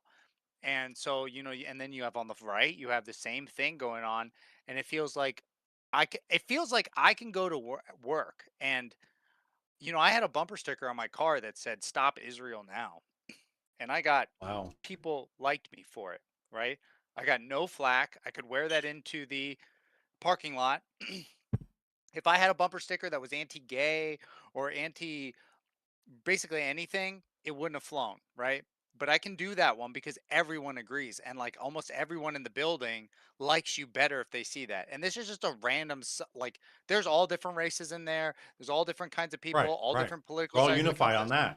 that. Okay, but then we go up and it's everyone in Congress. That's the only thing they're united on is the opposite. Right. Right. So They like all support- that's one of the things, like the channels, right? The vectors, right? Because like one of the things is like Ivy Leagues, right? The Ivy League schools is where they pick up a lot of these people from. Is that okay? You know, they foster the grounds to where they pick the people from who would be eligible to be in the Ivy League is one of them. A lot of these NGOs, CFR, the Trilateral Commission, right? These types of NGOs and think tanks that people get funneled into are what are produce a lot of the elite, the political elite. But what I think, one of the things, as you were saying that, is that these people are going to die, right? A lot of these people are going to die. And yeah, but there's I believe the local Republican chapter here, they've already got their hand-picked Zionist young guys, young girls already in the works. They're already in the pipelines. They're not going to run out. The boomers going to die and there'll be Zionists after them, right? The problem is what I think is happening is people get up there and they get bought, right? yeah, They get peer absolutely. pressured and bought. Like literally You everyone get around threatened. them says, "You got to do this. It's the right thing." And they give you reasons and then they give you money. And it's like, and that's what, until you get to that point, you're like anti-Israel. And then all of a sudden, when you get into a position of power and wealth, you flip. And it's like that the way, I don't know, the way is to outlaw money or something. That's what we'd have to do. Like, Yeah, I mean, even people like maybe it someone is like to Nick side Fuentes, with bricks, right? Maybe it is to side with some group like the East. right. Yeah. I mean, I do. It does feel like we need help from the outside because, even someone like Nick Fuentes, like he kind of jokes about like, I don't know, maybe you bunch of stupid goys. Maybe I'll just take the Jewish money, right? Yeah. I think it actually crosses his mind. And that's someone who has literally built his entire platform and stuff on resisting this. And then you get to a point and you realize at this point, I could just join that team and things would go better for me the rest of my life, right? And I wouldn't have to worry about someone coming to my door and shooting me. I wouldn't have to worry about suddenly losing my money to lawsuits, right? Like Alex Jones or something. It's like, and so even someone who built their platform that way considers it. And then you think about all the people who just ran political campaigns and maybe go to a Protestant Zionist church. It's like, of course they're gonna flip, right? And they're gonna feel good about it. They're gonna feel like they're going to heaven now. And Yeah, they're breeding. Yeah, like that's one of the things that they're breeding these people. Not only, you're right, not only through the religion, not only the Protestant churches, but also through the economy, and through the money supply. Is that like, you're right. And I was watching that, who was that Chase Hughes guy? It was like a CIA, I think people dubious about that, but regardless, he would say, okay, how does the CIA flip people? Well, the CIA shows you your internet history and shows you all this shit and says, we'll leak this and nobody will know it was us. We'll leak it through channel communicate. They'll leak it through like a Milo, right? They'll leak it through these people. They'll leak it through a channel or communication of people who will just throw it out there into the ether. If you don't do what we want, we're going to have this leaked. If you still don't do what we want, we're going to coerce you, like physically. Yeah. Or you can just do what we want and we'll pay you $1 million a year. And I go, okay, I'll take the $1 million, right? It's like, I don't, right. It's something bad and nothing good, or nothing bad and something good, right? And they take that. And so it's like, you do have these things on all fronts, but I guess one of the things I think about, go ahead. you need what the only way I feels like is you need people that hate you, and this is what, and they always say, right? That's what let's outlaw hate, because you know what, you need someone like, no, you killed my father, prepare to die. Like, you need people that when they Inigo say, I'll Montoya. give you $1 million, like, no, offer me $1 billion, offer me $1 trillion, offer everything I ever wanted, right? And then say, no, you Jew, right? Like, that's what you Hey. need. We're still on YouTube. Go ahead. That's what I did, like, but that's the The attitude that you need, J-slur. and you need in a politician, right? You need someone who's going to come in, and when the APAC comes at them, they're going to say, I know who you are, and I knew you were coming. Right. and But we need laugh and we laugh yes at we them. that what I'm saying. So when I talked about the ground up, it's like you need to foster that in the populace from the ground up, because I think that if they met them on that level and they're trying to influence, if people scoffed at it in such a, like it's a ridiculous idea that you would even ask me that, because it's so ingrained into me from birth that this is not the way to go. Like the Islamists have, right? Yeah, like then there's no chance I would never do that, because it's the reward that I have, which is not money, which is not from you, is not of this world, is so much greater than any of that, right? And that I will not, then maybe they would just start killing people. But if you have enough of those people, it's like you can't start killing people. You can't kill 12 people a year, because then it really will just be like, I mean, I guess then we'll see what happens. But I'm just saying that the problem, the bottom line is that if we're not having children and families and generations to actually raise, and I don't want to say it, but indoctrinate. If we don't have these people, then there's no chance. And it's actually a favor for the elite that you are gonna, not you, but the incel, royal incel kingdom, or the leftist abortion people who kill their kids. It's a blessing. I don't have to worry about your lineage in the future. Thank God. Yeah. Fuck off. But if you have kids and you instill in them with this, then that might be something that, okay, if these are the two biggest things that you've been instilled with is Christianity and anti-Israel, well, and there's an appeal greater than money. Well, then I don't know how you work. I mean, I think that's one of the reasons why they killed Kennedy, right? Is like, well, we can't get through to him, so we got to blow his brains out. And I think that if you had enough people like that and you fostered that in the community, I think that would be trouble. You're right. And I think that's one of the reasons why they've run such a campaign to make it very difficult for young white guys to have kids, right? And when they do, and it's not so simple, because say, well, it's like, oh, well, just, you know what, just forget about a woman's past, just find some floozy, right? Get her pregnant. And it's like, you can do that, but then you know what's going to happen in 7 years? She's going to take your kid, and then she's going to indoctrinate them and, make them trans, and it's like, okay, so that didn't really do what maybe we want, because yeah, maybe, but there's a pretty decent chance, there's a pretty high rate of that. Like, if you really go for a woman that, you know, is liberal, right? Like, is really indoctrinated liberal, the odds that you're gonna somehow completely sway her in the raising of your kids is I would say low. I don't know, but they did that on purpose. I mean, this was a campaign that was run for the very reason that you're saying, is because it is important. But I would say also, though, there is something to be said, like, as white people die off, right? Especially this sort of kind of chud, right? This white nerdy incel anti-Jewish kind of chud guy, because it's probably above average IQ, like there's certain traits, a higher neuroticism maybe. There's certain traits that go with that will be breeded out. Those people will be sort of like these weird wizards in society that will still have an influence over other people's kids, right? Like 4chan, Reddit, like they run the internet, and even the Chads and Stacy's kids are on the internet, right? They're getting these memes, and so like the Sons of Tehran, the recent, there were 2 shooters that went into a mosque.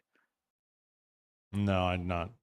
This was in San Diego, I think. This was just oh recently, yeah, 2 the weeks ago. Were they Mexicans or something Yeah, like that? yes, they were Yeah. Mexicans, right? Their manifesto was Sons of Tehran, right? Like Brett Brett and Tehran, yeah. And it's like, okay, so here we have 2 Mexican kids, or at least half Mexicans, and they're inspired to the point of jihad by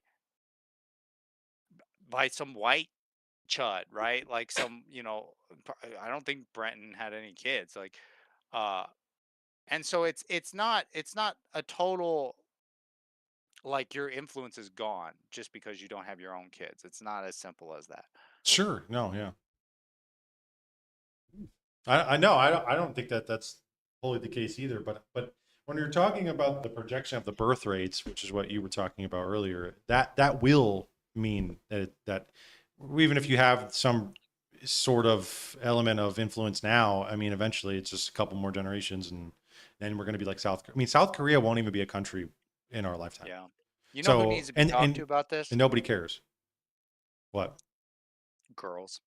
Guys, we hear like, you know, it's like I feel like a lot of people talk, men in the manosphere, men on the internet talk to other men. They talk Yeah. to the incels and they Constantly. go out there and get girls pregnant. It's like, yeah, they would, right? Most of these dudes would have kids, right?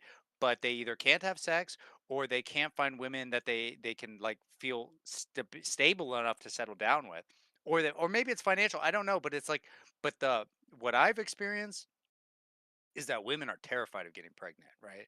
And it's like especially white women, and they on the one hand they will like be too reserved too long and they will just kind of age out, or at some point they'll kind of either mess up or panic and then all of a sudden they'll have a wedlock kid that completely absorbs their life, takes all of their energy and Yeah. focus, and basically locks them out of the breeding market permanently, right? Yeah. And I work with people like and that. it's Yeah. like, yeah, and it's like, okay, like both of those are like either just, you know, just if have kids, right? In a normal fashion, and then you won't have to worry about either of those extremities. But it seems like they're on the one hand their fear of it, and on the other hand their ease with which they make mistakes, right? That spiral their whole life is just is bad, right? It's an epidemic, and you know they and no and that they're the one, like people need to be really talking to them. They need this also too. I want to say this as a guy, right, who is dated. Uh, like where are their dads, man? Like in all my Hey, Andrew experiences, Wilson. yeah, Step like up, it's like buddy. in all my experiences, the dads are like either completely non-involved, They're they don't just even want to watching meet football me. all day. Yeah, yeah, or they are actively like encouraging unhealthy situations. And I'm like, okay, so like I'm there and I'm thinking like, oh, I'm gonna, you know, that old dad's gonna have the shotgun waiting for, Yeah. no, nope, not at No. all. It's like, I've had that you too. know, oh, are you gonna bring her back tonight? It's like, are you what? Like, you know, Yeah. like, okay, I guess it's up to me then. Like, do you even know me? You know? Good. Yes. Like I have those thoughts where I'm like, good thing I'm a nice guy, right? I've had But that situation with a girl. Just a quick tangent. I had that yeah. same situation where I went over to hang out with a girl, and we went over to her parents' house, and it was kind of late, you know. And we walked in, and I was like petrified because her dad was sitting right on the chair, the ottoman in the living room, and he like turned back and looked at me, and I was like, oh shit, like it's like 11 o'clock, like I probably shouldn't be here. And then she just like, oh, don't worry about him. And then we walked away, and I was like, oh, okay. I was like, okay, I'm not used to this. This is very strange to me, you know? Yeah. So I've absolutely had that. And that's one of the things I always think about is some of this is it's technology. I think there's a big part of it is that it's the what's the word I'm thinking of? The kind of like outlet, you know, like women have an outlet. It's this technological society that they have an outlet to go in. Well, your father really has no role in raising kids anymore because their kids are raised by the state, or they're raised by the TV, or they're raised by the technology, and the ideologies that they grapple onto are reinforced through those things.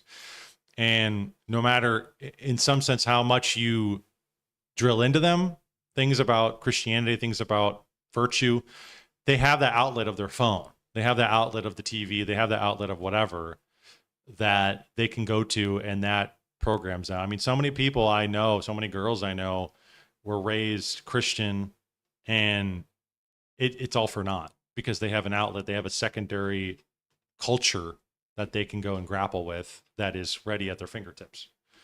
And with the fathers too, it's like so many of them are just distracted by social media, by football, by the TV, I mean, it's just, or you talk about, you know, pregnancy, it's like birth control, that's technology you talk about. I mean, all these things are just playing into specifically the lack of the birth rate. And I don't even know. I mean, really one has to just, because if it was just the way it was, where men and women had sex and that was that, and maybe a kid would pop out. Like, women really didn't have a say in that, right? It just would happen. And it's like, what are you going to go and ram your belly up against the wall and kill your kid? Probably not. Right. But women wanted sex and men wanted sex, and that was just the way it was. And so we would have 10 kids because I can't get off of her, and she, you know, wants me, and that's the way it is.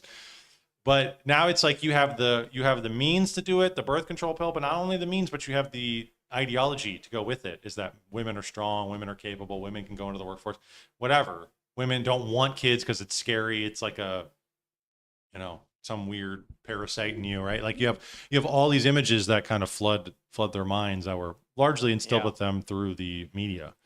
And there's no walking back feminism on some level though, right? Right. And in some level, I think it is fair. You know, I often think if I were a woman, I probably wouldn't want to get pregnant, right? Like when I think about, I could do whatever. I could go to college and then have this, you know, and I could still have a dating life on the side, and then I could just do whatever I Yeah, want. you have, Pursue yes. yeah, it's like, you know, and then I can post pictures on Instagram. Like I would probably do that too. And someone says, or would you rather marry this chud, right?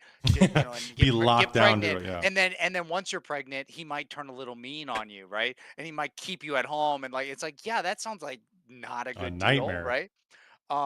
But then it's like I feel like people need to present to A women good that alternative. yes, that you have that option, right? Like it's totally fine if you want to be, you know, a single woman, if you want to be in the workforce, that's okay, right?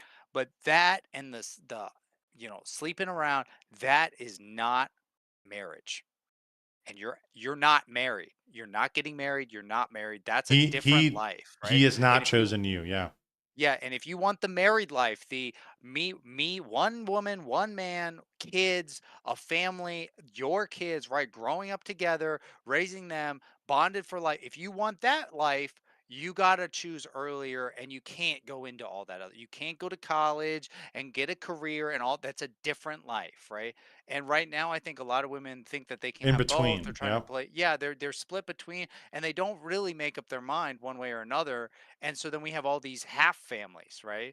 We have these half family situations where it's like, oh, you know, the girl went to college, got pregnant at college, comes back with a kid, so now her parents are raising her kid. Or the inverse, where they have the kids, and then when they're 40 or 50, they divorce the father, and they go, yeah.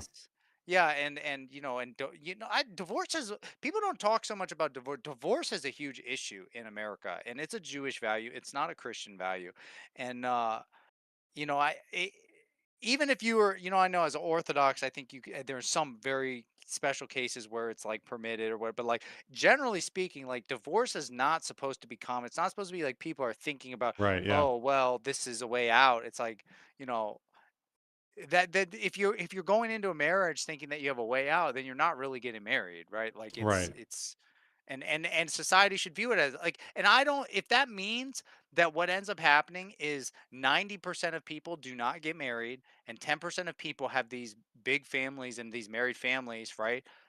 That's cool. That's a perfectly acceptable way of solving this issue. And I think over time people will look, especially women will look at those families and think, that's what I want, right? Yeah. Yeah. But I think It'll what be like a happens is form of women are passive raised in a propaganda. broken family, and they look around them and all they see are broken situations, and they think, I don't really know if I want that, right? And it's like, Yeah. well, yeah, like it's like because you don't have good models of what you could have, right? What a real marriage would be like, and Yeah, no, I've absolutely, like, I've advocated. We just actually were talking about that at our catechism class not too long ago about it's like passive propaganda. Like you're not out because somebody was talking about going out and being a street preacher because he came from a Pentecostal background and all, and he wanted to go out there and be a street preacher. I said, no, that's not what drew me to this, right? I didn't get drawn to Orthodoxy because some guy on the corner was screaming to me about the end of the world. I got drawn to it by the imagery, by honestly, the image of the Orthodox cross was really what largely drew me to it. Then I saw churches and I was like, oh my, and so anyways, but nobody told me that. Nobody really told me that. And it was coupled with other things online. And, there was all this kind of a whole thing. It wasn't somebody drilling it into me. And similarly, I've said that, even outside the religious element, although it's not completely, but just on its face, if you live a decent life, if you, like you're saying, if you have kids, if you are generally a happy, nice person to be around, if you're opening, if you're welcome, if you're warm, if you have money, if you have things, if you have, people will look at that, and you're right. They'll look at themselves and they'll say, I don't have that, but I really, really enjoy that. I really enjoy having that. And it's really, how do I get that? How do I achieve that? When I was growing up, I used to go over to my cousin's house a lot, down in the country. And I remember thinking that when I was young, it's like, living on a farm, they lived kind of secluded by themselves in their own little community. And I saw that and I thought that was a wonderful thing. That was a wonderful thing to have. I didn't really know what that was. I didn't really know, because I came from the suburbs and I went to the inner city school. They were homeschooled, right? They were traditionalists kind of, and I thought I really liked that. And nobody told me that. Nobody told me you should like that. It just came, it just had an essence to it that I enjoyed, that I thought was very wholesome and good. And similarly, you're right. People can act like that individually. If you're getting married, do the marriage, stay together, have the kids, be happy, be a good family. And that will, I think, leech on to other people, and you'll start to proliferate. You'll start to see it spread like a virus. And I think that's absolutely correct. I say this all the time. People don't need to be taught. They need to be shown. Yes. This is like kids. Kids are like that. And adults are like that. It's like people don't learn so well. So many people online want to teach. They want to talk. Yes, It's yes. show them. And and this, I don't know if I should segue into that, but the whole thing with Spencer and Andrew Wilson, I feel like it's kind of a little bit of that, where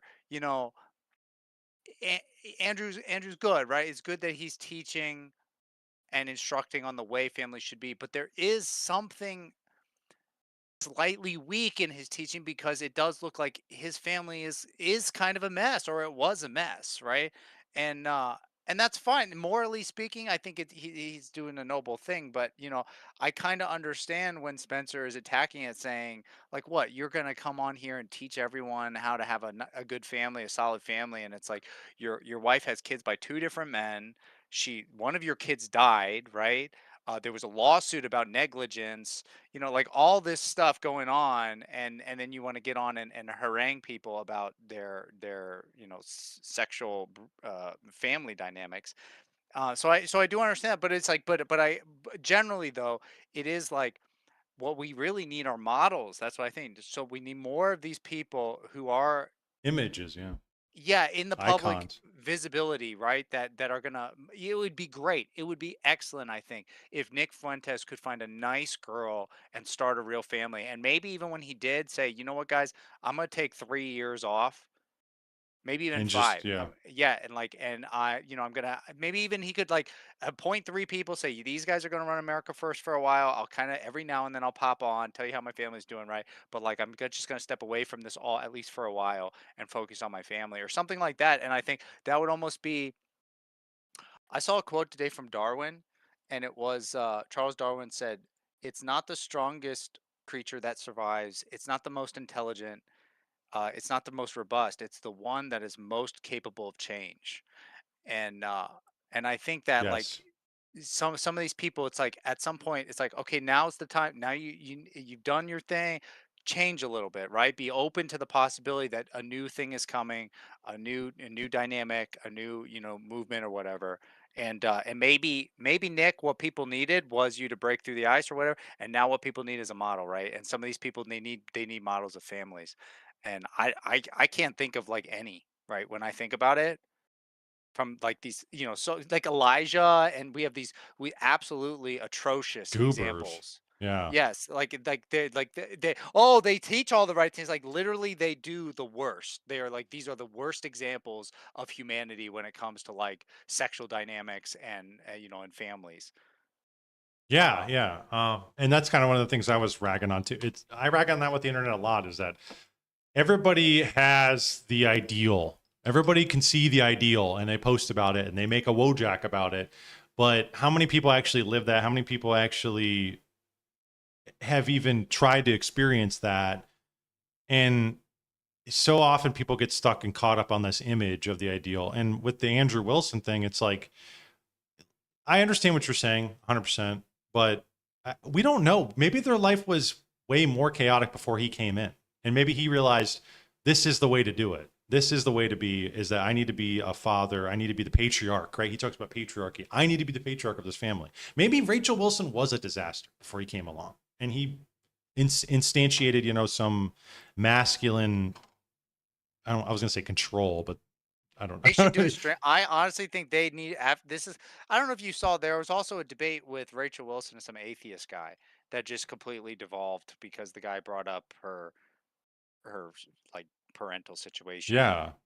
But they should do a stream. If it's something, if their situation is defensible, which is very likely is, they should just approach it with humility and say, okay, this keeps coming up. We are in the public sphere. Let's just explain how this all went down, and and the things maybe that we regret, or maybe and maybe Andrew could say, you know what, it is rough, right? It's rough being a stepdad, but Saint Joseph was a stepdad, and I think there is nobility in it, and like Nick kind of hinted out and at some point you just marry somebody, right? At some point you don't keep looking for the perfect person if you're not finding them, right? Right. And Rachel is a really cool person, right? Even with all of her baggage, she clearly has been a cool person to be married to. So yeah, and yeah, there's just yeah,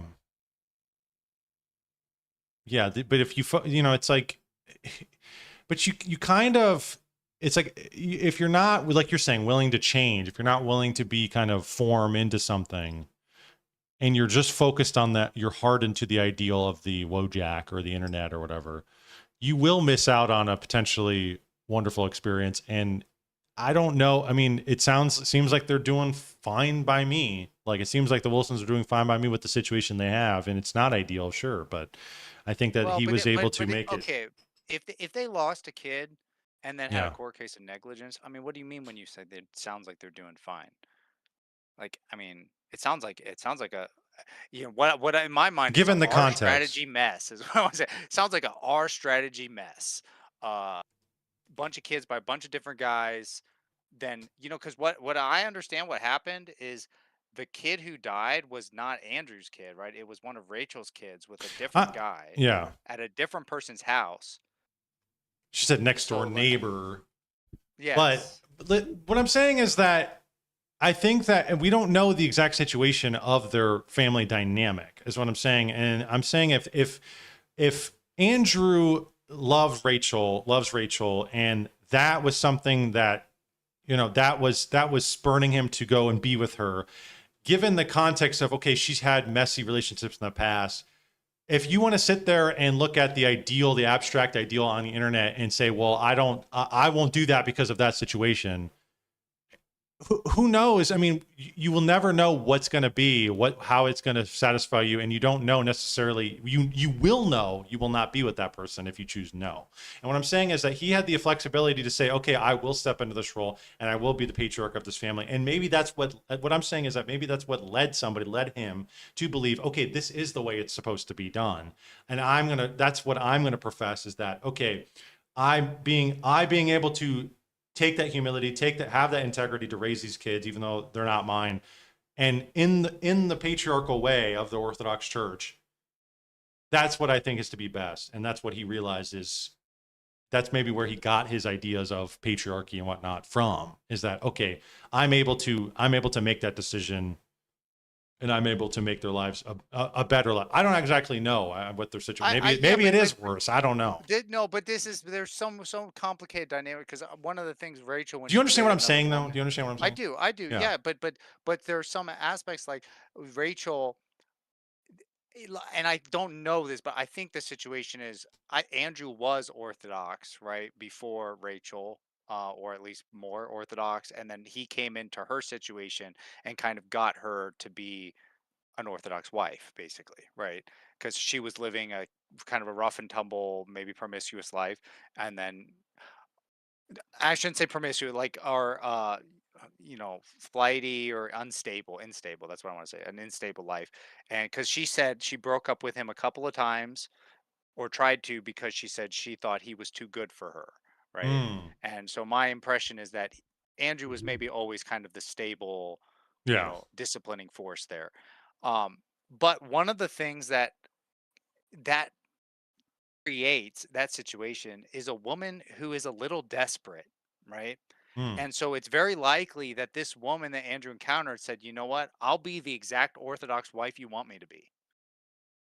And Andrew maybe said, "That seems like a pretty good deal, right?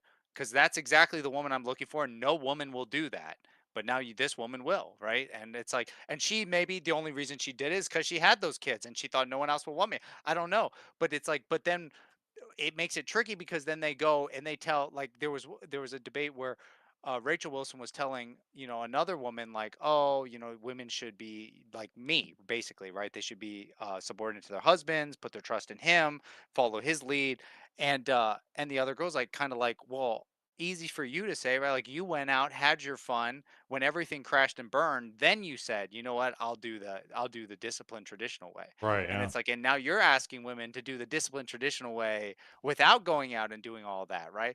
And that's fair. I think that's a fair critique, because it's like, yeah, and I don't know what to say, except like sometimes even through evil, good comes about, right? And I actually agree with both. I agree with Rachel. I think women, it is probably better that if she had not done all those things and had submitted to Andrew right off the bat and married him, they probably would have had an even better relationship.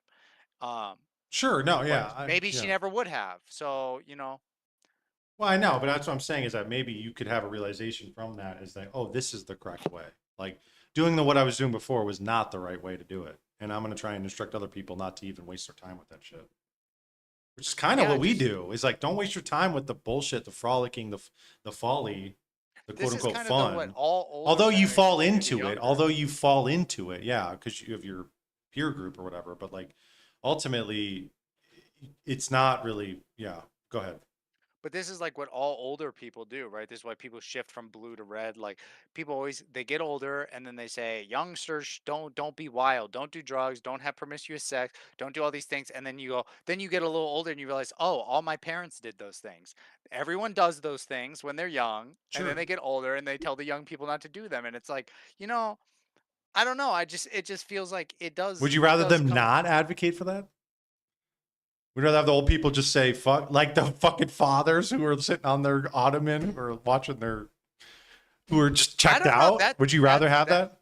No, no. I don't think so. Yeah, I guess that's right. But there is something where it feels like everyone, uh, I think it was La And Rochefoucauld. the Hold on, wait, problem, yeah, go ahead, go ahead.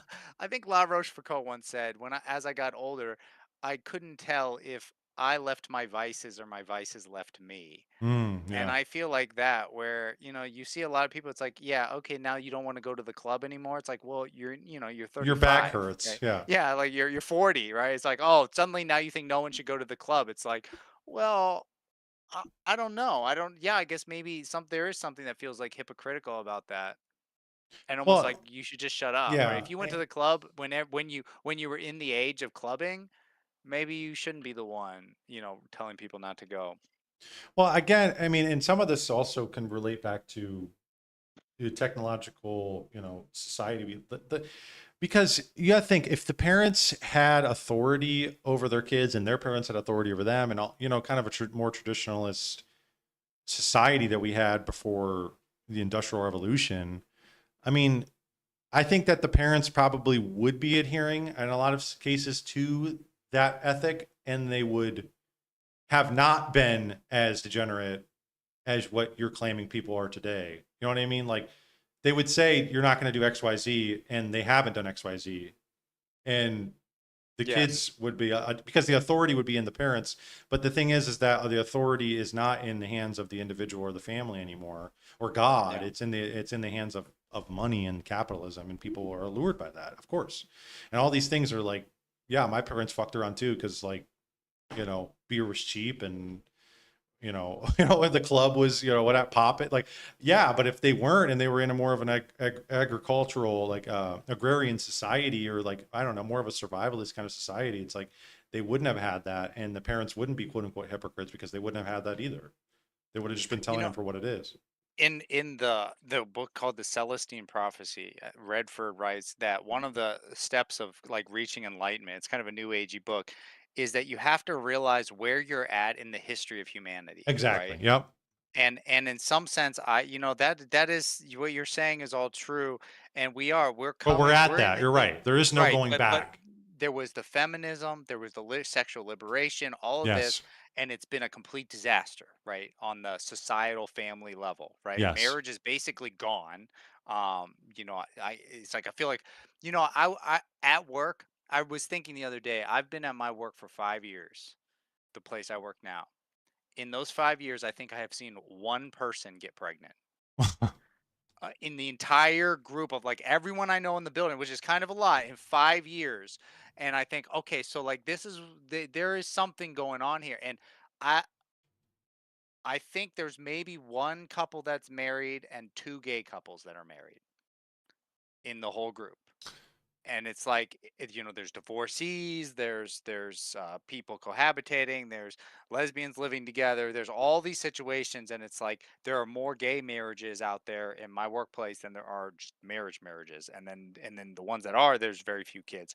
And so like basically it's been destroyed, marriage is Right. gone, Yeah. it's Yeah. it's like it's a thing of the past, except for like in these Niche religious hideaway circles. Yeah. places, yeah, and like and I think that society can't function without it. So eventually it will have to come back. And the question is, in the looking at the scope of human history and where we're at right now, we're getting ready to restart that, right? Where we go, okay, we thought we could do away with this. It's not really working. Now we need to bring back marriage. How are we going to bring it back? And I think with care, right? With attention, and we want it when we start to bring it back, we wanted to bring it back right. Right? We don't want to say everyone just marry random people, right? Just get as much marriage as possible. I don't really think that's the way. I think the way is to focus on a small number of really solid marriages done the right way. Um, and then everyone else can do whatever they want, right? Like, but Because you're done anyways. You're yeah, we don't have to worry about it's you like, anyway. yeah, it's like if you're not gonna have like a real like traditional marriage, it's like, yeah, I mean, you could marry someone with two baby daddies, whatever, right? It's fine. Like, but it's like, but what we really want to focus on is creating these models of, yeah, two virgins, right? We want to create the model of two young people that got together young, maybe 18, maybe 20 or less, right? Yeah, but And hang started on. having kids. Because you just said, like, you have to understand your place in the world, right? In history. Yes. And if your place in history is not allowing that, or that's not as easy, would you not say that for somebody to, and this is kind of what I was talking about with the image online, like, if the vector with which, like, the thing that undergirds your relationship is Christianity and marriage, you might be in a situation where you have to date or marry, not have to, again, have to, but you might be in a situation to where that is the modern option. Is that, okay, well, there's a girl with a kid us, because yeah, this is, I'm saying for people over the age of 25, yeah, basically, you can do whatever you want. It don't matter, right? But you know what? But for all these incels, rather than pushing them to say, "Hey, you know what? Go find someone to convert or to turn into a wife." You know what? Tell them go find someone to sponsor. Find a young man and help him out, right? Help him find a girl, help him to support a family, be some sort of weird uncle, godfather figure, right? That, and because if the problem is young guys that are 18 don't have resources, buy him a car. If you're a 35-year-old man, buy a young guy a car, right? And then help him get a family going. That may be the better solution than to just go and try and start some sort of rough and tumble broken family as an older guy.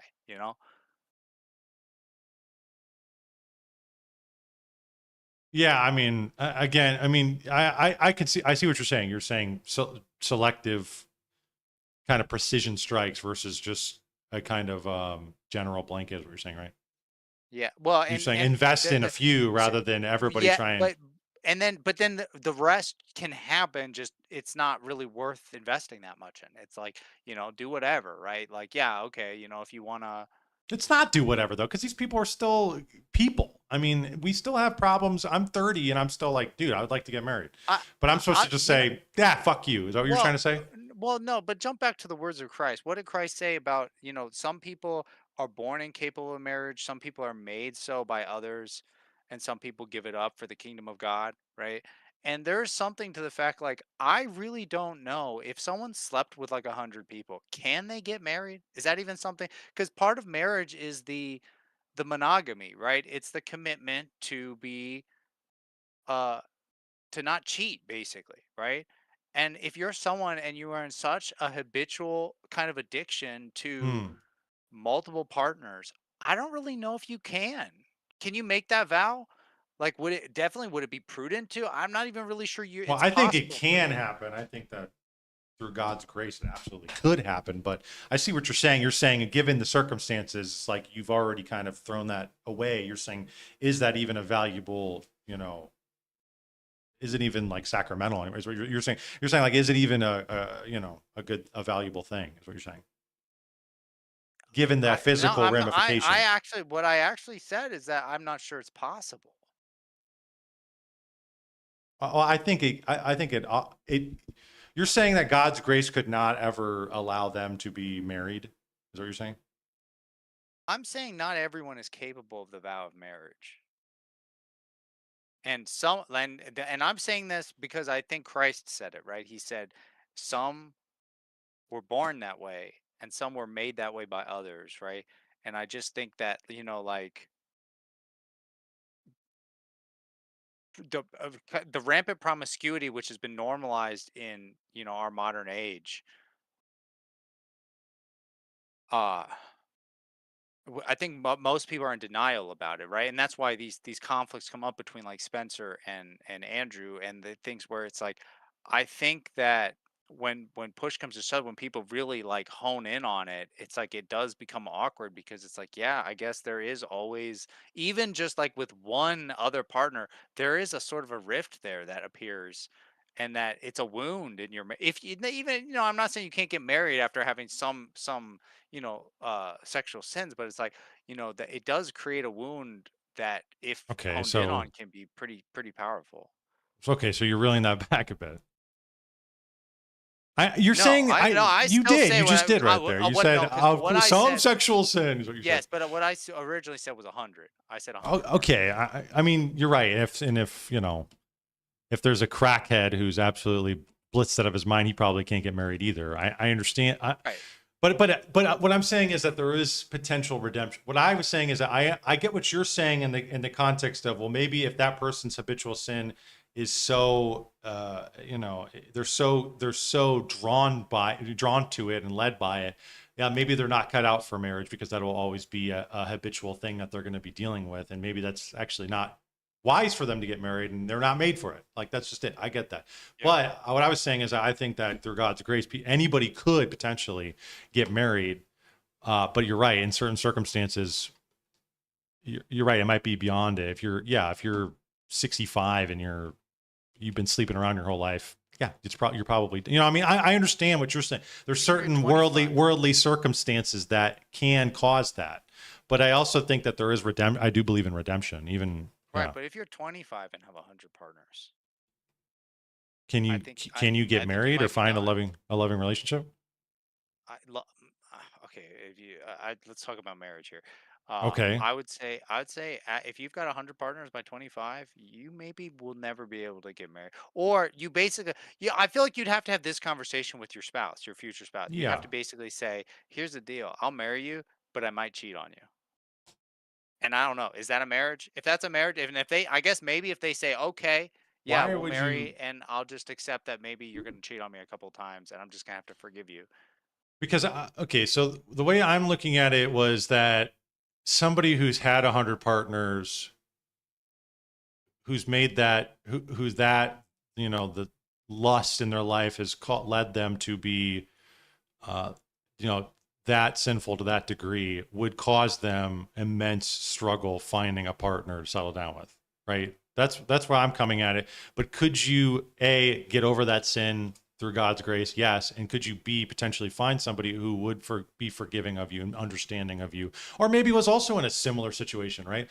And they're okay with it and they can look past it. And they also can you find that? Yes. But you're saying it sounds like you're looking out on the after the backside is what you're saying. You're saying, I mean, but can you imagine what you're describing? You're saying, oh, well, if you have 100 bodies at 25, find another person with 100 bodies at 20. Now you're talking about two people with 100 bodies each at 25. I didn't say trying to that get was the married. only way. I said that could be one of the scenarios. Okay, but let's go with that. You could find somebody who's not, who just does, who can look past it. But I'm saying that would be a difficult challenge. You're right, difficult challenge, and maybe they're not based on their sins. Maybe they aren't cut out for it. But can they never?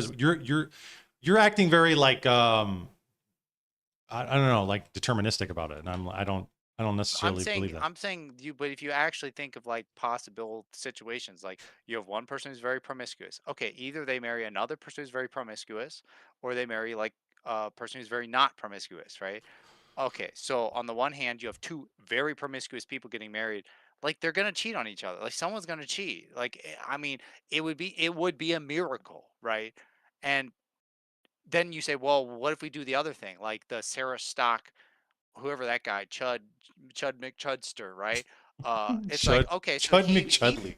yeah, it's like now we have a situation. Yeah, that might kind of work if he can look past it, but it's gonna be really hard for him to look past it, and she might cheat on him, right? And it's like, you don't know that. I don't know that. No. You don't know. I don't even know. This guy hasn't said a single thing. She dropped out of the line. Like, we don't actually even know. Maybe their marriage is blessed by the Pope. Okay. Maybe they're going to live just fine.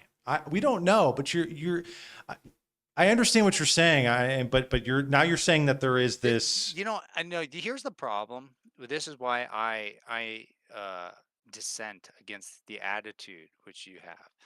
It's an eye to your attitude. Sure. But let me explain why.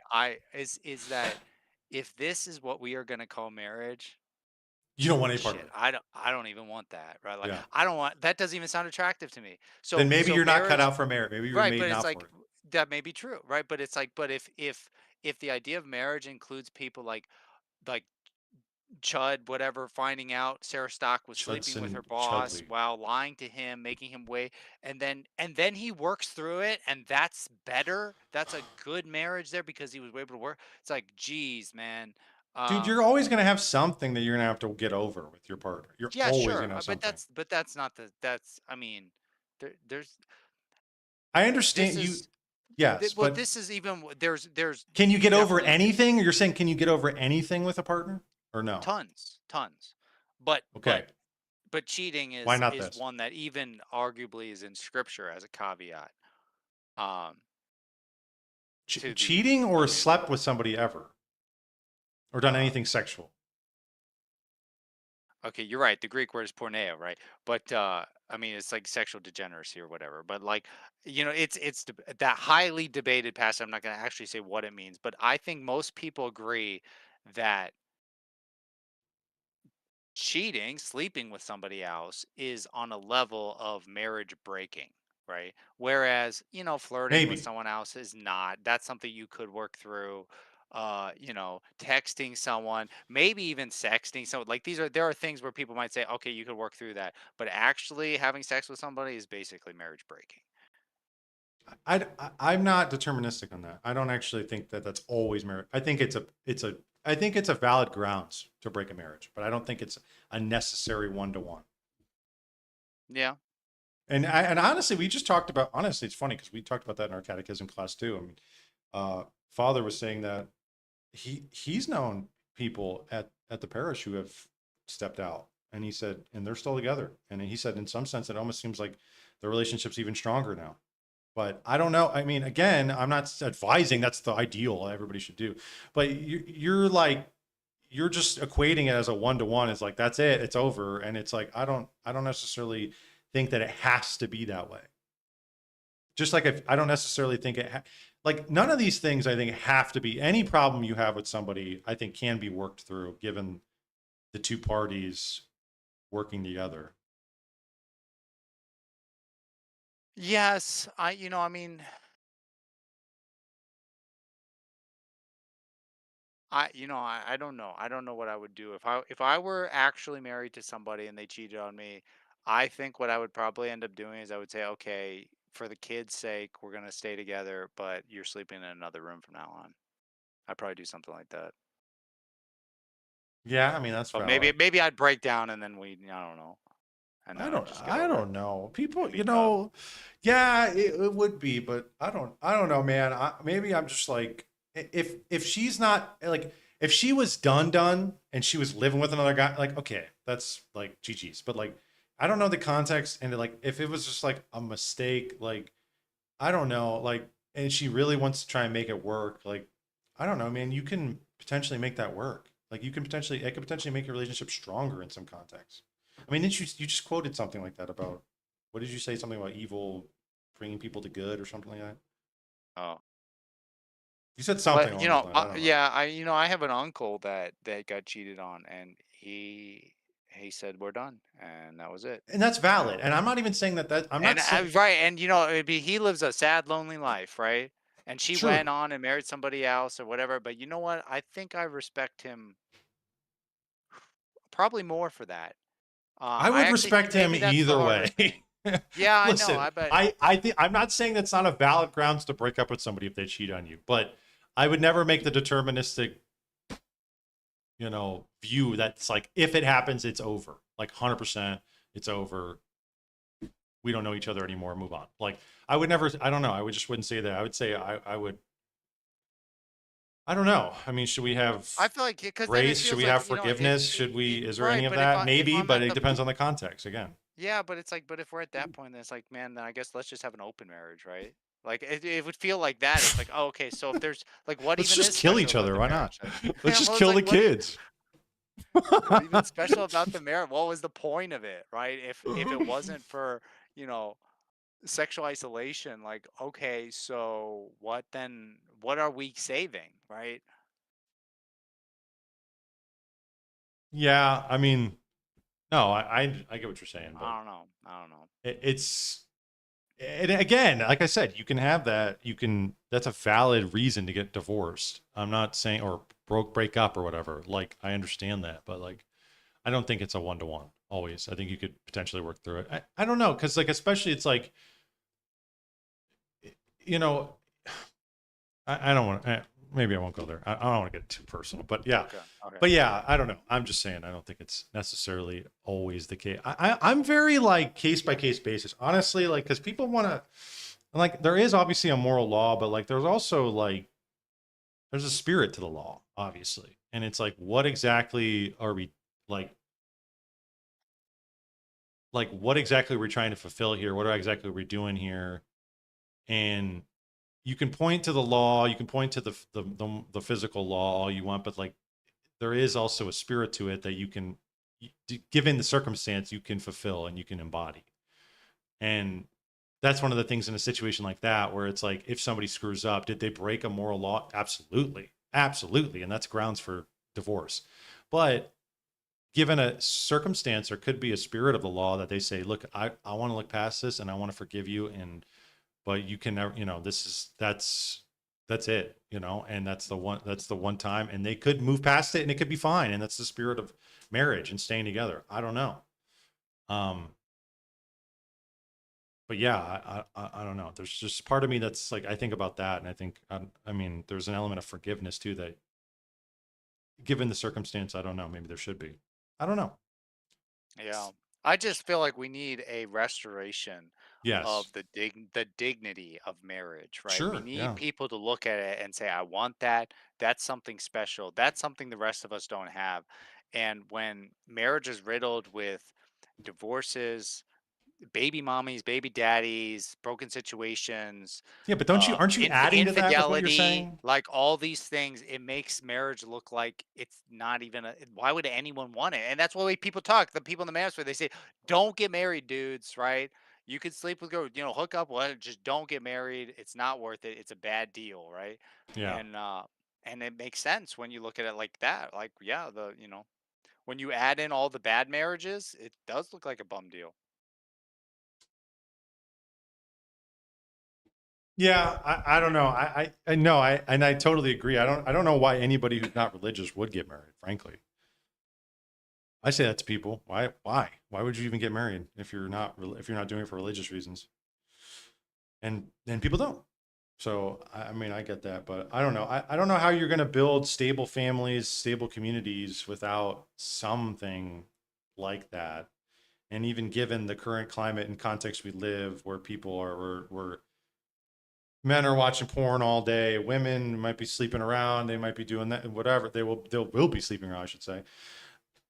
It's like nothing is perfect right now, and there is like our eyes are just completely open. Ironically, I think one of the things that's really strengthening marriages right now is discouraging them. I think that the truth is that in the next 10 years, right, if we look, the marriages that people are going to see are going to be the ones. They're going to have a lot of kids.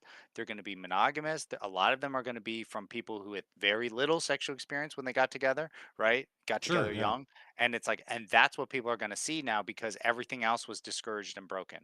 And that I guess is a good thing. But it's a restart. It's like we gotta start building from there.